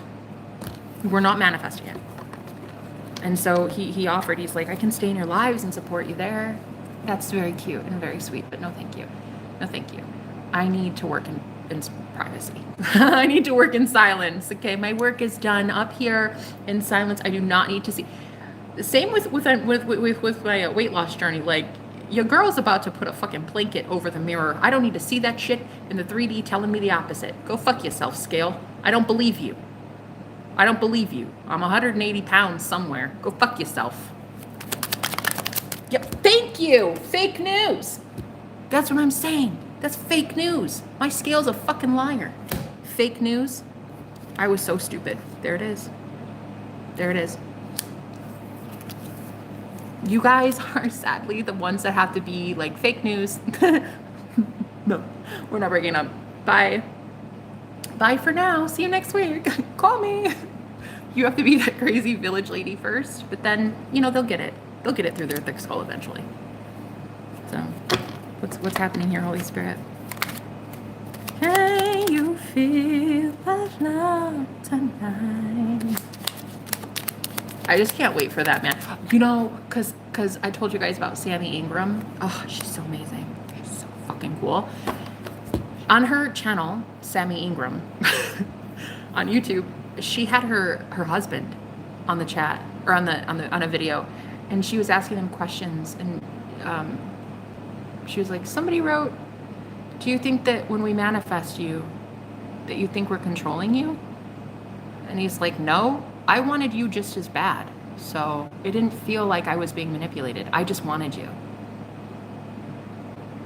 It's like when you're manifesting somebody, they don't really realize that like you're doing it really. It just feels like an urge to text you, an urge to call you, an urge to dream of you, things like that. So I loved it. She had him on, and they are so fucking cute, those two. Oh my God, they're my favorite. They're my favorite. Dare I say twin flames? I don't know. I do throw that term around a lot, but I would say, since they're both in the public eye, I would say they are. I think so. I really do. Plus, they're biracial, a biracial couple. So, technically speaking, twin flames often are like that. Like one can be a witch, one can be a Christian, one can be, I don't know. Just that's how twin flames normally are. So, I don't know. It's given twin flames. She doesn't even talk about that stuff though. But I do think that she's a twin flame. I really do think her and Bobby, is that his name? Yeah, Bobby. I think they're twin flames. What else? Oh, guys. They want to apologize. You are so good to me. You are so good to me. I mean, how did I not see that? How did I not see how good you are to me? And then we have, I can't keep doing this. You have no idea how sorry I am. I feel like word vomit is coming in for you girls very soon. I feel like this person is coming in to just tell you everything. Yeah. Tell you what. I need you. There it is. I can't even sleep now. I need you up all night. Holy mother of God. Guys, this came out. This came out one after another. Look, to confirm that I can't sleep all night. Up all night. Literally right after it. I need you. Like what the fuck? I'm telling you, word vomit. That's what it felt like. Like I can't even sleep. I just need you. I need you. And I'm like, thank you. That's what I needed you to say. Thank you. It's 11:11 a.m. That's cute. Oh, 1:11. That's cute. Anything else? Do you even still want me? Some of them, okay. Call me. Some of them are really thinking that they might be too lustful as well, because I saw the lust card, and we have, I crave your body, and I'm having naughty thoughts, and then I went to go ignore this. I went to go ignore it because of how, like, drawn in I felt like I could get into that energy. Yeah, I could get drawn into that. Like all of a sudden my focus has shifted to something. Wow. There's like a piece of dust or something on my counter, and it's like it's glistening. It's like a dust bunny that needs to be taken care of under the countertop, and it's hitting the light. The light is shining at it just right.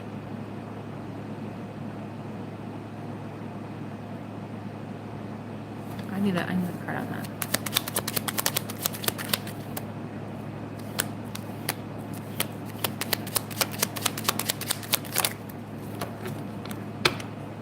Yes. Thank you for that. Something about they're a little okay. This is like another thing that Spirit is trying to get us to stop doing something with them about. It's not to stop. That's not what it is.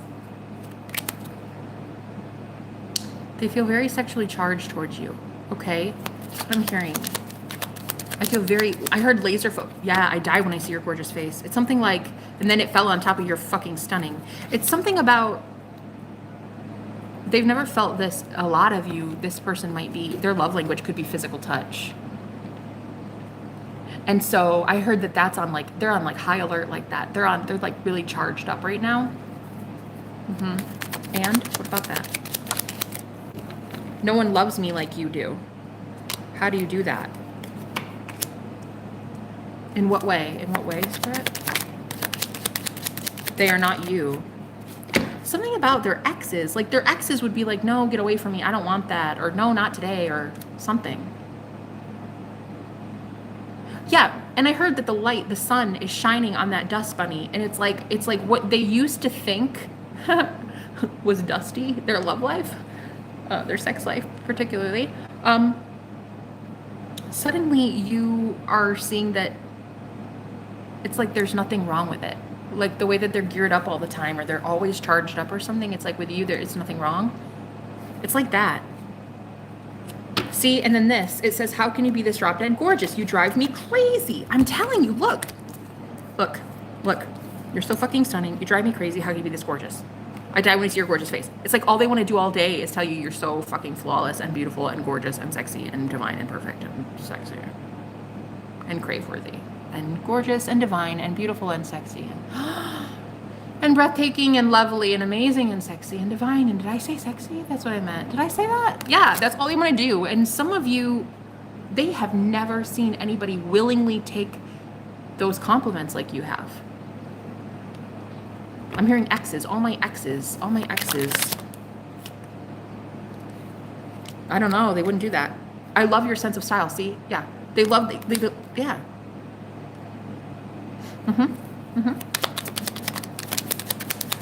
Something about sex, guys. This is really good. This is really, I heard this is really healthy. This is really healthy. Is there someone else? And it fell in the drawer here.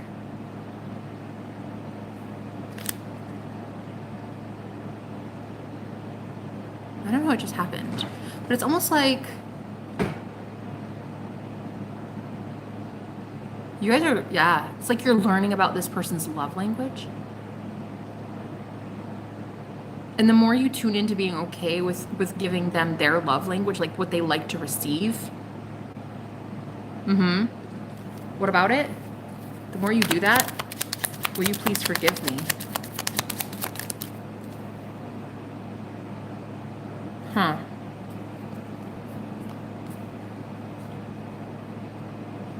I don't know. It's like they felt like they were too much. That's what it is. You girls were mirroring you. Yes. They mirrored you. Where you thought you were too much.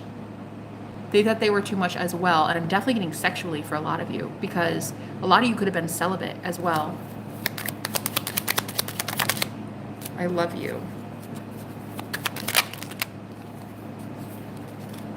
I can't figure it out. Yeah, that's it. That was it. Here it fucking is. Am I too much for you? Guys, what is it with this magic, bro? What is this? Do you remember the first time we met? Okay, a lot of you guys could have slept together like right away. Oh my God, I heard animals. Yeah, okay, whatever. I'm just gonna say it. I heard animals. Like you guys, oh my God. I heard couldn't keep your hands off each other. That's for somebody. This is like, do you remember the first time you met? Am I too much for you?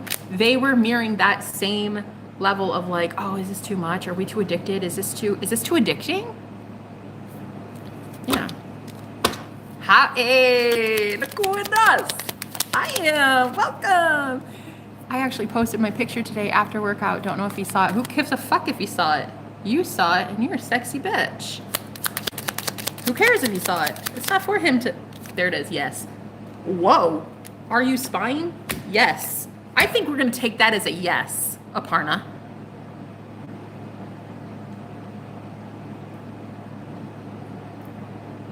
Okay, you're welcome. Spirit really wanted you to know that he did. Look at this. Are you spying? Yes, yes. I said, who cares if he did? And then Spirit's like, well, we care. We care that he did. So here you go. Wow, that is nice. Let's keep it moving along, guys. What else do we have here? I don't know, I have to pee. This is just too magical. And we have I am in here now too, so shit's about to get real intense. Honey, we're manifesting divine masculines. Do you want to stay here for a second? We're going to manifest them. Okay. Give it just like a few seconds. We're going to have a divine masculine in here in no time. In no time. Because time is an illusion. It doesn't exist. I was telling these girls how the guy I'm talking to last week said, no, we're really done and this is it. I'm trying to avoid the inevitable, which is we're gonna hurt each other. So I'm done. And that was on the 25th. Yes, the 25th. And I wrote in my calendar, the day he thinks he ended it with me. LOL. And then one of my last comments to him was, it's cute. If you think that's cute, bye. Okay, no problem. Have a good one. I'm still manifesting you, so toodles. Take care. He thought it was serious. I think it was a joke. And guess who manifested him back yesterday? Girl! Mother of God. I stalk your social media. He showed up on my socials yesterday. He showed up here in the live stream yesterday. This just came out. Right after Aparna, I got you a yes on that. I got a yes on that. He showed up here yesterday after we were supposed to be done. Fully done. Right. Look, I heard my guide say, no, it's still a maybe though. Don't try to let up on your affirmations, Jenna. It's still a maybe. No, it isn't. It's still a maybe. It might be done. You guys can't honestly distrust me that much. Like, what? I feel like my spirit guides are like, well, we don't know. The fuck you talking about? I've been here 4.5 hours talking about nothing but love. What the fuck? What more do you want from me? Really? I mean, I say it so damn loud, out loud and in English. He and I are not going to be broken up. It's cute that he thinks so. What more do you want from me, guys? I'm being led to you. Exactly. It's like we're the same person. Exactly. And let's get one last card here on the whole twin flame thing. Did you see the Taurus reading from who? Said your name, you should check it out. Oh my God. Wait, who? Tell me, who was it? Oh, should I? I should definitely watch it. If you recommend it. What is happening here? You, Jenna. Oh, the Taurus. Oh, okay. Oh, I thought you meant another reader. Oh, so my Taurus. Oh, God. I don't understand anything. I'm telling Aparna to watch a reading. Aparna, go watch the Taurus reading that I conducted. Okay? Come on, I am. But Kyle of Cups, Jenna, do you watch him? That is my twin flame's name. Kyle.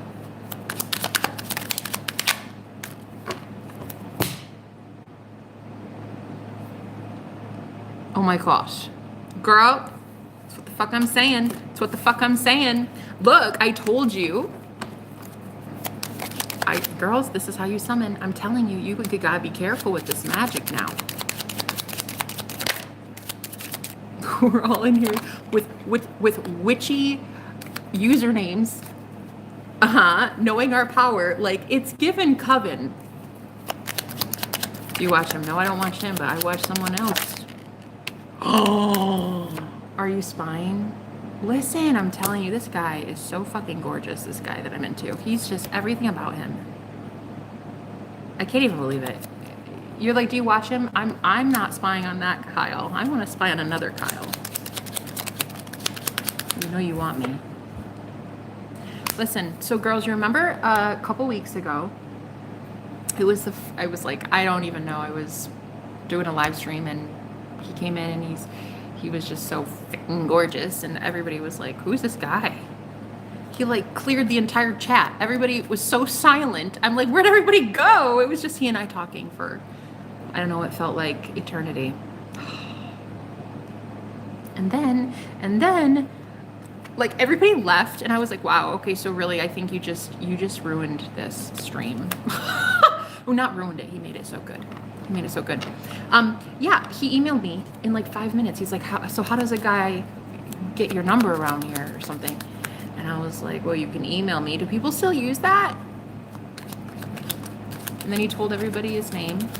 And then that was it. The rest is history. And I was like, man, you have this problem. Like, you come in here and everybody goes silent. You hog all the oxygen in the room, okay? You can't be in here.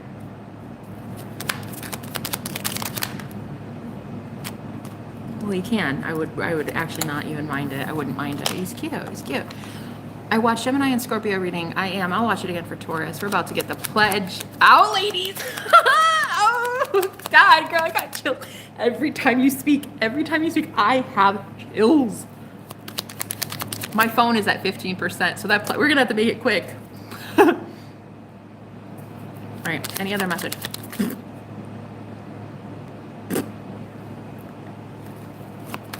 Yeah, he said his name in here, and I was like, oh, I knew it. I knew it. Did you just see me try to get the hair out of my mouth? I felt like somebody just did something to my throat chakra. There it is. This came out. I think someone's sending evil eye to our connection. Girl, I literally, there it is. There it is.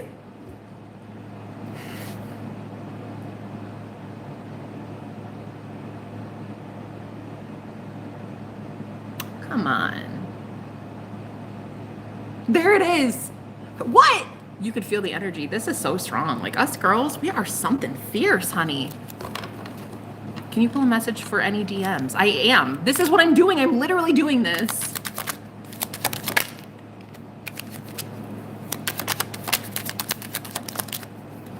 What'd you bring in here, I am? Who are you bringing in? What are you bringing in? We were doing perfectly fine. You done brought in the trolls. Clear your energy at the door, honey. Will you marry me? Will you marry me? Uh-huh. I wouldn't trust that message. I wouldn't trust anything after that situation just happened. My phone's about to die, guys. I think it's gonna be an end. There's gonna be an ending to this, and it's right now. Please. Please. It's weird, I can't see spam. I think it's you then. I think it's you. I mean, it's not you. It's like your energy brought in something. Yeah, I'm gonna leave it there. It was a beautiful message. I am. Go take a salt bath. Take a salt bath, ma'am. And we will see you tomorrow. Crown chakra. Yeah, something's going on spiritually right after that. So this is all we're going to do today, girls. Clear the energy, Samoa be. There it is. You go clear the energy. You go clear your energy, and we will be back here tomorrow. We are all doing our homework. And what are we doing, ladies? What are we doing for homework? We are affirming they know that we're twins. They're going to tell you. Work on the throat chakra especially, okay? They're going to tell you, not only are we twin flames, but I knew before you did. I knew we were soulmates before you did. And also we're manifesting apologies where they say, I'm sorry. I'm sorry that I ever didn't trust you. That I thought that you and I weren't going to be a thing. That's cute. We have to be that village crazy lady, guys. Are you? Oh my god. Oh my god. You wrote shh, girl telling on me. Are you a witch? Are you a witch? Are you a witch? That shit is funny. That is so funny. That is so fucking funny. This came out. Girl, I have 5% now. I gotta go. I gotta go. Look, it's okay. It's okay. This was a perfect ending to a perfect stream. 4.5 hours of nothing but a ritual. Like, we just did a divine masculine ritual. I am hearing from spirit that this will be changing in like a matter of 24 hours. Confirm that. Nine of Swords, Page of Swords. These men are going to be pulled into your orbit so fast it'll make their head spin. Satnam, have a good one. Knight of Cups, there it is. There it is. It's happening fast, babe. Yep. Give it like a day. Give it like a day and come back and we'll see what happens. All right. I love you, girls. I'll talk to you later. Bye-bye.